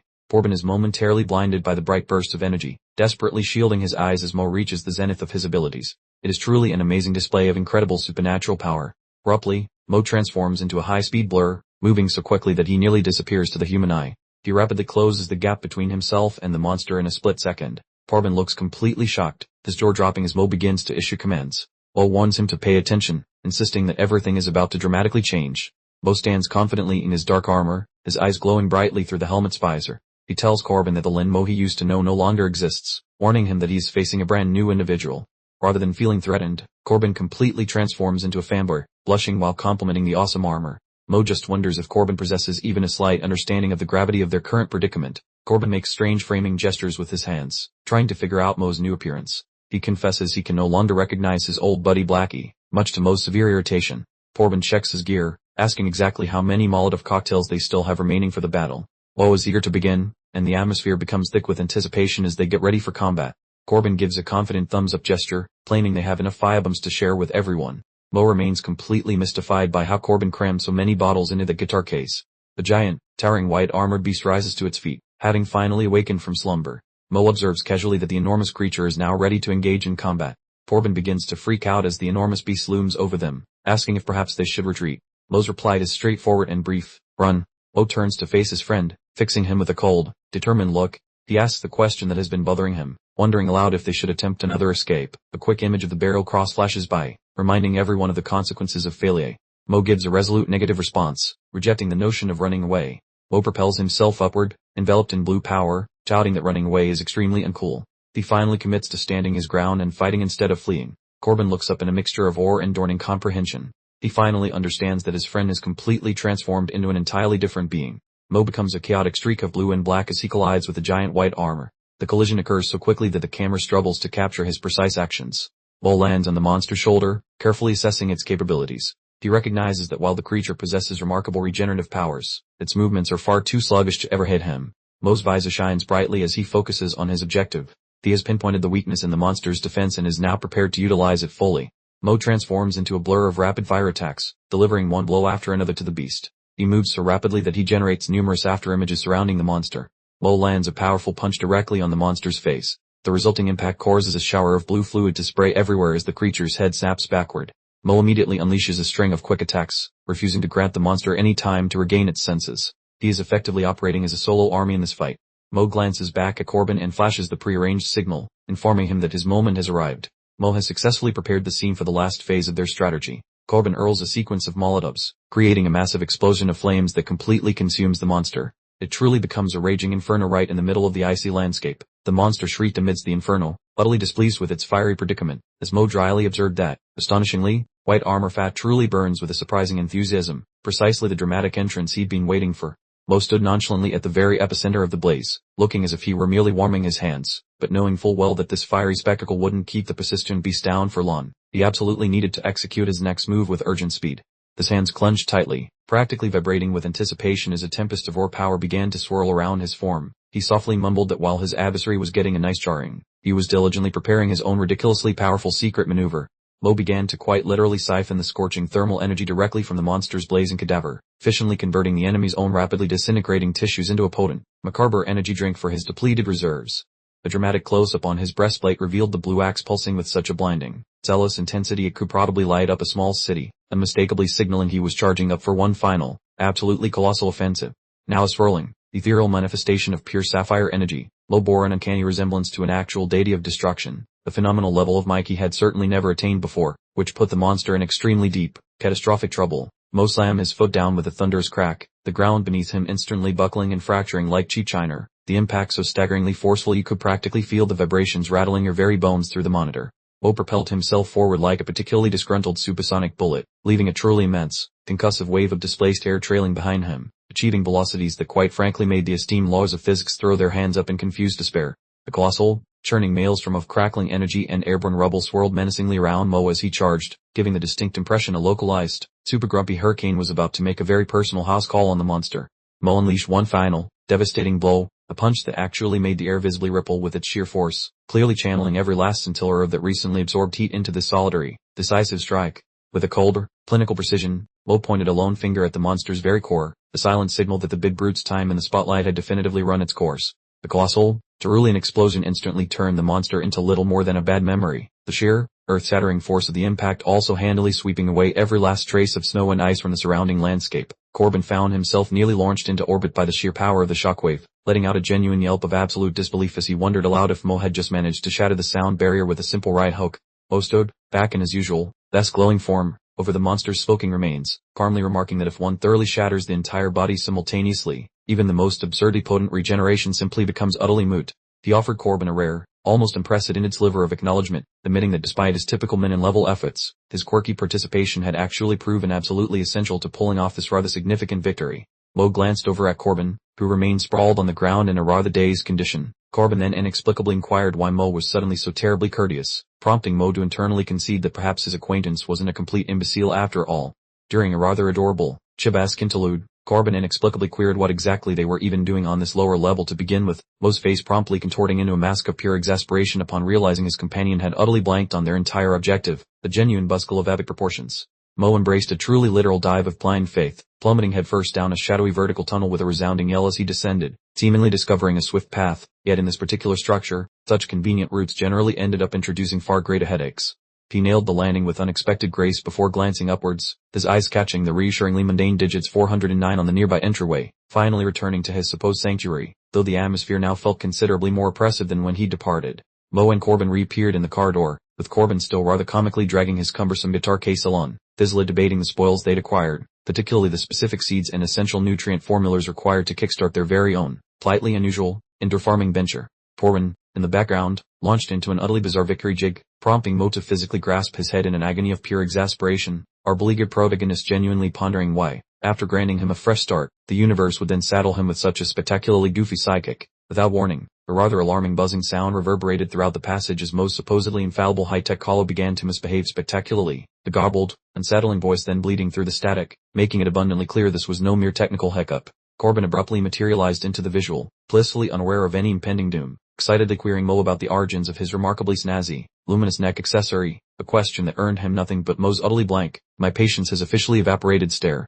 Mo, having reached the absolute zenith of his tolerance for mindless blather, physically jabbed Corbin squarely in the face, bellowing at him to simply zip it for a moment of blessed quiet, desperately attempting to concentrate on the incoming message while Corbin's relentless sidekick enthusiasm proved decidedly unhelpful. Doc Joe's rather agitated countenance suddenly filled a nearby display screen or communication device, her displeasure radiating palpably as she vehemently hollered about being injured and currently rather leaky, her remarkably vivid pink jacket providing a stark, almost cheerful contrast against the grim, industrial backdrop. Mo, with an archly skeptical expression, retorted into his collar, genuinely questioning if the contraption even possessed any sort of two-way communication capability, but Doc Joe merely brushed aside his cheekiness, briskly instructing him to return to the room post-haste as she had genuinely excellent tidings to share. Inside a room absolutely overflowing with gloriously antiquated radio gear, we spotted Doc Joe alongside a colleague, presumably Han Jin Yu, both clearly having engaged in some resourceful rummaging themselves, uncovering a few dusty relics within the warehouse that just might, astonishingly, provide a genuine breakthrough. The promised good news actually manifested as a rather unexpected satchel brimming with ginkgo nutrients and ceramide. Apparently the rather eccentric landlady harbored a secret green thumb, inadvertently supplying the absolutely ideal starter pack for their burgeoning,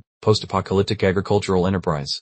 Mo's interest was visibly piqued, prompting him to admit that this was, by all accounts, genuinely positive intelligence. Then he instinctively leaned in, patiently awaiting the other shoe to drop, knowing from bitter experience that Doc Joe's benevolent announcements always concealed a rather significant caveat. Doc Joe's face filled the frame with a distinctly mischievous smirk, her vibrant pink eyes practically sparkling with a devious, calculating luminescence, as she informed Mo of her very personal little favor she required, the declaration that, coming from a notorious black market medic, invariably signaled impending and significant peril. Lower surface, quite unhappily, within the sterile confines of the experimentation zone, his gaze sweeping across intricate scientific apparatus and glowing displays, he mumbled incredulously about his unwanted reappearance in such a notorious location, lamenting his existence as a perpetual research subject. In the backdrop, Corbin was practically having an existential crisis, vociferously questioning how such a dilapidated structure could possibly house an advanced technological facility. Meanwhile, Mo simply stood, clad in his pristine white coat, attempting to telepathically silence his companion's boisterous astonishment. A formidable, industrial-grade metallic container, casually perched on a nearby surface, seized Mo's complete focus. He inquired about its function, a strong intuition suggesting this peculiar contraption was the precise bait Doc Joe had used to reel him into the scientific re-enlistment. Mo's expression twisted into an intensely distrustful grimace, his luminescence-filled gaze constricting as he replayed Corbin's prior caution. He was beginning to suspect Doc Joe possessed a significantly larger vault of undisclosed information than merely a license to practice medicine. His gaze landed on a stark biohazard warning sticker adorning an adjacent container, prompting an immediate plummet in his spirits. A chilling thought surfaced, pondering if the good doc had been covertly dissecting armored spectral entities this entire duration. Practically beneath his very nasal cartilage, Doc Joe dramatically assumed a stance, radiating an excessive level of coolness in her vibrant pink combat attire, as Mo observed her rear position.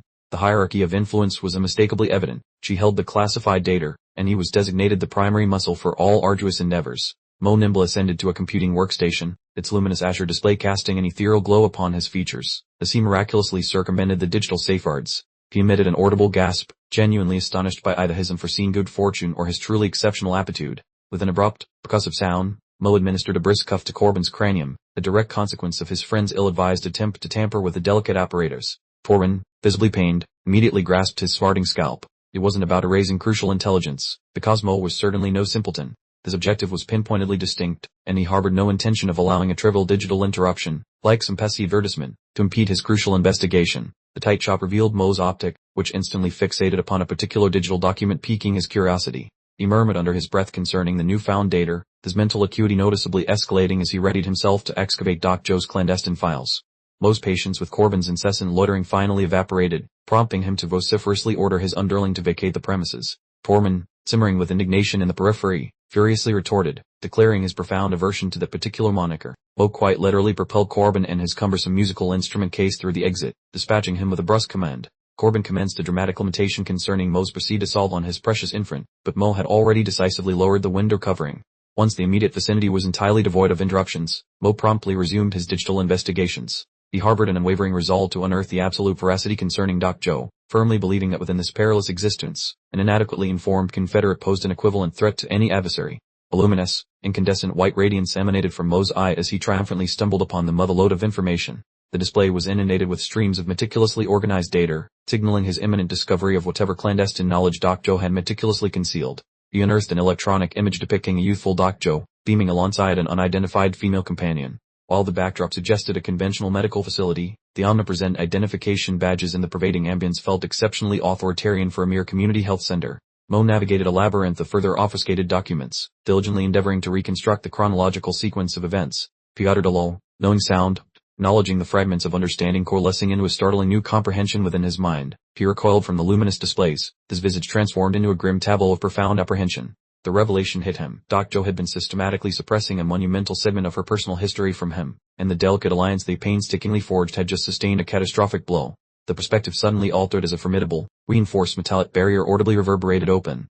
An almost palpable intensity permeated the atmosphere as the contingent converged, having successfully completed their individual, signed objectives. Ancient Josh materialized, extending a welcoming reception, his countenance a picture of palpable relief as he boomed that the return was accomplished. Diminutive Maggie cautiously emerged from behind a sizable container, her small face radiating joy at the sight of her guardian's safe reappearance. Corbin enthusiastically recounted the flawlessly executed sequence of events, yet Doc Joe remained positioned rearward, exuding an air of distinct sullenness. She abruptly commanded the boisterous individual to cease his vocalizations, an interjection that, quite frankly, encapsulated the prevailing sentiment of the entire assembled squad. An unsettling, magnified depiction of Doc Joe's gaze materialized as she scrutinized the threshold. Her focus was unmistakably fixed on Mo, and it was patently clear she possessed an absolute comprehension of his recent activities within the confines of the scientific facility. A receptacle containing a melange of diverse botanical germinants was unsealed, only to reveal an oddly meager yield. Their collective efforts had garnered but a scant handful, primarily because countless levels of the structure remained impenetrable, infested with monstrous domiciles. Mo's countenance adopted a grave aspect as he clarified his inability to procure any sustenance suitable for immediate consumption, discovering merely progenitors for subsequent harvests. Elder Josh offered sympathetic encouragement, attributing the scarcity of provisions to extended past foraging expeditions. Venerable Josh clasped his hands in a supplicating gesture, imploring to assist with the horticultural efforts, proudly asserting his agrarian expertise. Mo sternly quashed his enthusiasm, unequivocally reiterating that Josh remained injured and was therefore obligated to recuperate fully. Doc Joe interjected, proffering her profound proficiency in both botanical sciences and biochemical compositions to facilitate the agricultural initiative.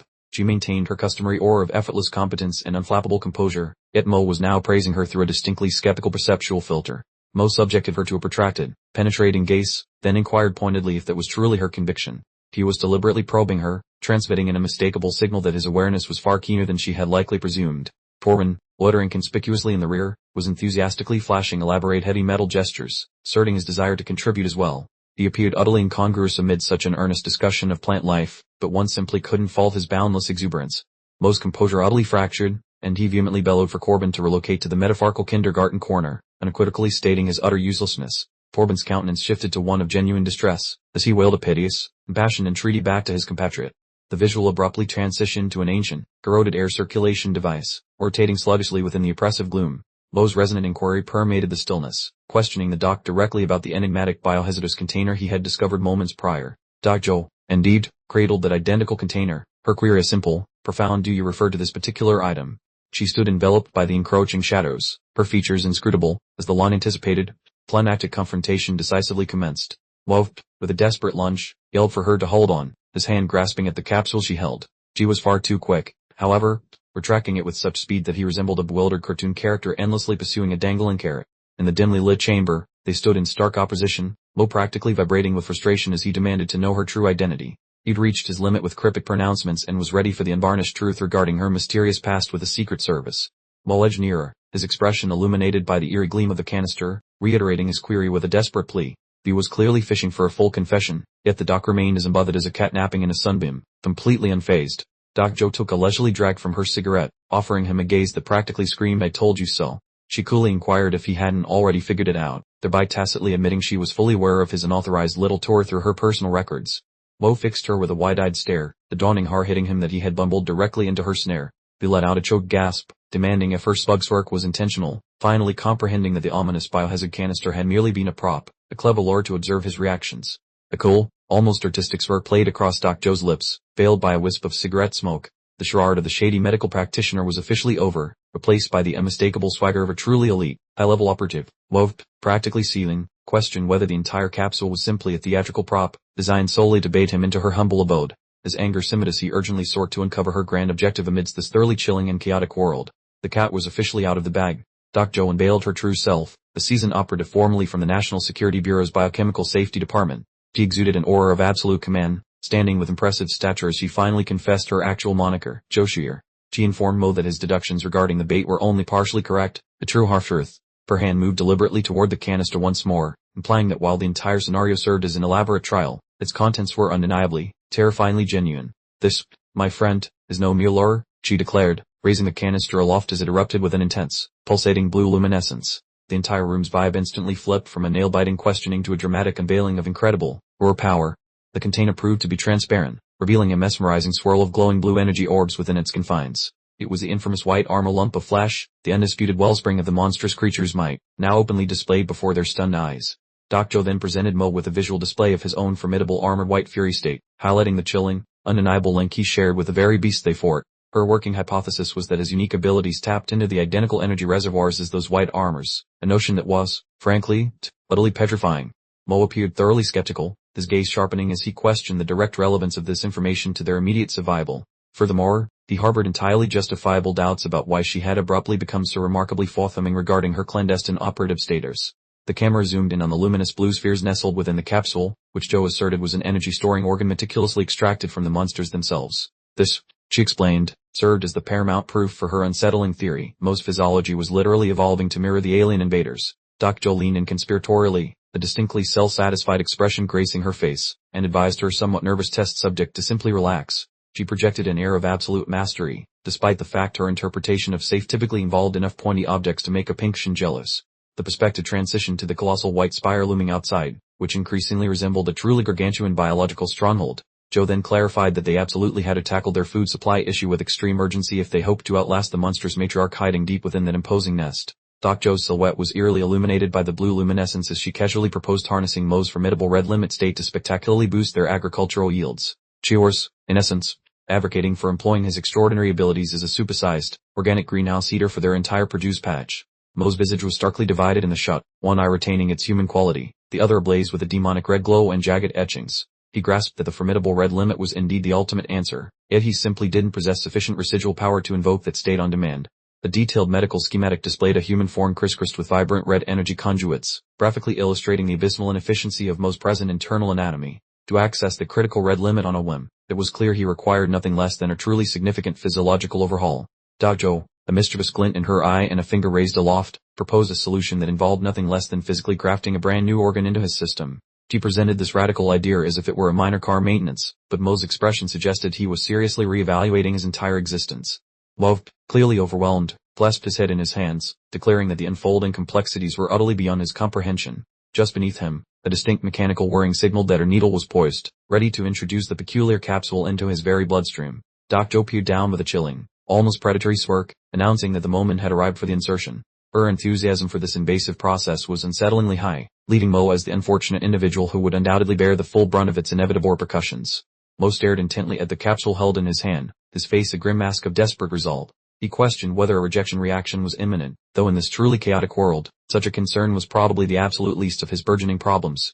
Without warning, colossal black tendrils, as fluid and menacing as sentient crude oil, burst forth from Mo's very core. Doctor recoiled in utter disbelief, letting out a confused gasp as his formidable abilities spiraled violently out of control. Doc Joe's face momentarily blanched with genuine, stark fear. The scientist, she prided herself on foresight, but even she hadn't anticipated Mo's black fury energy would clash so explosively with the newly introduced organ. Mo found himself utterly engulfed by the shadowy, crackling power, his mouth agape in a soundless scream of torment. He was rapidly losing all semblance of control, desperately yelling questions about the unfolding chaos and the reasons for this terrifying transformation as the raw energy consumed him. A visceral close-up revealed Mo's face grotesquely twisted in sheer torment, his teeth clenched in an involuntary snarl. His very form appeared to be undergoing a brutal process of deconstruction and reassembly as the alien monster organ forcibly attempted to bond with his physiology. These dark shadows weren't just raw energy. They moved like a malevolent, living parasite, actively reaching to snatch the white armor lump of flesh right out of its capsule. It seemed his power had developed an insatiable hunger for this ultimate upgrade. The capsule was violently sucked into the abyssal void within Mo's chest, as Doc Joe observed from afar. She then grasped that his physiology simply refused to wait for any surgical procedure, opting instead to directly assimilate the foreign material with brutal efficiency. Mo plunged into a truly gargantuan, utterly berserk metamorphosis. A colossal, fiery red X of energy erupted from his body, painting him as a demonic silhouette engulfed within a terrifying whirlwind of fire and shadow. Dr. Joe looks completely flabbergasted, dorking at the shift with massive eyeballs. She suspects this weird bud might be his secret source, fearing she accidentally invited a literal monster into the house. Mo is flopping like a wet noodle on the tile, dark static oozing back into his pores. Dr. Joe stares down, wondering how a skinny dude holds enough creepy magic to fill a shopping mall. Mo glares with a creepy, scarlet eyeball while a crackly tattoo creeps across his face. He flashes a spooky smirk, peering less like a victim and more like a bad guy who just won the lottery. The view pivots to the water trays, where tiny sprouts suddenly bloomed into leafy snacks. It seems like most spooky juice work better than any expensive fertilizer they could buy at our store. The veggie shells look incredibly shiny and futuristic, since the pipes were scrubbed totally clean. There is no nasty pun scum remaining, just vibrant, edible greens growing in a very sanitized environment. Mo peers over the shelf, spotting two tiny ears wiggling on the opposite side. Small Maggie is playing detective, her giant peepers glued to the veggie wizard as he does his supernatural farming. Maggie's cute face appears over the plastic rim, focusing on a miniature leaf. She is totally hypnotized, muttering that the tiny thing is dinky with a voice of pure wonder. Mo indicates the sprout, telling her it is actually a baby salad. Maggie looks baffled, wondering if it is just green hair. The jesting green plants are basically myths to freeze the world kids.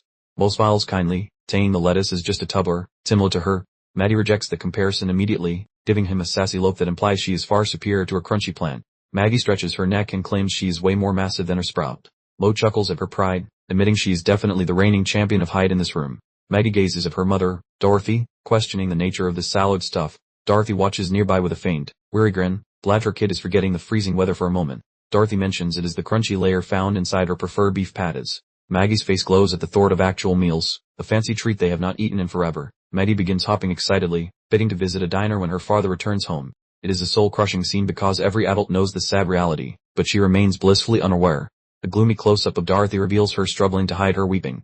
She has no clue how to explain that her husband will never return from the frozen outdoor hellscape. Bobbin mutters to Mo quietly, admitting that the dad is actually dead. Mo's expression crumbles when the sad truth registers, realizing this icy world is absolutely brutal to every family. Mo stares at the pair with a quiet sadness, his azure eyes soaked in guilt. He understands that despite his magic, he cannot resurrect the folks that the winter apocalypse already killed. Dorothy glances aside, her face etched with sorrow while she pretends to be strong for the kid. She addresses Corbin, attempting to pivot the conversation back toward their immediate living needs. Mo returns to reality, checking if Corbin delivered the grain and garden seeds. He is hell-bent on making a burger for Maggie, even if they must farm every ingredient by hand.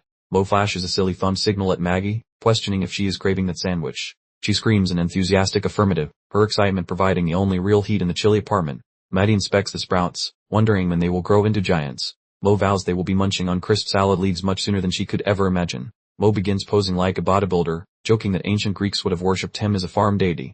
He's being extra charming to keep the little girl from feeling sad. Maddie completely buys the performance, her pupils gleaming as if she is meeting an actual Avenger. It is a minor win for Mo during a generally crappy and depressing afternoon. Darth expresses gratitude for his kindness, appearing truly moved. Mo offers a casual hand gesture and says he is Lin Mo from room 409, finally acting like a decent human being. Dorothy stares at the plant shelves, muttering that speeding up the growth is their only hope against hunger. She needs a supernatural fix, and Mo is the only guy with the juice. Corbin clutches Mo's arm, informing his sister that their buddy is a total freak of nature regarding plant speed. He is moments away from spilling the beans on Mo's hidden talents. Mo immediately shoves his palm over Corbin's lips, looking totally freaked out. He yells at him to pipe down, trying to stop the gossip before the entire building hears the news.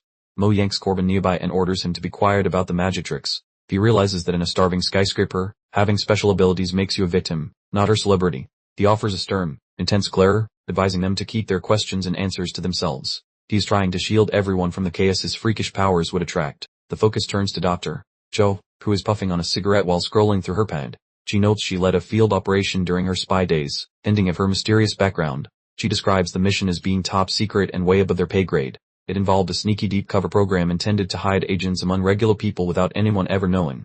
We stumbled upon an Imperial Mist archive file, detailing how operatives were magically persuaded and re-educated into believing they were just your average Joes. Essentially, they were covert agents designed to keep tabs on humanity from within our very own ranks. Joe refers to these sneaky folks as human monitors, whose sole purpose was to safeguard the nation's financial stability. They could be anyone, truly, from the person watering your lawn next door to your closest pal or even a complete stranger you pass on the street. Mo cast a doubtful glance as Joe elaborated on the unpredictable nature of these NSB characters. She sternly cautioned him that should they ever uncover his special abilities, absolutely nothing positive would result from it. Joe shot him a bone-chilling stare, emphasizing that the fewer individuals who are privy to your secrets, the better off you truly are. She was really driving home the point that Mo needed to remain an enigma, tucked away in the shadows. Wolf, attempting to inject some levity, flashed Dorothy a genuinely goofy, wide-mouthed grin and assured her he possessed a brilliant strategy to manage everything. He's still aiming to embody the hero Maddie believes him to be, despite all the dire warnings. Mo sauntered off into the dimly lit corridor while Corbin humorously informed Dorothy that their pal was, intact, the Greek deity of agriculture. Mo, however, was already utterly absorbed by the imminent task, his back resolutely turned to the group. Mo found himself alone in the lush garden room, swiveling his head back over his shoulder with an audible click as he meticulously scanned for any potential eavesdroppers. He was definitely taking Doc's human monitor warning to heart, like a good little secret agent. He let out a profound sigh of contentment, noting he was finally by himself. It appeared he was on the verge of diving headfirst into some incredibly important, high-speed horticultural endeavors. Mo approached the towering hydroponic racks, his expression etched with steely resolve. He muttered to himself that it was time to conquer this mission and extended his hands towards the waiting floor. He sealed his eyes and drew a profoundly deep breath, channeling every ounce of his energy into a singular, intense focal point. You could practically sense the very atmosphere in the room beginning to thrum with unseen power. Mo's eyes burst open, gleaming a formidable crimson as he engaged his potent red limit state. His face became a roadmap of glowing veins, signaling his readiness to spectacularly supercharge the garden's growth rate. Mo transformed into a fiery red streak of breathtaking, rapid motion, this sheer energy literally causing the entire garden rack to pulsate with vibrations. He was deploying his extraordinary powers to compel the plants to achieve months of growth in mere seconds. The conclusive image displayed a computer monitor blaring a crimson alert, actively transmitting data. It seemed Doc Joe had been spot on. Someone was indeed observing Mo, and his deeply guarded secret was now officially being broadcast to the world. We begin our journey high above Earth, just as the National Security and Logistics Bureau finally managed to coax a satellite signal back into operation. The communication apparatus was sputtering with static, but it represented a tiny, buzzing beacon of hope for a planet that had been plunged into darkness for weeks. Deep within a cutting-edge bunker, the screens flickered to life, proudly displaying the NSLB insignia as the entire system initiated its reboot. They were at last reconnecting with their cosmic eyeballs in the sky to ascertain the precise extent of the devastation wrought by this new ice age. The panorama from space was nothing short of an absolute horror show. Entire landmasses had become vast, featureless, white frozen expanses. The diligent operators quickly realized that with everything encased in ice, they'd have no choice but to deploy ground teams to collect any truly valuable intelligence. The agency dispatched 3 incredibly advanced drones directly into the ravaged remnants of Brooklyn, their rotors purring softly over the blanketed, snow-covered wreckage. It was a desolate ghost town down there, and these tiny mechanical marbles were the only things stirring. A close-up shot of a drone captured it hovering precariously near a broken skyscraper, its array of sensors diligently searching for any sign of life. The pilots were growing increasingly anxious because the brutal cold was absolutely decimating the batteries, meaning their operational window was critically brief. The drones gracefully navigated the confined urban canyons, diligently searching for any object not composed entirely of ice. One of the observant operators suddenly spotted something highly unusual directly ahead, and the entire mood immediately shifted from cautious scouting to absolute high alert. The drone squadron maintained a low altitude, striving to remain undetected beneath the radar of the merciless, howling winds. They were desperately clinging to the hope of locating a rescue contingent or even just a handful of survivors, but the pervasive silence was utterly soul-crushing.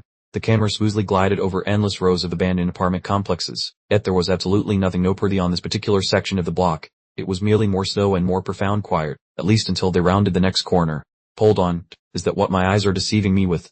The drone camera managed to snatch a quick glimpse of a colossal, organic formation sprouting directly from a building. It appears the dreaded blood nest has officially colonized the entire neighborhood. The operator emitted a terrifying sound as they gained a clearer, more detailed perspective of the horrifying nest. It was an enormous, throbbing network of pallid skin and ethereal blue energy that was quite literally devouring the cityscape, block by agonizing block. Without warning, a colossal limb of white skin violently cleaved through the air with a resounding thwack. The drone barely avoided being obliterated as the grotesque creatures finally became aware they were under surveillance by the agency's mechanical peepers. The drone miraculously managed to stay aloft, dutifully capturing footage of a horrific mutation. A white-skinned monster fused seamlessly with its surroundings. The frantic voice over the comm system was screaming for them not to simply gork, but to meticulously record every single second of this unfolding nightmare. A panoramic shot unveiled the nest's progenitor in all its grisly splendor, looming majestically over the shattered ruins. It was, quite literally, a manufacturing plant for monstrosities, and you could discern the pulsating crimson energy radiating from its very core. A detailed close-up revealed a detached hand or limb, glistening with fresh blood, positioned precisely at the center of the grotesque web. Whatever abominable creation they were assembling within that structure was unmistakably being fueled by the life force of the unfortunate survivors they had captured. Back in the boiler room, Lin Mo was meticulously inspecting his lettuce hydroponics when a peculiar rumble resonated from outside. He skidded to an abrupt halt, his demeanor shifting to one of profound unease and heightened caution. Mo's initial hunch leaned towards an earthquake, but the specific way the building was shuddering felt far more deliberate and purposeful. He gazed towards the window with a grimace, slowly realizing their so-called safe house might no longer be living up to its name. Dak Cho caught his eye, querying what was transpiring. He simply instructed her to glance outside, and the stark expression on his face alone was enough to send a shiver of icy dread coursing through anyone's veins. Gazing out at the distant horizon, their solemn reflections shimmered on the glass, a stark reminder of the approaching catastrophe. Mo grimly mumbled something about their cosmic clock ticking down, clearly sensing that the party crashers with fangs had finally arrived right at their front door.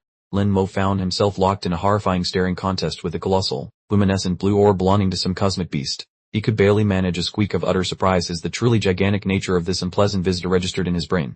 Behold, the darling offspring of the maternal menace, a chillingly elegant creature artfully meshed in a delicate tapestry of ice and bone. Frankly, it possessed far more style and lethal charm than any dull white armor we had previously encountered. The monster's singular optic throbbed with an icy luminescence, scanning its surroundings as it grumbled cryptically about its target's whereabouts. Clearly, this wasn't just some hungry beast. It was a highly motivated, slightly irritated, sentient search engine of doom. Lin Mo's vision suddenly blazed with the identical eerie blue, his veins throbbing like a frantic drummer's solo. He was uncomfortably privy to the creature's mental chatter, which, ironically, was all about frantically locating the head, whatever that meant. The colossal beast shifted its electric blue glare straight towards the survivor's humble abode, radiating enough crackling energy to power a small city. Or utterly demolish one. Apparently, Home Sweet Home was now simply a bullseye on its destructive radar. Dr. Cho, finally catching her breath, demanded to know what on earth had just transpired outside, calling out for Blackie like he was a perpetually lost cat. Meanwhile, the rest of their cohort cowered in the back, seemingly having just witnessed a very aggressive magic show. Suddenly, a disembodied hand materialized, conjuring a colossal, swirling sphere of electric blue power, as if preparing for a particularly dramatic party trick. It strongly suggested someone, or some asterisk thing asterisk, was about to deploy an incredibly rude localized EMP. Mo, with the reflexes of a startled squirrel, spotted the incoming devastation and tackled Doc Joe to the floor, bellowing at her to hit the deck. He heroically transformed himself into a very squishy human shield just as an enormous wave of roar power engulfed their exact spot. The thunderous boom rattled the entire apartment complex to its foundations, scattering bits of concrete and icy debris like confetti. Apparently, the monster just decided to redecorate, opting to completely flatten a significant portion of the skyscraper with a single, highly effective, explosive redesign. With teeth clenched like he was trying to crack a diamond, Mo lay trapped beneath the wreckage, his face a glorious mask of grime and perspiration. He was heroically, and very strenuously, attempting to bench press an entire chunk of collapsed building to prevent their immediate flattening. Mo's gaze flared into an incandescent, dazzling white, indicating he was pushing his abilities beyond what any normal person or even a supernormal person should attempt. The sheer agony was etched onto his face as he wrestled with the immense, unyielding mass of the crumbling edifice. They found themselves crammed into a remarkably small void, an impromptu safe zone amidst a chaotic ballet of drifting wreckage and crackling blue arcs. He grimly mused about their incredibly narrow escape, realizing they'd just dodged a divine-level fastball aimed directly at their faces. Mo peered down at the good doctor, her well-being somehow a higher priority than the persistent, high-pitched concert ringing inside his own head. Despite looking like he just wrestled a concrete truck, his primary concern remained the lady he was supposedly safeguarding. Doc Jo slowly lifted her gaze, her hair resembling a bird's nest and her face expressing pure bewilderment. She weakly mumbled a confirmation of her survival, only to then register a rather peculiar and utterly uncomfortable aspect of their present predicament. The exquisite choreography of embarrassment, even when the world's ending. Mo suddenly grasped that his hand had rather innocently landed directly on the doctor's sternum, and she, with impeccable observational skills, informed him his ticker was doing a frantic samber as his face turned a rather alarming shade of beet red. With great effort, they finally wriggled free from their concrete tomb, emerging into a cloud of settling debris, both hacking like seasoned chain smokers. Mo sighed in profound relief that she was still breathing, yet he knew the universe was probably still cooking up something worse. The gargantuan, ominous silhouette materialized above the gaping hole in the wall, dramatically backlit by an unholy cerulean glow. Mo grumbled to himself that this was absolutely not the opportune moment for a tea break, as the monstrous entity had clearly decided to drop in for a surprise visit. Mo gawked in utter bewilderment as various pieces of the skyscraper simply hovered midair, defying all known architectural principles. He pondered whether it was a case of extreme static electricity or just a really strong refrigerator magnet, before concluding the beast was gleefully rewriting the laws of physics. The creature's formidable central eye suddenly ignited with a blinding brilliance, unleashing a torrent of energy so potent it would make a sail blush. Every single item in the room was instantaneously reduced to fine powder by the sheer, unadulterated force of this devastating assault. The baby beast finally unveiled its complete, imposing self, presenting as a sleek, alabaster being adorned with colossal horns and a dramatic, flowing cloak of pure power. It was like an angel went rogue and joined a metal band, and it was currently giving Mo a very intense, soul-penetrating stare. Observing from a distance, one could discern a colossal, jagged eruption of ice and roar power tearing through the entire skyscraper, like a very aggressive art installation. Clearly, the structural integrity of the building had, at this precise moment, achieved a perfect 0 rating. A titanic wave of frigid air and razor-sharp debris sliced through the atmosphere, descending rapidly toward the unfortunate lower levels. The whole area was now an absolute catastrophe zone, making survival for any remaining occupants an exceptionally grim lottery. Corbin and Dorothy clung to each other in a different room, yelling worried inquiries into the rapidly disintegrating silence. They remained utterly clueless about the specific flavor of impending doom, even as their entire habitat literally shed its architectural skin around them. Corbin, peering through the acrid haze with a face etched in pure gloom, finally grasped the sheer magnitude of the celestial brawl unfolding directly overhead. The blonde rocker was, at last, coming to terms with the very real possibility they'd accidentally wandered into a cosmic mosh pit of epic proportions. Corbin dramatically charged into the utterly demolished hallway, bellowing Blackie, with the desperate enthusiasm of someone calling for their dog in a hurricane. He was, quite literally, searching for his pal amidst what could only be described as an interior decorating nightmare caused by a tactical nuclear warhead. Corbin's gaze snapped open so wide he probably saw his own ears when he caught a fleeting, smoke-shrouded peek at the monstrous offspring. He instantly froze solid, reduced to babbling incoherent noises of pure, unadulterated dread. He peered through an unbelievably enormous cavity in the side of the skyscraper, finally grasping that the beast hadn't just damaged the building, it had taken a literal, gargantuan bite out of it. He could only splutter in utter bewilderment, his poor brain desperately attempting to compute the sheer, horrifying audacity of this threat. Corbin, looking utterly depleted, slumped against a random shard of concrete and let out a dramatic, bone-weary sigh. Unexpectedly, the disembodied voice from nearby chirped, "Don't be such a drama queen." No sign, and to his surprise, it definitely wasn't Mo's. Dr. Joe's hand suddenly appeared from an impossible ledge, and she casually requested Corbin's assistance. Zinj, a literal helping hand. Honestly, it was a minor miracle she wasn't currently a permanent part of the payment after her unplanned descent. Corbin hoists her out of the crater, frantically demanding where the dub went, while Doc Joe stares into the abyss, labeling the beast a mere project currently occupied with his dinner.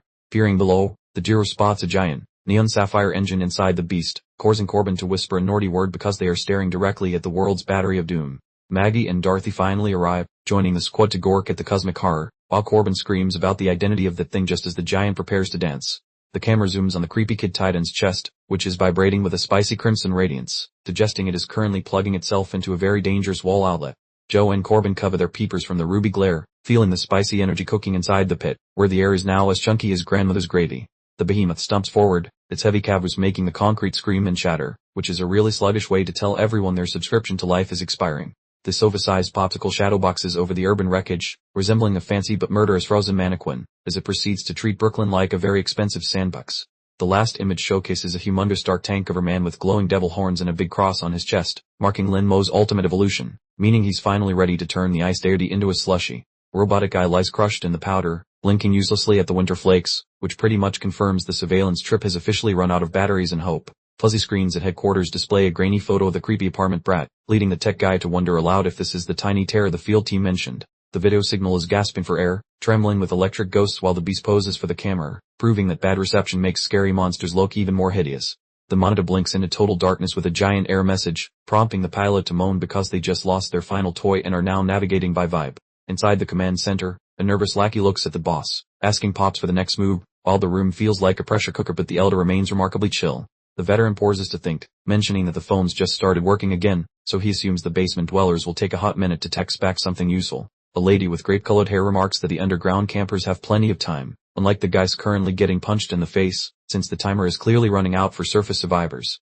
The rookie is bouncing off the walls, wanting to grab his boots to go look for lost souls, but despite his bravery, this plan sounds like a one-way ticket to the afterlife. Pops rejects that idea immediately, observing a metal van struggle through the snowstorm, concluding that the weather is way too spicy and they should just sit tight for now.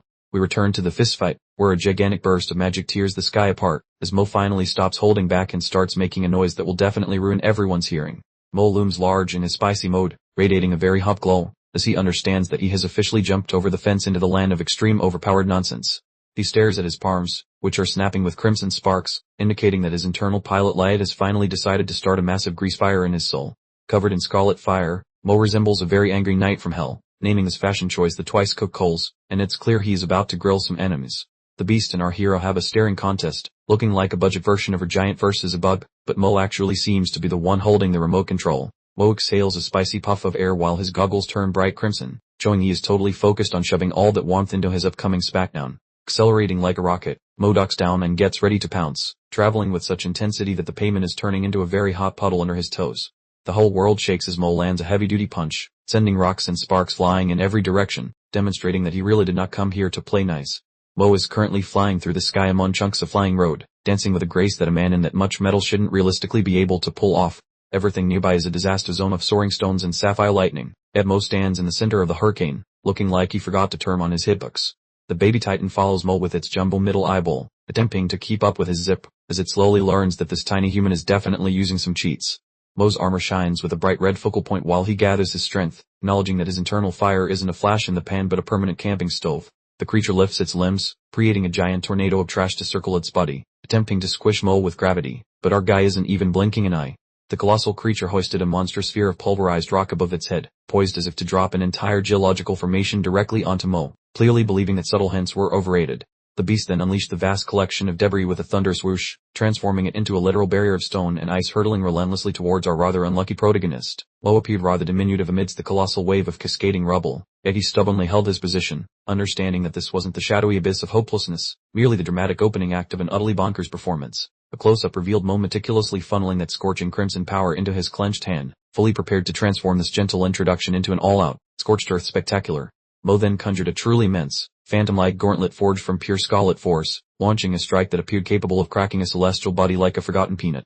The spectral fist tore through the avalanche of debris as if it were nothing more than damp tissue paper, creating a shockwave so profound it practically wiped the entire sky clean. The gargantuan explosion of fiery red and vibrant blue energy then rattled the entire metropolis, a dazzling display of roar might that essentially signaled the final curtain call for this intense skirmish. The explosive impact then slammed into a nearby towering structure, causing flames and smoke to magnificently erupt skyward, proving this was definitely not a backyard firecracker kind of destruction. The building itself began to spectacularly crumble as the vivid red energy continued its relentless surge through the emerging wreckage. Mo had certainly redecorated the urban landscape quite thoroughly with that maneuver. The pale armored monstrosity found itself violently propelled backward by the sheer force, ultimately crashing into the remaining debris, seemingly confirming that its reign of terror had just run into a rather permanent brick wall. Back in the sanctuary, Maggie and Dorothy were utterly captivated by the spectacle outside their window. My, Ever practical, inquired about the peculiar red object, while Dorothy, bless her heart, wondered if it might be an actual angel. Old Josh, equally bewildered, simply gawked with saucer-wide eyes, pondering the possibility of an angelic visitation. Truly, they had no earthly idea they were observing their rather explosive next-door neighbor. The defeated creature lay sprawled in the pristine snow as Mo hovered above it. To the onlookers in the building, it absolutely appeared as if a divine messenger had finally dispatched the troublesome beast. However, as Mo pivoted, the shadowy silhouette and fiery wings painted a picture far more akin to a demon than a cherub, a truly unsettling vision that would make anyone reconsider the whole angel theory. Mo stood squarely in the heart of a colossal crater, his armor gently smoldering as the intense energy gradually dissipated. It was, without a doubt, then disputed, slightly scorched, monarch of this particular molil. Mo's weary face was visible within his helmet, and he mumbled about the intense moment, reflecting on the considerable journey he had undertaken since his initial, rather inconvenient, demise. He remained solitary amidst the widespread devastation, with a profound quiet finally settling over the city. He mused aloud if perhaps he had overdone it just a bit, likely feeling the lingering strain of such immense power. Suddenly, a foot, distinctively pale with blue veins, stepped into the crater, and a familiar voice gently informed him that, "Now, It was actually quite good, as he was the sole individual capable of wielding this extraordinary might. Mo looked up as a mysterious woman materialized from the swirling mist, realizing it was the very entity that had been residing in his bloodstream, finally deciding to reveal her true face. Chell had finally emerged into the open, radiating like a luminous azure goddess. Mo asked her if she was finally prepared to step out and engage in a face-to-face conversation. Chell offered him a playfully impish grin, asking if there was anything specific he wished to inquire about, acting far too nonchalant considering the massive hole they were currently occupying. Mo's expression turned rather grim as he informed her there was indeed much to discuss, explaining he was finally ready for some actual answers regarding this baffling apocalypse. Chell happily announced that, thanks to the delightful lunacy of Doc Joe, who had essentially force-fed him a power core, her spirits were soaring, and she even conjured some rather modest energy peril, just to ensure the whole scene remained suitable for prime-time viewing. She gave him a subtle and knowing look, encouraging him to simply articulate whatever thoughts were swirling in his mind, having finally abandoned her parasite charade to become a proper, albeit mischievous, mentor. Mo posed the crucial query, asking precisely what a white armor truly was, explaining he absolutely needed to understand these creatures if he intended to continue battling them effectively. Chell promptly placed a finger to his lips, shushing him gently, clearly relishing her position as the keeper of all the intriguing, universe-altering secrets. She then offered him a charmingly playful wink, assuring him they would tackle each revelation one at a time, effectively transforming their intense encounter into a literal, if slightly ominous, tutorial session. She elucidated that white armor were essentially more like empty husks, soulless vessels tethered only by the lingering obsessions of their previous, rather eventful, mortal existences. Then she dropped the veritable bombshell, informing Mo that they were, intact, just like him, a devastating revelation that struck him deep, forcing him to question his very own nature. We are then shown a poignant image of Mo's lifeless form from the original timeline, a stark and sobering reminder of his humble beginnings and the dreadful fate he narrowly avoided.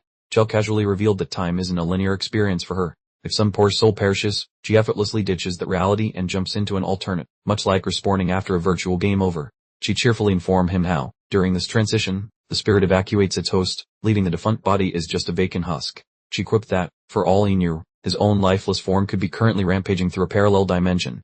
Glimpses of Doc Joe and Corbin swirled together in a bewildering mental kaleidoscope. Mo suddenly grasped that those peculiar blanks in his recollections now made perfect sense, confirming he'd been universe-hopping like a cosmic tourist. Mo stayed, dumbfounded, as it dawned on him that his supposed resurrection was merely high-stakes interdimensional commuting. Chell, wearing a self-satisfied grin, seemed pleased he'd finally pieced together the baffling cosmic puzzle. She observed that his grasp of the situation was surprisingly swift. Apparently, he wasn't just some fortunate fellow who cheated death, but rather a bona fide temporal tourist, navigating the cosmic currents.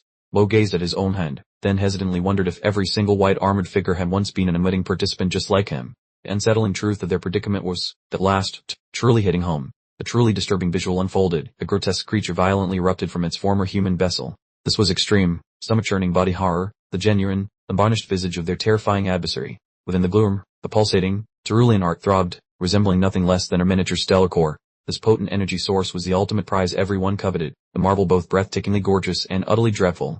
The concluding frame unveiled a high-tech woman crowned with a head of azure flames, exuding pure final boss energy. An on-screen caption cheekily queried if all these alleged supernatural entities were merely temporal tourists. Now that's what I call a mind-bending narrative curveball. Within a gleaming, state-of-the-art facility, scientists frantically scoured for artifacts retrieved by the unfortunate field agent who had mutated into a monstrosity. Evidently, they remained utterly clueless about their true adversary, yet recognized this was undoubtedly top-tier, classified information. Their no-nonsense leader, sporting a chic, short blonde bob and a pristine lab coat, remained utterly unconcerned about incurring Mr. Pollock's executive wrath. Her entire attention was fixated on that ominous, yellow tape hazardous container, which surely contained the critical insight into their unfolding catastrophe. The shocking revelation churned the stomach, a human head, unnervingly preserved within a luminescent cylindrical container. The label merely stated a head, yet the chilling expression frozen upon that face hinted at a destiny infinitely more dreadful than mere expiration. The viewpoint abruptly shifted to a monstrous psyche, or perhaps a shadowed recollection, where the solitary utterance had resonated unsettlingly within a cerulean abyss. An impending search seemed to gather, a frantic quest to reclaim something absent from a vast, cavernous emptiness. The colossal edifice of frigid bone and crystalline ice throbbed with raw power while an unseen voice demanded to know its location. The air itself grew heavy with palpable terror as the mysterious entity's irritation visibly mounted. High above, a sleek, armored female silhouette drifted, encircled by cerulean inferno and ethereal, descending snowflakes. She appeared as nothing less than a bona fide deity of doom, majestically scrutinizing the desolate remnants of the planet beneath her. Mo, encased in his crimson streak limit armor, found himself utterly flabbergasted by his adversary's phenomenal velocity. He grappled, genuinely unable to follow her blur of motion, realizing his own vaunted superspeed had potentially encountered its superior counterpart. Mo gaped, incredulous, silently questioning if this foe was simply indestructible. He was pouring every ounce of effort into their brutal exchange, yet his adversary appeared to function on an entirely distinct plane of existence, almost cheating the cosmic rules. Chell, the spectral azure maiden, materialized with an unsettlingly jovial expression entirely incongruous with a lethal showdown. She blithely proposed that, given the uniqueness of this individual, they ought simply to request assistance rather than engaging in pointless combat. Chell visibly bristled, her eyes flaring as she delivered a stern lecture to Mo regarding the nonlinear nature of temporal flow. Her composure clearly faltering, she warned him that persistent errors would render him utterly incapable of rectifying his blunders. Mo spiraled into an absolute panic, frantically clutching his face while bellowing at Chell for her profoundly childish demeanor. Trapped between a cosmic enigma's perplexing query and a rampaging creature bent on his demise, they had, without a doubt, hit his absolute breaking point. The armored combatant, 13, loomed majestically in the backdrop, her cerulean inferno head radiating intensely. In the foreground, Mo was trapped, uttering a choked expletive as he comprehended her terrifyingly rapid advance, eating up the ground between them. 13 was unveiled in a striking full-body portrayal, appearing both elegant and deadly within her monochrome armor. She was busily generating a vibrant violet energy sphere in her palm, exuding the undeniable aura of her final game boss poised to conclude the level. The tight shot of Mo captured his eye dilating in sheer terror as he registered the imminent assault. He possessed scant milliseconds for any response whatsoever before the entire immediate vicinity became utterly consumed by a blinding flash. Mo was violently propelled backward, a colossal azure energy wave obliterating the very earth surrounding him. He muttered that the impact had been unnervingly near, and despite his inherent quickness, 13 was unequivocally straining his velocity to its absolute limits. The gigantic, spectral white appendage or claw crashed into the hard pavement with an emphatic clang and a splintering crack. The very ground fractured under the impact, demonstrating 13's formidable brute strength, which astonishingly rivaled her preternatural agility. Mo was catapulted helplessly through the open air, uttering a bewildered cry as his stance gave way. He drifted amidst a chaotic swarm of airborne wreckage, appearing utterly exposed and defenseless for the inaugural instance within this looping corpsman. The sweeping vista revealed an enormous gravity well yawning open, inexorably dragging all matter toward the crater's epicenter. Mo hovered utterly defenseless within its grasp, silently pondering whether this truly represented a legitimate gravity-manipulating superpower. 13 extended an arm, seizing Mo directly by the face with an audible, chilling metallic thud. She had utterly overwhelmed him, effortlessly halting his frantic forward motion as if he possessed no mass or consequence whatsoever. Mo's eyes blazed with an intense cerulean light as the realization dawned that his very life force was rapidly diminishing. The panicked, screaming aloud that she was quite literally siphoning away his internal warmth directly through their physical connection. Mo gnashed his teeth in excruciating torment, his strained features starkly visible through the fractured visor of his helmet. He bitterly cursed his wretched fortune, grimly comprehending that serving as this creature's power source was a definitive, express ticket to an icy, premature interment. Only text end.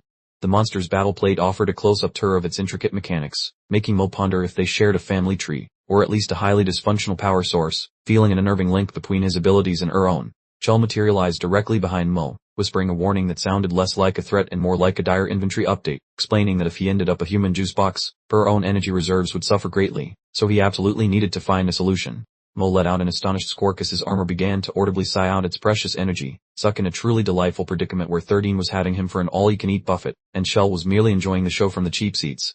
13 delivered a spectacular boot to Mo, sending him soaring with a force so immense it left behind an artistic blur of motion lines, clearly treating him less like an opponent and more like a very bouncy, very breakable plaything for her personal amusement across the arena. The collision was savagely unforgiving, the digital asterisk crack asterisk reverberating as Mo's helmet practically disintegrated, his protective mask peeling back to unveil a rather unfortunate combination of roar, uncontrolled energy and a healthy dose of pure, unadulterated panic. 13 loomed imposingly, her visor alight with 3 decidedly menacing eyes, clearly taking immense pleasure in her mockery, her metallic visage resembling a particularly satisfied house cat that had just cornered its favorite, squirming snack. Mo found himself rather uncomfortably stapled to the ground by 13's boot, crimson liquid making an unwelcome exit from his various rents, while Chell hovered above, observing her test subject with all the enthusiasm of her bored lab assistant, coolly noting she would simply have to take matters into her own ethereal hands if he insisted on staying such a dramatic sack of potatoes.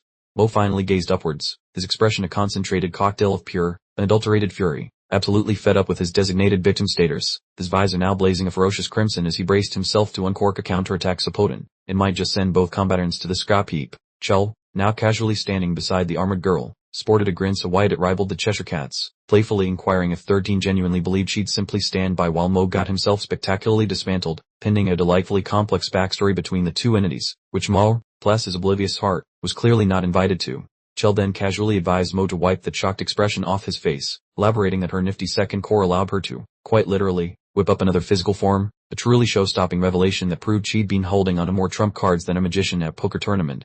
The camera offered a glimpse from behind the newly manifested entity, showcasing her impeccably sleek white and gray skin, adorned with shimmering patterns of electric blue energy, as she moved with a peculiar grace that managed to be both breathtakingly exquisite and profoundly unnerving. Chell issued a rather understated caution, noting her current shenanigans would disrupt the energy balance, which, for the uninitiated, translated directly to the entire room deciding to spontaneously combust, a rather explosive risk she was apparently quite willing to take to rescue her favorite host. The pair of armored combatants slammed into each other in a blindingly fast melee, their furious kicks and punishing strikes blurring into a vibrant kaleidoscope of blue and white energy, with one of them emphatically hollering that time was a luxury they simply couldn't afford as the entire confrontation ratcheted up to a dizzying fever pitch. 13 unleashed a devastating kick, her leg now dramatically wreathed in ethereal blue flames, moving with such blur-inducing velocity that the very air hummed, clearly indicating she was now deploying every single trick in her arsenal, absolutely frantic to wrestle back command of the rapidly escalating case. Mo suddenly registered that 13 had decided to pull her gravity-defying Polo trick once more, the very earth beneath their feet beginning to grumble, churn, and lift dramatically, while he, ever the stoic observer, simply stood prepared, watching the two colossal titans of raw energy continue their rather explosive sibling rivalry. 13 offered a chillingly composed statement, remarking with unnerving serenity that since escaping gravity was clearly not on the menu, they might as well embrace its full, crushing potential, a clear sign she was now concocting a final, truly colossal technique designed to decisively obliterate any lingering interference. She then casually slapped a hand on Mo's chest, declaring with an ominous cheerfulness, "Alright, let's light this candle," as an absolutely titanic surge of angry red energy began to unceremoniously funnel itself into Mo, brutally overcharging his already volatile red limit form. Mo was utterly flabbergasted, letting out an indignant bellow as his armor began to visibly steam and emit an alarming luminosity, effectively being transformed into a walking, torquing thermal grenade by the very colossal menace he had so valiantly attempted to permanently decommission. From the fresh crater, an absolutely enormous vortex of swirling fire and ominous shadow erupted skyward, the sheer, crushing pressure pulverizing the environment, effectively conjuring a miniature, terrifying sun right there on the frigid surface of the frozen planet. 13 found herself gloriously bathed in the furious crimson light, her formidable armor chugging down the excess heat like a thirsty athlete, looking every inch a terrifying demon spawn from the deepest forge, cynically leveraging Mo's own energy to power her delightful next-level transformation. With an earth-shattering asterisk clang asterisk, an absolutely colossal energy foot decisively stomped its way into the pulverized ruins, signaling that the general power scale had apparently just taken a rocket ship through the stratosphere, and everyone could now safely assume that events were about to turn catastrophically destructive. 13 then dramatically unsheathed a truly gargantuan energy sword, which appeared to be forged from the very essence of solid blue stars, signaling that her previous dalliance with playing games was officially over, and she was now, quite decisively, aiming for the unretractable kill shot. The air filled with a painfully blinding purple light as she charged the colossal blade, and then, for good measure, a truly colossal exclamation mark practically materialized, unequivocally declaring this the ultimate, final attack Mo absolutely needed to gracefully avoid, or ungracefully perish. Suddenly, an absolutely colossal pillar of vivid blue energy rocketed straight through 13, effortlessly vaporizing a significant chunk of her formidable armor and sending her violently reeling, clearly a dramatic intervention from someone completely outside the immediate Farkers, which definitely qualified as a mic-dropping, total power move. 13 found herself unceremoniously launched, her once pristine armor now gloriously shattered, with vital energy spectacularly gushing out like a ruptured fire hydrant, as she gazed upwards in utter disbelief, utterly flummoxed that anyone had actually managed to land such a surprisingly crisp and effective blow on her. The tight shot of 13's shoulder plate revealed the ominous number 13 precisely etched into its surface, as she contemplatively assessed her fresh battle damage, finally grasping that the bargain bin recycled materials comprising her very being were spectacularly giving up the ghost under such intense pressure. The brand new character then sauntered onto the scene, a distinguished scout with silver hair and binoculars, coolly observing the utter pandemonium from a delightfully safe distance, before nonchalantly reporting into his comms that he had indeed located 13, maintaining an unsettlingly placid demeanor for someone witnessing what could only be described as a celestial brawl. The scout then calmly inquired if she was in the immediate vicinity, his gaze drifting towards a rather enigmatic figure sporting a distinguished hat, confirming that the NSB, or some equally shadowy agency, was finally making its highly anticipated, albeit tardy, entrance into the unfolding drama. The man in the hat coolly observed that the current, rather explosive situation was regrettably not yet optimized for his peculiar brand of recycling, his eyes settling on Mo, whom he casually deemed an interesting chap, all while the entire world around them enthusiastically went up in flames. 13, now wreathed anew in furious blue fire, once again stood defiantly tall, dramatically instructing the fresh-faced newcomers to prepare themselves to witness the genuine, unbridled might of the Black Fury, grandly declaring it a colossal waste of good cosmic energy to bother with bare-handed brawling when one possessed a literal god's blade. Mo glanced at his mask, a grim realization dawning that it held yet another secret feature, much like a gadget whose instruction manual had been misplaced, as he peered into the crimson abyss of his own power, desperately seeking that elusive winning edge. In a climactic scene, Mo's mechanical digits surged with Asher power as he clenched his fist, murmuring a resolute vow, clearly ready to unveil his ultimate transformation, a true grand finale where he definitely wouldn't be pulling any punches. From the concealing depths of shadow, the enigmatic wearing priest subtlely straightened his brim, casually remarking on the fight's intriguing turn and confessing his astonishment that 13, the revered Holy Mother, could ever be cornered into such a dire predicament. The priest divulged his initial scheme, which was merely to exploit the prevailing pandemonium by clandestinely slipping 13 among the regular populace, intending to employ her unique noggin as a spiritual GPS for the National Logistics Bureau's hidden stronghold. At this unforeseen, shall we say, field altered his entire equation. The priest instructed his comrade, Dronzer, to remain exactly where she was and perhaps cultivate a little more patience, clarifying that any present intervention would undoubtedly reveal their covert activities to the governmental snoops, necessitating extreme caution. Dronzer, looking rather disgruntled in her tactical school uniform but still obedient, grumbled that they, as the sacred heirs of the Holy Spirit, inherently possessed a superior status to those poor souls brawling amidst the ravaged cityscape. Suddenly, a purple-haired woman named Han Jinyu materialized behind Dronzer, playfully informing the priest that he really didn't need to be such a spoilsport, acting far too nonchalant for someone casually navigating a monster-ridden global catastrophe. Jinyu sidled up to Dronzer with a rather intimate embrace, which completely unnerved Dronzer, particularly when she noticed a faint trickle of blood, a testament to the sheer, bleeding-edge intensity of their predicament. Jinyu grew progressively more hands-on, declaring they simply must cuddle little Ian, the precious scion of the prophetic guild, while Dronzer, absolutely seething, loudly demanded Jinyu immediately retract her wandering digits. Jinyu casually offered an apology for her tardiness, claiming pesky bugs were perhaps just spies who had been tailing them, a detail the priest apparently dismissed, so long as she remained unharmed and the grand scheme stayed perfectly on schedule. With his entire crew finally assembled, the priest decreed it was high time to recline and enjoy the distant drama, sporting that classic smug villainous expression, as if this epic life-or-death struggle were merely a private screening for his amusement. He observed Mo and 13 collide violently far away, musing that the true narrative was now genuinely beginning to reveal itself, given the absolutely bonkers level of devastation, with the very urban remains being ripped asunder by their war power. Suddenly, an enormous maelstrom of cerulean force and splintered ice burst forth across the war zone, resembling nothing less than a genuine power hurricane greedily devouring every last thing within the enormous crater. Mo and 13 moved so rapidly they became mere streaks of color, their onslaughts generating potent shockwaves, with someone pointing out an attraction shockwave, clear evidence that 13 hadn't retired her peculiar gravity-bending shenanigans. Mo's gaze flared a furious scarlet as he instantly grasped that 13 was deploying her identical attraction force maneuver from earlier, now completely fixated and absolutely resolved not to fall for the same old parlor trick a second time. 13's visor blazed with such an overwhelming, red and searing white light that you could almost hear the powering up sound effect, clearly indicating she was preparing for another lightning-fast assault, pouring her entire essence into this one final push. 13 taunted Mo, informing him that while he might possess a decent clip, he was nowhere near her league velocity-wise, effectively treating him like a stationary dummy as she zipped effortlessly through the atmosphere. Mo, bay-chested and simmering with crimson energy coursing through his veins, peed utterly on the verge of her meltdown, as he astutely grasped that 13 was operating at the first cosmic velocity, which, for those not in the know, is simply a very elaborate way of stating she was essentially a sentient projectile. Mo skillfully evaded a fatal blow, leaving both combatants as mere fleeting phantoms within the billowing smoke, as he intuitively realized that 13's extraordinary capabilities far exceeded anything a mere empty vessel should ever conceivably manage. The priest offered a rather unsettling portrayal of 13, labeling her as an ostensibly vacant physique inhabited by a profoundly discordant spirit, essentially depicting her as a malfunctioning contraption that, against all odds, inexplicably continued to operate. He recalled their initial encounter with 13, when she simultaneously embodied both a sacred infant and a vacant vessel, her very essence and physical form utterly divorced, which explained the utterly unpredictable nature of her formidable abilities. 13 pours within a frozen impact crater, enveloped in a halo of cerulean power, prompting the priest to ponder if she leaned more towards a mere superhuman or perhaps some other esoteric classification, though he ominously suspected she was a frightful amalgamation of the two. Dr. Joe observed the brutal brawl unfold across her array of monitors, her features set in a grim mask, genuinely pondering if her mind was playing tricks or if the entire affair was indeed spiraling spectacularly beyond any reasonable control. The doc, with a chillingly resolute gaze, admonished her unwitting guinea pig, Mo, not to dare disappoint her, for the stakes of this particular scientific endeavor were astronomically high, and she certainly wasn't prepared to witness his defeat just yet.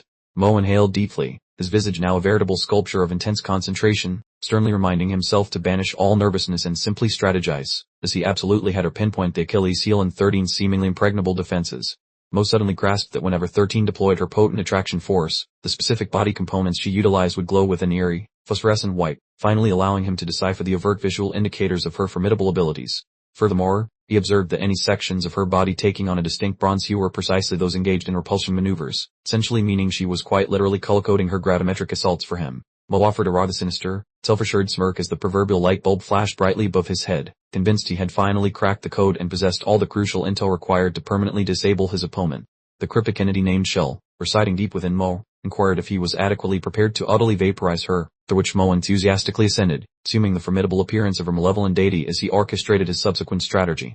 Mo bellowed for a dramatic escalation of firepower as his crimson limit break transformation erupted with the blinding intensity of a miniature star, clearly finished with defensive tactics and now committed to a spectacular, unrestrained energy release. 13 looks down at the terrifying crimson glow, her robotic eyes flickering in shock. She just figured out that Mo isn't merely quick, he's a working power plant about to blow a fuse. The genuine, unnerving grin stretches across her face as she whispers that she finally gets it. She's figured out his strategy, but a sudden realization won't protect her from the impending heat wave. Mo extends his hand, enveloped in shadowy energy, and demands 13 reach out to him. This isn't a romantic gesture, he's creating a physical bridge to transmit his lethal power. 13's visor blazes with alarm as she realizes escape is impossible. Mo is closing in for direct contact, and this particular touch is going to be fatal. 13 lets out a genuine scream, asking what in the world he thinks he's doing. Just as Mo grasps her, the atmosphere begins to buzz violently as two massive energy sources clash. Mo forcefully injects his enormous heat energy right into 13. A stunning mix of blue lightning and crimson flames erupts, completely disintegrating the ground beneath their feet. Mo connects with a tremendous boom punch directly to 13's chest. The impact generates a shockwave so powerful it instantly clears all the smoke and dust from the entire structure. The force of the explosion sends 13 rocketing upward. Her gravity powers are completely failing as her system attempts to process the sudden, overwhelming energy surge. Mo refuses to back down, following up with another blow that sends 13 smashing through several levels of industrial flooring. He's essentially playing whack-a-mole with her body. 13 becomes a chaotic streak of motion as she's flung through the air, her scythe threading behind her. She's clearly battered, her vacant shell of her body rapidly approaching structural failure. Mo stands poised in the center of the devastation, his armor spitting crimson flames. He looks like pure trouble, patiently waiting for the dust to settle so he can finalize the beatdown. 13's head illuminates with intense purple energy as she struggles to reboot her systems. She lets out a pain shriek, utterly incapable of processing the enormous amount of energy Mo just shoved into her. The gigantic star-shaped explosion of red energy bursts from the crater. Mo just deployed his prairie blaze maneuver, resulting in a blast that mimics a nuclear detonation in the basement. 13 lies slumped over in the debris, her armor ruined and energy scythe in pieces. She's wheezing, her self-proclaimed Holy Mother status officially cancelled by a guy who clearly has a serious death wish. Mo gazes down at the defeated monster through his cold, illuminated visor. He knows he connected with a devastating strike, but he still needs to watch out for her inevitable repulsion parlor trick. Mo stands firmly in the wreckage, red energy radiating from his core. He's carefully calculating his final attack, understanding that her single mistake could still swing this fight completely against him. Mo figures out that 13's left hand holds the real secret, as it's the source of her repulsion force. He has finally identified her primary defensive mechanism. He observes that when attacked from her left side, she instinctively deploys the repulsion force as a shield. He's essentially cracked her entire combat code. 13 swings her scythe in a wide, desperate arc just to try and hold Mo off. The blade glows with a weak blue light, indicating her battery life is nearly depleted. Mo easily deflects the blow with his massive sword. He's leveraging his superior strength to dictate her movements, essentially guiding her right into his pre-planned final trap.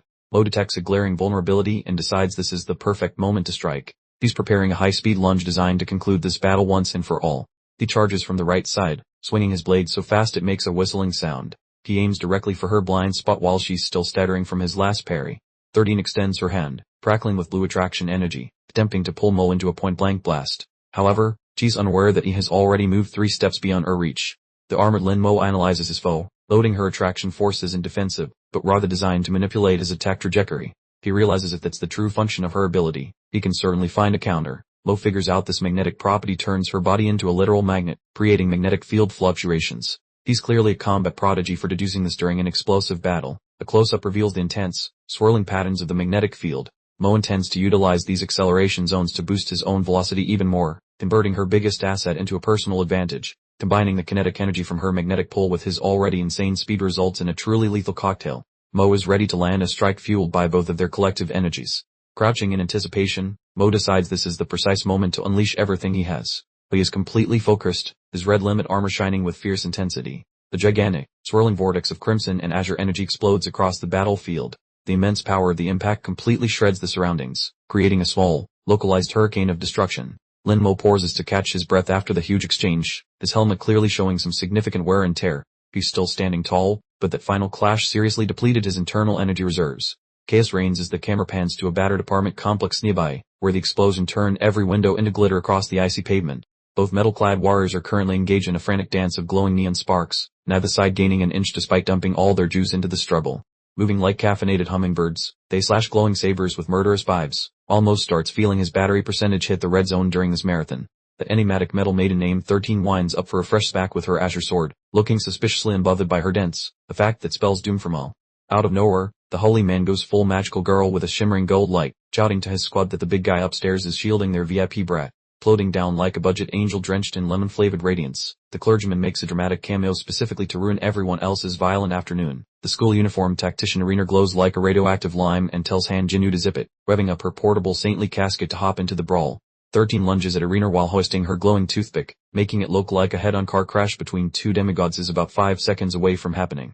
With a frosty smirk, 13 remarks that finding a doppelganger is quite the hoot, feeling a weirdly psychic vibe connecting her mojo to the new girl's tricks. Zooming in on Arena's neon emerald eyeball reveals her deep concentration, as she finally pieces together that their supernatural skills are basically carbon copies of each other. Clutching her weapon handle with a death grip, Arena readies herself for impact, refusing to retreat a single step from the Tink and Har story blocking her path. The pair trade blows at mark speed while their swords vomit sparks like faulty whirring, with Arena showing off some gymnast-level moves to match 13's cheatingly fast pace. Observing the skirmish, then Mo realizes the newcomer is a bona fide mutant, shocked to find another person with actual perks in this miserable, frozen hellscape. Arena whips her glowing stick in a massive circle of green light, throwing her entire weight into every swing to find a crack in 13's annoying armor. The triple threat match turns into pure mayhem as laser beams illuminate the night, creating a messy Mexican standoff between 3 distinct flavors of overpowered nonsense. 13 pulls out her inner magneto to yank several metal blocks her way, proving she still has a few more physics-defying party tricks up her armored sleeves. Turning around when a voice yells at Little Ian to check her 6, Arena almost misses 13 preparing a very rude surprise attack from the shadows. Fingers tightening on her hilt as blue sparks dance across her knuckles, Arena feels the danger creeping up and prepares a lightning-fast response for her stalker. The deafening boom echoes when 13's sapphire edge meets Arena's steel, towering the area in fireworks as they once again compare their gym stats. Glaring at each other through their helmets, the two fighters share a quiet moment of either profound admiration or deep-seated loathing while their weapons stay jammed. Lin Mo goes for a surprise bear hug from behind on the armored lady, hoping to put her in a timeout before the entire neighborhood gets demolished. Watching Mo grapple with 13, Arena hears the metal girl tell them to buckle up for a kidnapping, as a strategic exit becomes the top priority. Peering at the roof, Arena boasts that she has a clear shot at the targets from her current spot, wearing a smirk that screams mission accomplished. The hatted preacher grins like a cat with a canary, shimmering with gold and glitter while inviting them to take a leap, clearly enjoying his role as director. Lin Mo shoots a sideways glance at Arena, questioning her sanity and concluding she is a massive headache, especially since she basically photobombed his pride at duel. Mo's scarlet vision flickers out as he returns to his boring human colors, scratching his head over why any sane person would rescue that pale-faced freak. Arena takes a leap toward Mo and 13 just as the clergyman's golden bubble grows, signaling a well-timed getaway orchestrated by the creepy prophecy book club. Gesturing with his fancy glove, the priest commands Han Jinwoo to play outfielder and catch the girl, maintaining his composure like a bored theater producer. Han Jinwoo snags Arena mid-flight before the golden magic zaps them out of existence, breeding the girl with her signature brand of unsettling, sugary enthusiasm. The small squeak of bewilderment escapes Arena as Jinwoo tackles her into a hug, having definitely not planned for aggressive cuddling during the professional escape mission. Arena was absolutely livid, practically spitting fire as she blamed Cross, the sanctimonious priest, for deliberately orchestrating this chaotic mess just to annoy her. Jinwoo, however, merely offered a serene smile, assuring her she performed admirably and declaring that their diminutive 13 would recover perfectly well. Cross, the mischievous cleric, merely chuckled at her outrage, pointing out that even divine intervention, or whatever his power was, had its natural boundaries. He then cheekily critiqued her less than graceful arrival, a truly villainous torn if there ever was one, proving some people just enjoy being annoying. Arena's temper flared spectacularly, steam practically escaping her ears as she clutched her throbbing head, demanding Cross immediately cease his incessant chatter. It was abundantly clear she was the designated firecracker, the resident hothead of their enigmatic little collective. The entire cohort remained assembled, listening as the priest elaborated that despite successfully retrieving 13, he would require a brief sabbatical to cultivate a fresh new corporeal form. He then chided Arena like a misbehaving toddler, urging her to graciously accept this momentary inconvenience. The startling close-up revealed the genuine essence of 13, the tiny, luminescent azure entity resembling a developing embryo, safely nestled within a clear containment vessel. The priest, in a surprisingly tender moment, instructed her to relax and slumber, starkly showcasing their unnervingly advanced, slightly creepy, technological capabilities. The individual with the peculiar aquamarine hair, incidentally the chairman of the Premonition Collective, wore a grim expression, pondering their subsequent maneuver. He murmured about the absolute necessity of cautious progression, utterly constrained by his inexplicable inability to disregard the dictates of his own formidable chairman. Lin Mo and Dr. Cho, amidst the desolate rubble, observed their adversaries melting into the bleak, snow-dusted twilight. Mo, with a glint in his eye, confessed he was eagerly anticipating a rather vigorous, perhaps bone-jarring, chat with those particular gentlemen sometime in the near future. From an aerial vantage, perhaps a high-tech drone or an unseen observer, the frigid metropolis was surveyed, its rooftops festooned with peculiar gadgets and its avenues eerily vacant. An unsettling hush gradually descended, yet the palpable tension hung in the air thicker than a winter fog. Dr. Cho and the beleaguered survivors gingerly extricated themselves from the ruins, sputtering through lingering tendrils of smoke as the air began to clear. A chorus of desperate voices clamored for information, wondering where the colossal beast had vanished to and if, by some miracle, they could finally stop bracing for impact. Tiny Maggie and Dorothy peered cautiously into the enveloping darkness, with Maddie innocently inquiring of her mummy about the whereabouts of the shadowy big brother. While immediate peril seemed to have receded, the fabric of their entire reality had irrevocably shifted. Elder Josh spun in bewildered circles, vaguely murmuring for Mr. Lin. His primary emotion was an overwhelming sense of relief that the chaotic skirmish had at last concluded, despite appearing as if he'd just had a rather intimate conversation with a spectral entity. Large chunks of shattered wreckage hovered inexplicably midair, a lingering testament to 13 audacious, physics-bending capabilities. The tableau was disturbingly quiet and profoundly unsettling, a stark visual receipt for a skirmish that evidently ignored Newton's entire curriculum. A collection of bewildered survivors occupied a balcony, gaping incredulously into the colossal void carved into the earth by the recent confrontation. They were utterly flummoxed by the sheer magnitude of devastation, a rather unwelcome addition, right in what used to be their local landscape. Lin Mo at last rejoined his companions, appearing utterly drained and looking like he'd just run a marathon while juggling anvils. He wryly quipped about desperately requiring an elevator to reach the 6th story, proving his wit remained delightfully intact, even after tussling with something vaguely divine. Elder Josh regarded Mo with an expression of unadulterated veneration, proclaiming it nothing short of a divine miracle that he remained among the living. The old man simply couldn't fathom how Mo had merely sustained a head bump after plummeting from such a staggering altitude. Dr. Cho, now in full no-nonsense medical mode, strode purposefully toward Mo, instructing him to remove his hand so she could properly assess his various wounds. While her demeanor was strictly professional, an undeniable flicker of medical fascination danced in her eyes at his improbable resilience. Mo flashed a ridiculously confident smirk, asserting his absolute wellness and playfully questioning the genuine need for such a tedious examination. He was attempting to maintain an air of nonchalant invincibility, though his body was clearly screaming for an immediate, extended nap. Dr. Cho, however, was in no mood for playful defiance, fixing Mo with a piercing, utterly unyielding gaze. She pointedly reminded him of their mutual agreement to maintain appearances, inquiring if his recent skirmish had also managed to erase their prior strategizing from his memory. Mo emitted a long-suffering sigh before reluctantly perching himself down, allowing her to proceed with her professional duties under the watchful, curious eyes of the entire ensemble. He grudgingly acknowledged that finding a small ray of hope was pleasant, but their overall predicament remained alarmingly perilous. An exterior view of the structure starkly revealed that every single heating pipe had been spectacularly ruptured by the concussive force of the recent blast. They might have triumphed in the battle, but as a consolation prize, they'd forfeited their sole dependable means of staying cozy. Elder Josh appeared utterly crestfallen, primly concluding that despite all their arduous endeavors, they were effectively just playing a particularly cruel game of snakes and ladders. Starting over, Mo, ever the optimist, attempted to buoy his spirits, urging him not to surrender to despair quite so prematurely. Mo bestowed a reassuringly self-assured glance upon Josh, declaring that the current predicament wasn't nearly as catastrophic as it initially appeared. Indeed, his remarkably astute cerebrum was already diligently concocting yet another brilliant, convoluted scheme. Mo proudly elaborated that during his arduous ascent back to them, he noticed the utterly charming blood nests on the lower levels had conveniently vanished. The serendipitous development meant they now had unrestricted entry to an entirely fresh, albeit potentially gory, section of the edifice for foraging essential provisions. Gazing down a dim, vacant corridor, it became chillingly apparent that the entire building had transformed into a rather literal ghost town. Mo solemnly observed that they were quite possibly the sole remaining living occupants, a notion guaranteed to brighten anyone's Tuesday. Mo pragmatically proposed that rather than wallowing in unproductive sorrow, their efforts would be better spent scavenging for provisions abandoned by the less fortunate former inhabitants. In this delightful new reality, he noted, such brutal practicality was the sole guaranteed method of continued existence. Their collective gaze shifted hopefully towards what appeared to be a sizable storage area or a massive, defunct refrigerator, fervently wishing to unearth any item of practical value. Mo even mused about repurposing less essential acquisitions into a makeshift barrier, a charming defense against the relentless elements. Mo assumed a commanding posture, obeying his teammates below as they braced themselves for the impending reconnaissance mission. He confidently reassured Josh to dial back his anxieties, asserting that as a unified front, they would undoubtedly concoct a viable solution. Elder Josh affirmed with a firm nod, his resolve visibly reinflating as he braced himself to alert the remaining survivors to prepare for immediate relocation. They were, undeniably, a cohesive unit now, marching resolutely into whatever bizarre future awaited them. The colossal, formidable armored vehicle, adorned with an ominous glow of cerulean illumination, rumbled decisively through the snow-draped urban avenues. The government's incredibly punctual, elite fieldwork division was, at long last, commencing its highly anticipated journey toward their specific coordinates. Within the heavily fortified interior of the transport, a contingent of impeccably trained, high-echelon operatives was receiving its mission parameters. Captain White and Sergeant Rhodes appeared particularly stone-faced, mentally steeling themselves for deployment directly into the heart of the freshly minted catastrophe.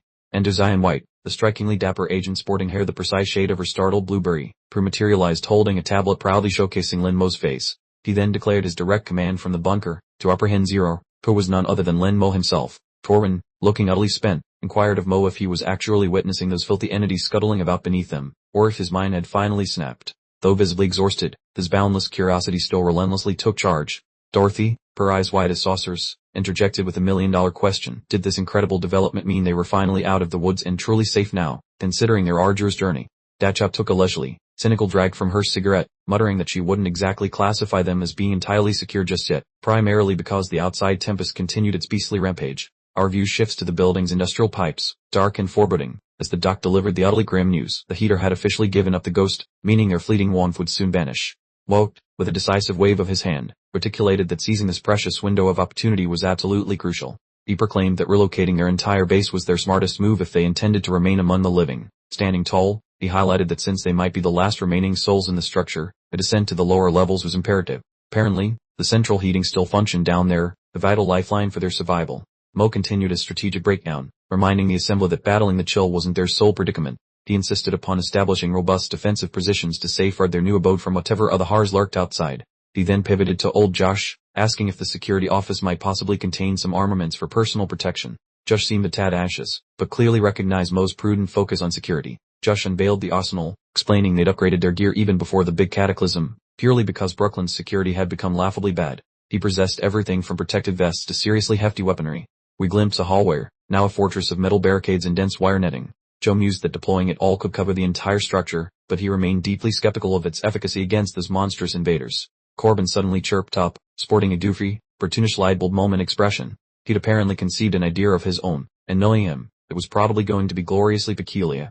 He dramatically produced his electric guitar, claiming to have accidentally discovered that those creatures simply froze if he strummed a particular melody. He dubbed it the power of music, which sounded like a ludicrous exaggeration. Mo and Joe simply stayed back, utterly incredulous, dismissing his notion as completely preposterous. Corbin, looking genuinely insulted, started ranting about their blatant disregard for his rock and roll expertise. Mo abruptly cut him off, issuing orders for everyone to prepare while he and Corbin ventured downstairs first to assess the situation. Corbin was still grumbling, demanding a clear explanation as to why they had to be the unwilling guinea pigs.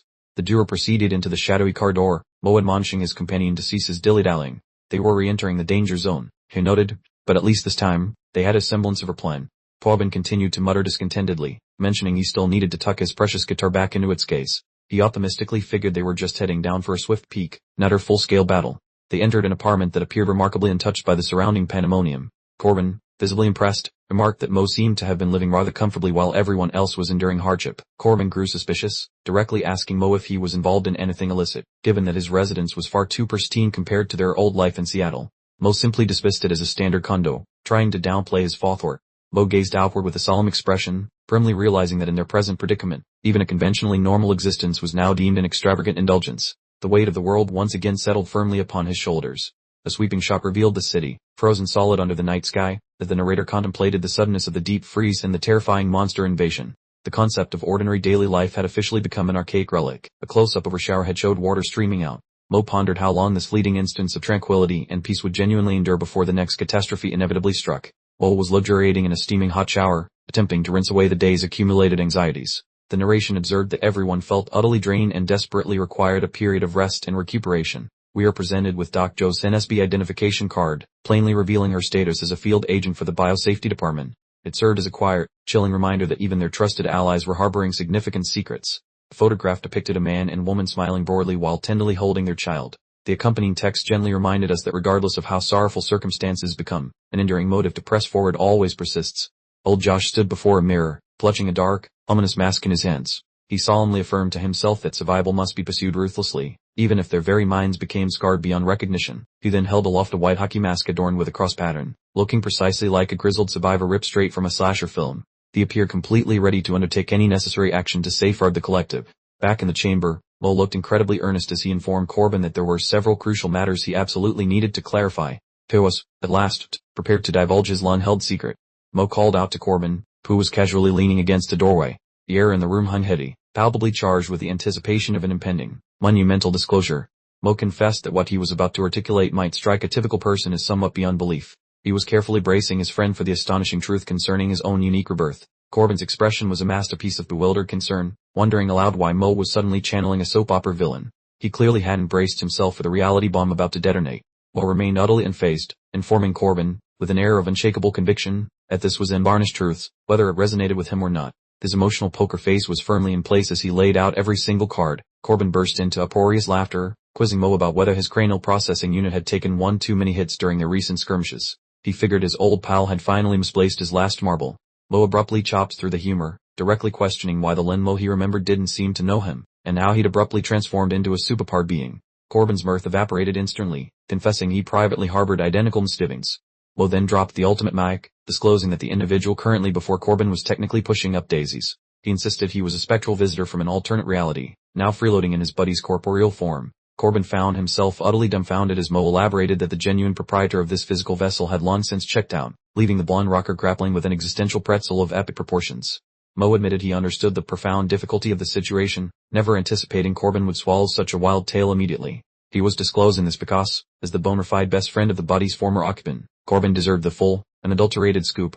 Mo's gaze sharpened on the horizon, remarking that the forthcoming days promised nothing less than escalating levels of difficulty. He simply couldn't afford any unnecessary kerfuffles or awkward social faux pas stemming from keeping his real self under wraps. Corbin paused for a moment of profound digestion, then inquired if this essentially meant Mo was a deluxe, less delinquent edition of Lin Mo, one who hadn't been a terrible friend in their younger days. He was definitely trying to neatly package this interdimensional imbroglio. Corbin offered a rather nonchalant, half-fucked grin, casually questioning if his assessment wasn't spot on. He appeared to be embracing this particular multiverse twist regarding his friend with astonishing composure, proving he truly was a rock star. Mo simply blinked back, clearly a tad flummoxed by Corbin's decidedly unfreaked-out response. The uncomfortable atmospheric pressure between the two of them was, at long last, beginning its slow, praiseful ascent. Corbin extended his palm for a firm handshake, proposing they essentially hit the reset button and refamiliarize themselves. He then formally presented himself as a genuinely good companion of the Lin Mo who originally occupied this vessel. Mo permitted himself a quiet chuckle, a genuinely deep and subtle and menacing grin spreading across his features. He was palpably relieved he hadn't just alienated his sole reliable confidant after spilling the cosmic beans. Corbin merely declared his comprehension, nonchalantly twirling a cigarette between his fingers. He was processing the whole multiverse-hopping soul revelation with an impressive lack of drama, a reaction perfectly aligned with his general unflappable nature. He sparked his cigarette, exhaling a deliberate plume of smoke before inquiring, "Sir, what's the big deal then?"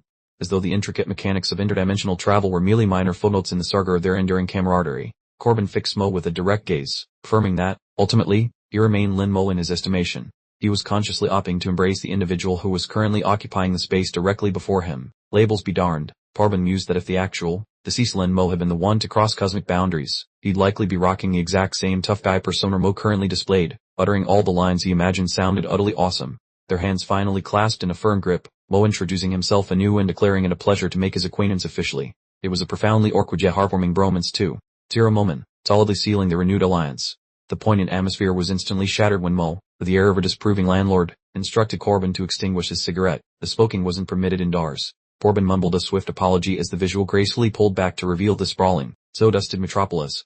A dramatic close-up revealed the colossal, chain-festooned tires of an armored behemoth, relentlessly grinding their way through the thick, pristine snow. Evidently, the fresh, heavily armed presence was making its rather unsubtle debut across Brooklyn. A formidable armored transport rumbled ominously through the desolate cityscape, while a voice from the frosty ground bellowed a greeting to the grizzled veteran at the head of the detachment. It seemed officialdom, complete with heavy machinery, had finally decided to grace the scene. Within the armored interior, the designated rescue squad was engaging in a spirited grumble-fest concerning their assignments. They were particularly peeved that the bureaucratic bigwigs were forcing them into the perilous, ground-level endeavors usually reserved for the actual boots-on-the-ground operatives. The gruff, bearded captain maintained a stoic silence, his gaze a frosty, unyielding laser beam. It was unequivocally obvious he'd witnessed enough mayhem for several lifetimes and possessed zero tolerance for his team's petty grievances. The captain directly requested additional intelligence from Agent White before irrevocably pledging his crew to the impending assignment. The blue-maned operative, clearly impatient, instructed him to jettison the circuitous chatter and dive straight into the crucial details. Zion White peered from the armored interior, remarking pointedly that, as a supposedly perceptive rescue unit, they really should have detected the colossal information blackout that had afflicted them previously. He exuded that unmistakable, highly trained operative aura that practically screamed impending disaster. The cameras soared above, showcasing the formidable armored truck painstakingly navigating the ravaged urban arteries. Zion then disclosed the outage wasn't some cosmic glitch, but was human-engineered, and their quarry, Lin Mo, was concurrently being pursued by a rather unsavory and exceptionally hazardous crowd. Our journey continues alongside an imposing armored vehicle, traversing the frigid desolation that was once Brooklyn.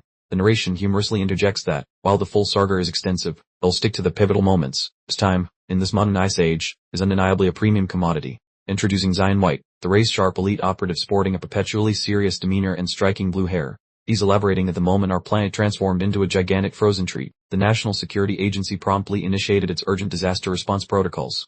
However, Matters plunged downhill with an alarming swiftness when the entire communications network suffered a complete and utter collapse. The stark close-up of the defunct radio operator starkly underscores precisely how the execution of those critical survival directives devolved into an unadulterated, chaotic catastrophe.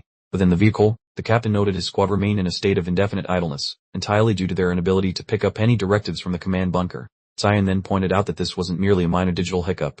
Something far more significant was undoubtedly unfolding. In a grim scene from the past, the city street lay scattered with frozen bodies in a fiery truck, prompting Zion to declare that no matter how mighty those pale-skinned monstrosities might be, they couldn't possibly dismantle backup communications, for only humans possess the finesse for such targeted mischief. Zion urged the captain to face the undeniable facts: a worldwide freeze, creatures popping up everywhere, and communication simultaneously going kaput, which seemed far too orchestrated to be mere rotten luck, though at least the bunker was finally getting around to investigating this total shambles. We glimpsed an NSB tablet, displaying their educated guesses, revealing that the intelligence and biosecurity bigwigs had pooled their brainpower and evidence to suggest a shadowy organization had meticulously engineered this entire global fiasco. Zion, with an intensity that could melt glaciers, highlighted how this enigmatic group had precisely zero footprints in the entire national intelligence network, essentially making them a high-tech ghost story that unfortunately came true and ruined the planet.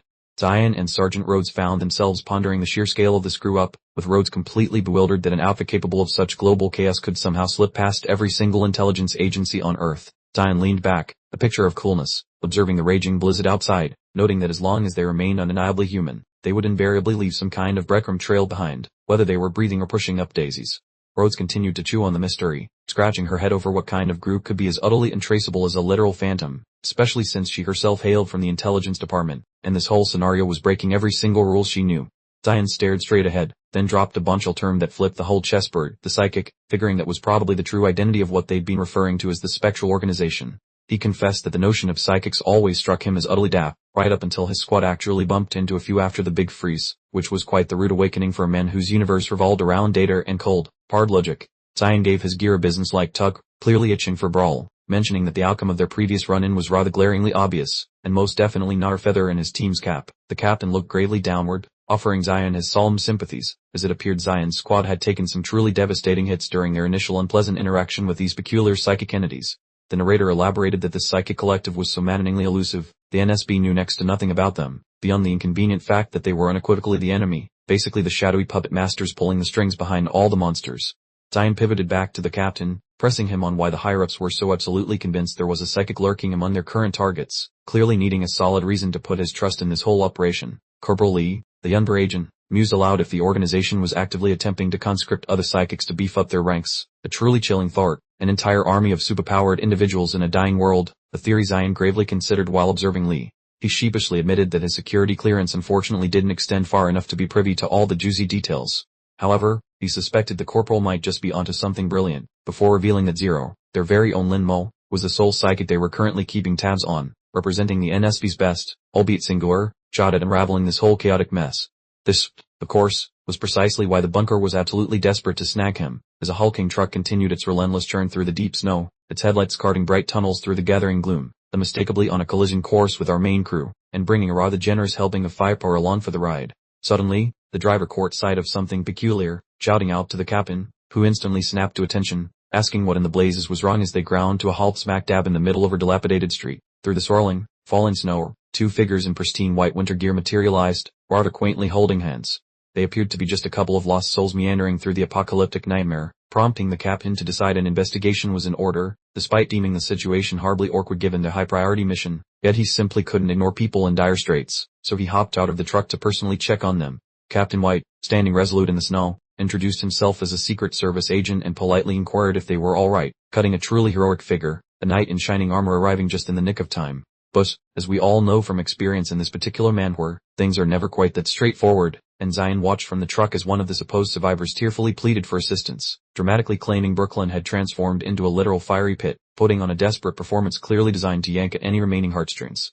The captain courteously explained they were indeed a rescue unit, but unfortunately currently embroiled in an emergency mission, which complicated matters tremendously, as he attempted to be truthful with them while delicately juggling his conflicting orders, leading to the two survivors looking utterly flabbergasted when he mentioned something. He stated they simply couldn't take them aboard right at this moment, but the captain staunchly insisted they absolutely couldn't just abandon them either, proclaiming it was unequivocally their duty. However, you could almost visibly see the survivors' eyes narrowing with suspicion, as Captain White proposed a compromise, suggesting they could at least share some vital supplies from the vehicle, and from this elevated perspective, you could perfectly observe the truck was entirely encircled by ruins, making it the absolute ideal spot for a cunning ambush.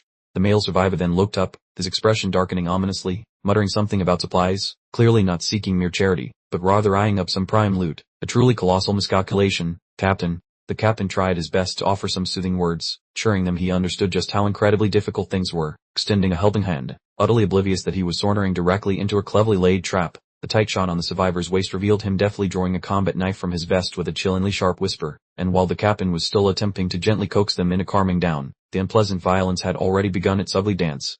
The thug lunged forward with brutal intent, plunging his combat knife directly into Captain White's abdomen, prompting a grotesque spray of blood as the captain recoiled in utter disbelief. Talk about a seriously low blow from someone pretending to be a survivor. The trap was officially sprung, as the so-called survivors completely dropped their innocent act, revealing themselves to be frenzied thugs, letting out wild screams and charging full tilt towards the truck, convinced they had managed to catch the unsuspecting agents entirely off guard. Our villain, fresh from shivving the captain, brandished his blade once more, sporting a truly unhinged grin. He fancied himself quite the big shot, about to dispatch a seasoned officer, apparently oblivious to the sharpshooter chilling in the armored ride. Within the armored confines, Cyan had already settled in, cradling a monstrous anti-material rifle that looked like it ate lesser firearms for breakfast. He was utterly unflappable, a human icicle, as he prepped his shot, the unfortunate target perfectly framed within his sights. Then, with a truly earth-shattering crack, Cyan pulled the trigger, and the ruffian's cranium quite unceremoniously detonated in a grisly crimson mist. Talk about a rather definitive way to RSVP note to a charlatan claiming to be a survivor. The party was far from over, as another ne'er-do-well on a nearby balcony lobbed a flaming concoction at the armored transport. The colossal inferno erupted, dramatically illuminating the snow-dusted thoroughfare. Cyan barely batted an eye, his gaze surgically glued to his scope. He was already tagging the next poor soul, his concentration sharper than the frigid gale whistling just beyond the vehicle's sturdy walls. Perched atop a building, another hoodlum was diligently igniting more Molotovs, preparing to unleash fiery doom upon the crew. These folks were surprisingly coordinated, but they were foolishly squaring off against highly trained military personnel. Cyan smoothly shifted his position, his expression a clinical masterpiece of detachment. He was methodically dismantling the ambush squad, all while enjoying the absolute security of the truck's formidable plating. He locked his optics onto the arsonist holding the flaming bottle. This was shaping up to be a precisely delivered shot that would effectively transform that rooftop into a spontaneous barbecue pit. Cyan squeezed the trigger once more, the tremendous muzzle flash momentarily banishing the gloom from the snowy owl. He was clearly delivering a world of pain to anyone dim-witted enough to assault an NSB unit. The bullet met the Molotov just as the scoundrel wound up to toss it. The colossal explosion ripped through the balcony, unceremoniously engulfing the attacker in a self-made blaze of glory. Captain White remained an absolute force of nature. Despite being impaled, he snagged an assailant and slammed them against the truck's exterior with a resounding thump. This grizzled old warrior simply refused to go down without a proper brawl. The entire scene dissolved into utter bedlam as thugs swarmed the transport from every conceivable angle. The agents were holding their ground admirably, the cacophony of gunfire and desperate screams echoing throughout the deserted cityscape. The captain drew his sidearm and discharged a round point blank into an attacker's chest. He moved with the fluid grace of a seasoned combatant, a blade dancing in one hand and a firearm in the other. He showed not a flicker of hesitation, pumping another round into a female ruffian who foolishly tried to rush him. The supposed rescue operation had swiftly devolved into a full-blown termination exercise. Captain White dispatched the last remaining assailants near him with a final, decisive volley of shots. He was undeniably bleeding, but he still radiated the raw danger of the most formidable person on that entire frozen battlefield. Cyan exited the truck to secure the perimeter, his tactical rifle poised for action. The thug armed with an axe attempted to creep up from behind, evidently convinced he could catch the expert sniper off guard. Without even the slightest turn of his head, Cyan registered the movement and nonchalantly bored his rifle up over his shoulder. He possessed that undeniable protagonist swagger that made every combat maneuver look astonishingly effortless. With a sharp crack, Cyan fired a reverse shot that found its mark squarely in the axe-wielder's chest. He clearly didn't require a visual confirmation to know the deed was done. The attacker was violently thrown backward by the sheer force of the impact, his axe sailing uselessly into the pristine snow. Cyan had officially earned his title as the undisputed MVP of this brief, bloody encounter. Cyan and another agent stood over the grim tableau of fallen bodies, meticulously ensuring no one was planning an encore. The ambush was formally concluded, and the thugs had received a very permanent life lesson. An overhead perspective revealed the truck surrounded by the grim aftermath of the skirmish. The agents radioed in a clear status, the one snowy street now vividly art-directed with crimson stains.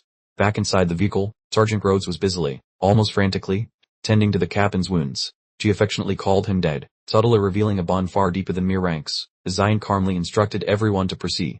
The truck rumbled onward, leaving the scene of chaos behind. One of the agents pondered if their targets had actually been genuine survivors, but Cyan remained utterly unsentimental about it.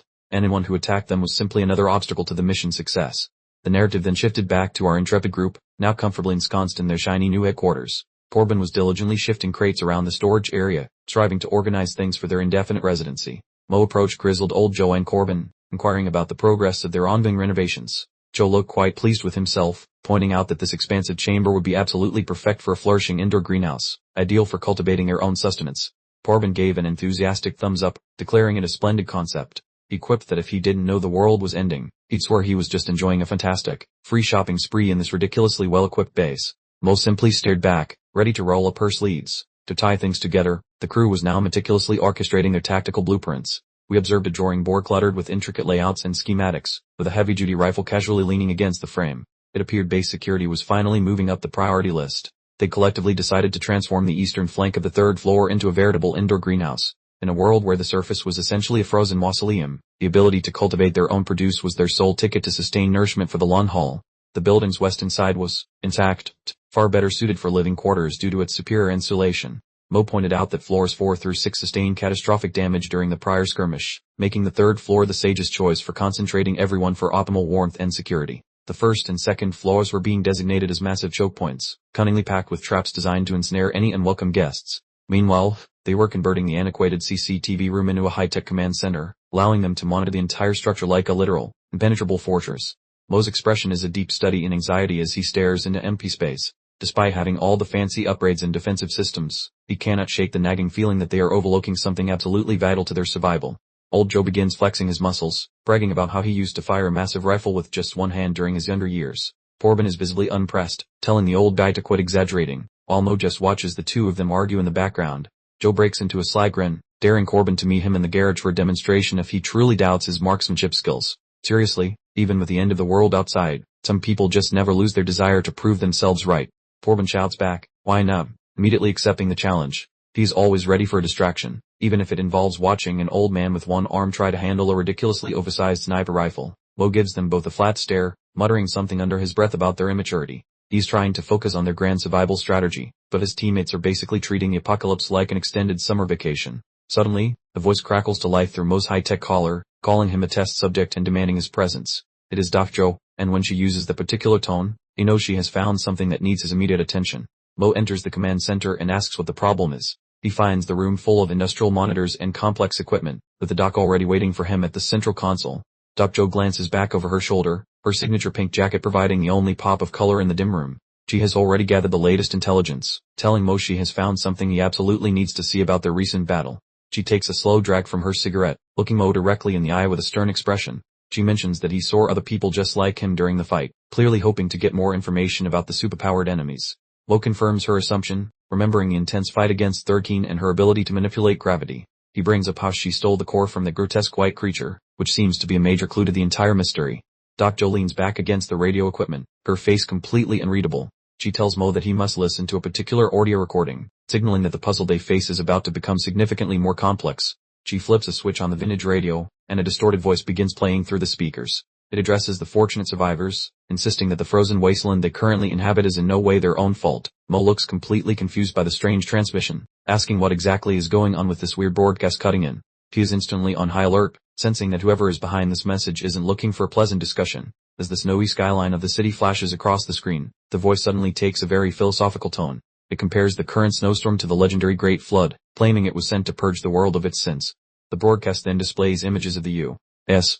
Capitol covered in stacks of money, pushing a very strong anti-establishment narrative. It claims humanity has been completely brainwashed and monitored by sinister governing bodies using greed and desire. We see a picture of a young boy looking malnourished and abandoned on the streets. The message argues that the government controls people and forces them into evil acts for its own selfish gain. This cult's propaganda machine is running full blast. The massive, multi-eyed, pale monster looms over a terrified person. The voice insists that despite the immediate horror, God is showing mercy by sending these creatures to cleanse the world of all wrongdoing. The broadcast transitions to show Han Jinwoo standing right next to one of the monsters. It promises that only truly pure souls will receive salvation in this new global order, which sounds like bad news for anyone outside of their specific group. A close-up shot of Han Jinwoo shows her smiling with an eerie, purple glow emanating from her eyes. The narrator refers to these entities as the Holy Children, putting them on a pedestal far above regular human beings. The message explicitly identifies these people as prophets and descended divine spirits. This effectively serves as a formal introduction to the series' main villains, showcasing the entire team in all their arrogant splendor. 13 appears in her monstrous form, hovering over the frozen streets while holding a huge orb of energy. This is clearly not just a simple cult, but a fully formed army of superpowered individuals who truly believe they are divine. Another monster is seen wandering through the blizzard, its body illuminated by that unsettling purple aura. These things are essentially the disposable foot soldiers for the Prophetic Association, providing the muscle for their campaign. The survivor in thick winter clothing stares up in complete terror, likely realizing she is one of the ordinary humans mentioned in the broadcast. The dramatic difference between regular people and these holy spirits is truly insane. The entire cult team stands together against a background of destroyed skyscrapers. They proudly declare themselves the Prophetic Association, claiming to be the only ones capable of bringing hope to these end times. Dar, keep telling yourselves that story. Inside the NSB truck, the agents listen to the exact same broadcast with expressions of complete disgust. One agent asks what they are even talking about while Zion White remains focused on driving the vehicle safely. The broadcast concludes with a chilling promise to pass judgment on corrupt governments and bring salvation to dishonest individuals. We see a golden hand reaching out to touch a black loved one, symbolizing their sinister alliance. Doc Joe turns off the radio as the final lines of the cult's message fade into silence. They were urging everyone to join the Prophetic Association in order to be cleansed of their evil deeds and ultimately led to the kingdom of heaven. The Doc leans back in her chair and asks Mo for his opinion on the sermon now that he has heard everything. She is testing him, trying to see if her test subject possesses the ability to see through the cult's elaborate performance. Mo doesn't hesitate for a second, immediately identifying them as nothing more than another anti-government cult. He stands there with his arms folded, completely unimpressed by their claims of divinity and spiritual authority. Mo turns more serious, noting that their mention of chosen ones and holy children sounds very much like they are actively recruiting superhumans. We connects the final dots, realizing that these guys are building a real army of people with special abilities. Dr. Joe confirmed his clever idea, looking quite pleased with his impressive stature, and she realized that if these folks were hoarding gifted individuals, the peril for Mo and the entire structure had just shot up considerably. A tight shot on the doctor's visage showed her looking utterly grave as she conceded that matters were spiraling into far greater complexity, clearly fretting about the Prophetic Association planning an aggressive move toward their current sanctuary. The doc began to unravel the popular urban legends surrounding secretive clubs like the Freemasons and the shadowy Illuminati, explaining that those tales weren't pure fantasy, as a clandestine syndicate truly did exist, masterfully steering the whole nation from the darkness. She disclosed that the Prophetic Association began as a hushed little sect but subsequently secured clandestine monetary support from the CIA, initially designed as a foreign policy instrument, though the agency never envisioned their controlled pet biting back with such ferocity. The bizarre fellowship managed to sneak into every echelon of governance, the Pentagon included, so to handle this unruly beast, the federal powers had to establish their own clandestine wing, the National Security and Logistics Bureau, no less. Dr. Joe pointed out that this historical tidbit is officially shielded from view and likely to vanish forever given the chilling, frozen state of the planet, offering Mo a privileged glimpse into the clandestine warfare that had been brewing for ages. Mo cut her off abruptly, sporting a look of intense doubt, questioning how a medical expert from the biochemistry division could possibly possess such highly classified intelligence, realizing she was significantly more than just a Bacala healer. The doc merely offered him a cool, unflappable gaze, agreeing that she lacked a companion quite like Mo, then confessed to having an old operative contact within Central Intelligence, neatly accounting for her staggering stockpile of secrets. We then switched scenes to the NSB vehicle where Zion and Rhodes were discussing their assignment, Rhodes still a bit rattled from the sudden attack, while Zion politely inquired if she was genuinely coping alright. Returning to the facility, Mo and Joe were meandering past the humming server stacks as they conversed, where Joe finalized his assessment. Based on everything they knew, the prophetic group hadn't just been dismantled, they were utterly eradicated, suggesting 0 survivors should exist. The doctor paused her stride and turned toward Mo, dropping the ultimate curveball. This current gathering of superpowered individuals actually hailed from an alternate reality, which sounds like a genuinely terrifying science fiction trope come true. Mo emitted a sound of utter bewilderment as Joe elaborated that these specific people were essentially specters, just like himself, and he stared blankly at her, his brain likely short-circuiting while trying to digest the news of the multiverse. The doc continued working along, calmly enjoying her cigarette, while Mo extended a dramatically accusatory finger toward her, beginning to suspect she'd been several steps ahead of his every move the entire duration. Mo swiftly clamped on her jacket collar and loudly demanded to know if she had been secretly tuning into his private conversations, suddenly grasping that she overheard his entire heartfelt chat with Corbin via the monitoring devices. The doc responded with a small, split hum, remarking what a rather touching display of male camaraderie that had been, thoroughly irritating him as Mo bristled over the violation of private manly bonding sessions via spying. She swiftly pivoted back to serious matters, warning him that if the religious fanatics are indeed comprised of temporal tourists, they have undoubtedly pinpointed him as a target for their sinister collection. The doctor worked away, instructing Mo to assist her in transporting her belongings to her newly assigned quarters, and crucially, not to forget the receptacle for her ashes, leaving Mo feeling like her designated, a pain-moving assistant. Inside the NSB transport, the illuminated screens displayed the cult's broadcasted propaganda, leading the agents to deduce that this explained the total absence of any local paper trails regarding these extraordinary adversaries. Corporal Lee glanced over, asking if this was truly a monumental issue. Clearly the greenest member of the crew, still failing to grasp the true magnitude of the conflict they were embroiled in.